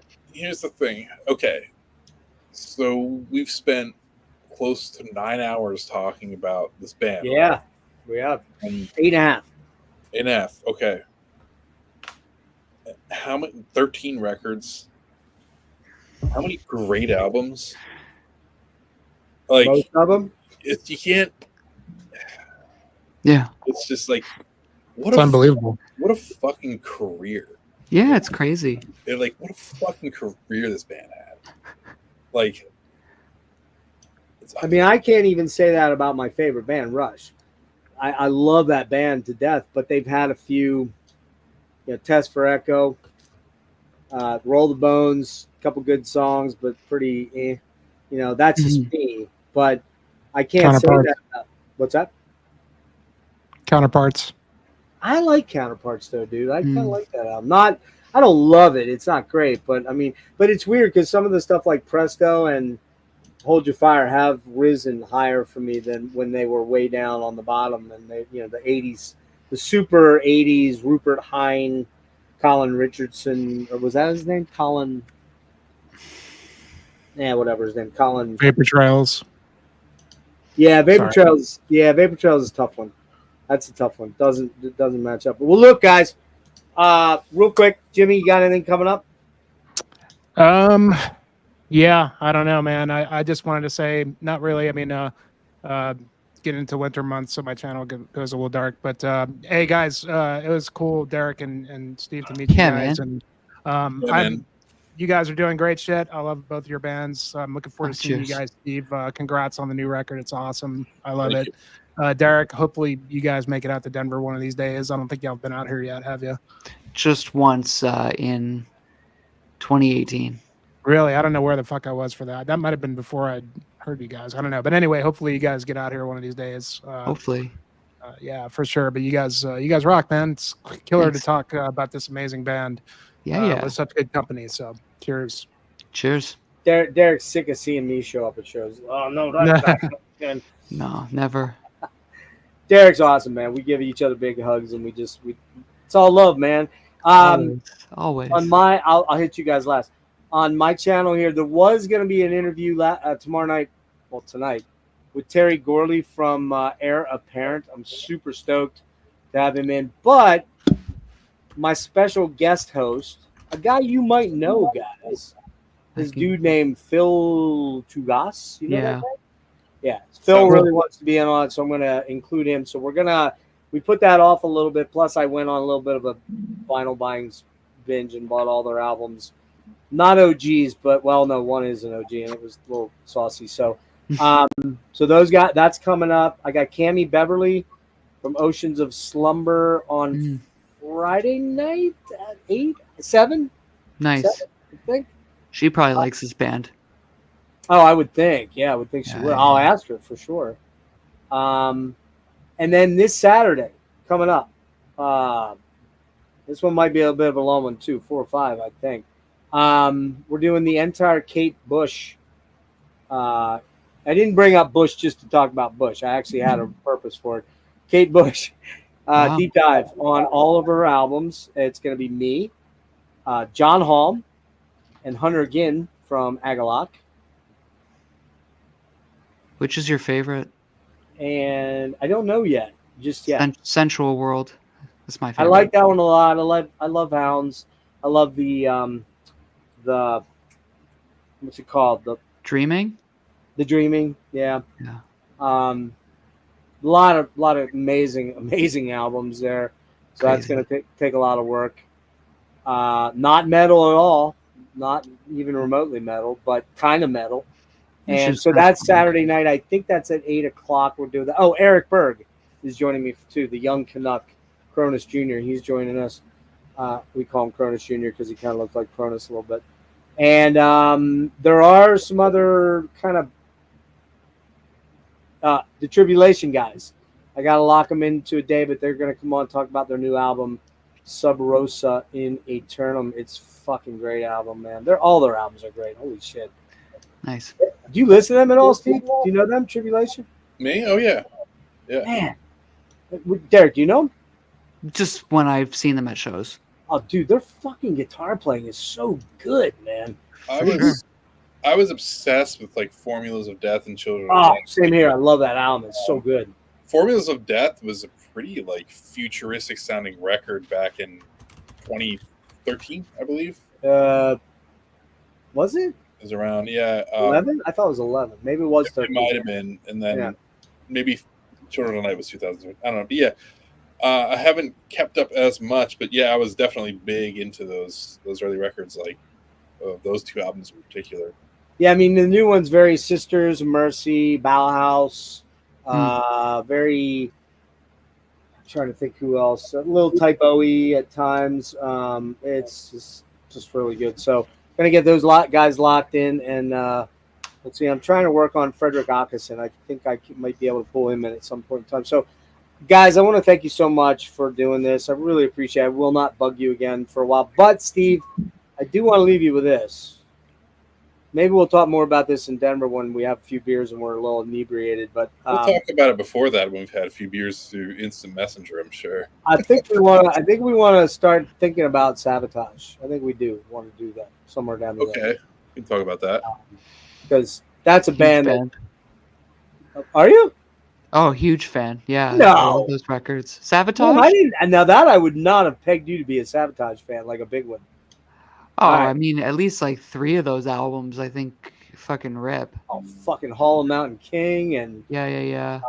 Sirens and That's the one after, right? Sirens was the first full album, right? Yeah. No. I'm thinking I like Hall of the Mountain King, and I like Streets, Gutter Ballet. Gutter Ballet Yeah. and Edge of Thorns. Edge of Thorns. That's the last one with the dude, right? That Chris was Oliva? with Chris. Chris Yeah. Oliva. Yeah, Chris Oliva, greatest, most underrated, most underappreciated, fucking sick guitar player ever because Awesome stuff. he got taken way too soon. Derrick, how many months do I got to give you before you'll come back to do Sabotage? No, I'm not well versed enough. Like, All right, okay, all right. I'm pretty well versed, but Steve and I are definitely going to check into that. So, yeah, anything final from you guys you want to throw out there as far as what's up? nah, Nope. I'm all good. No, I just want to thank you guys for doing this again. This was fun. It was, Get a lot off my chest. yeah. It's again like the last time I went upstairs. I was so just like gassed from just being able to talk about Anathema and of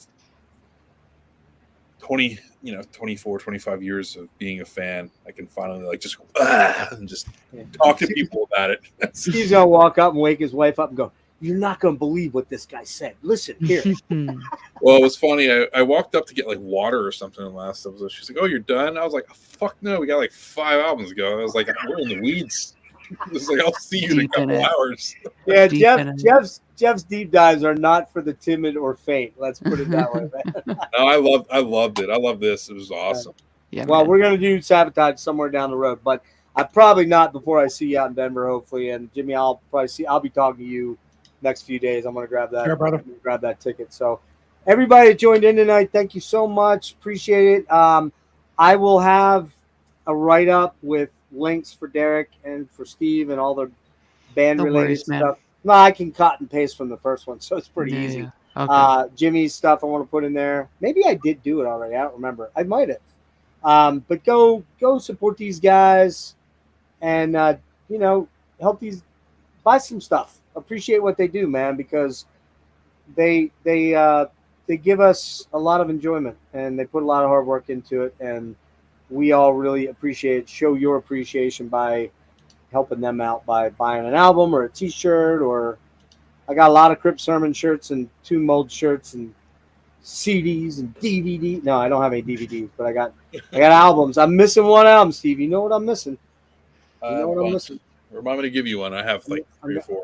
I'm gonna steal one from Steve when we meet up, and I'll remind you before you hit the plane. Don't forget. So, but everybody, thank you so much. Hang on one sec, guys, before you dip. Appreciate it. Good night, everyone. Oh, and by the way, just in case the United States is completely engulfed in flames tomorrow, it was nice knowing you all, man. I love you all. You're beautiful people. Beautiful people. Beautiful people. All right. Peace. It'll be fine. It'll be fine.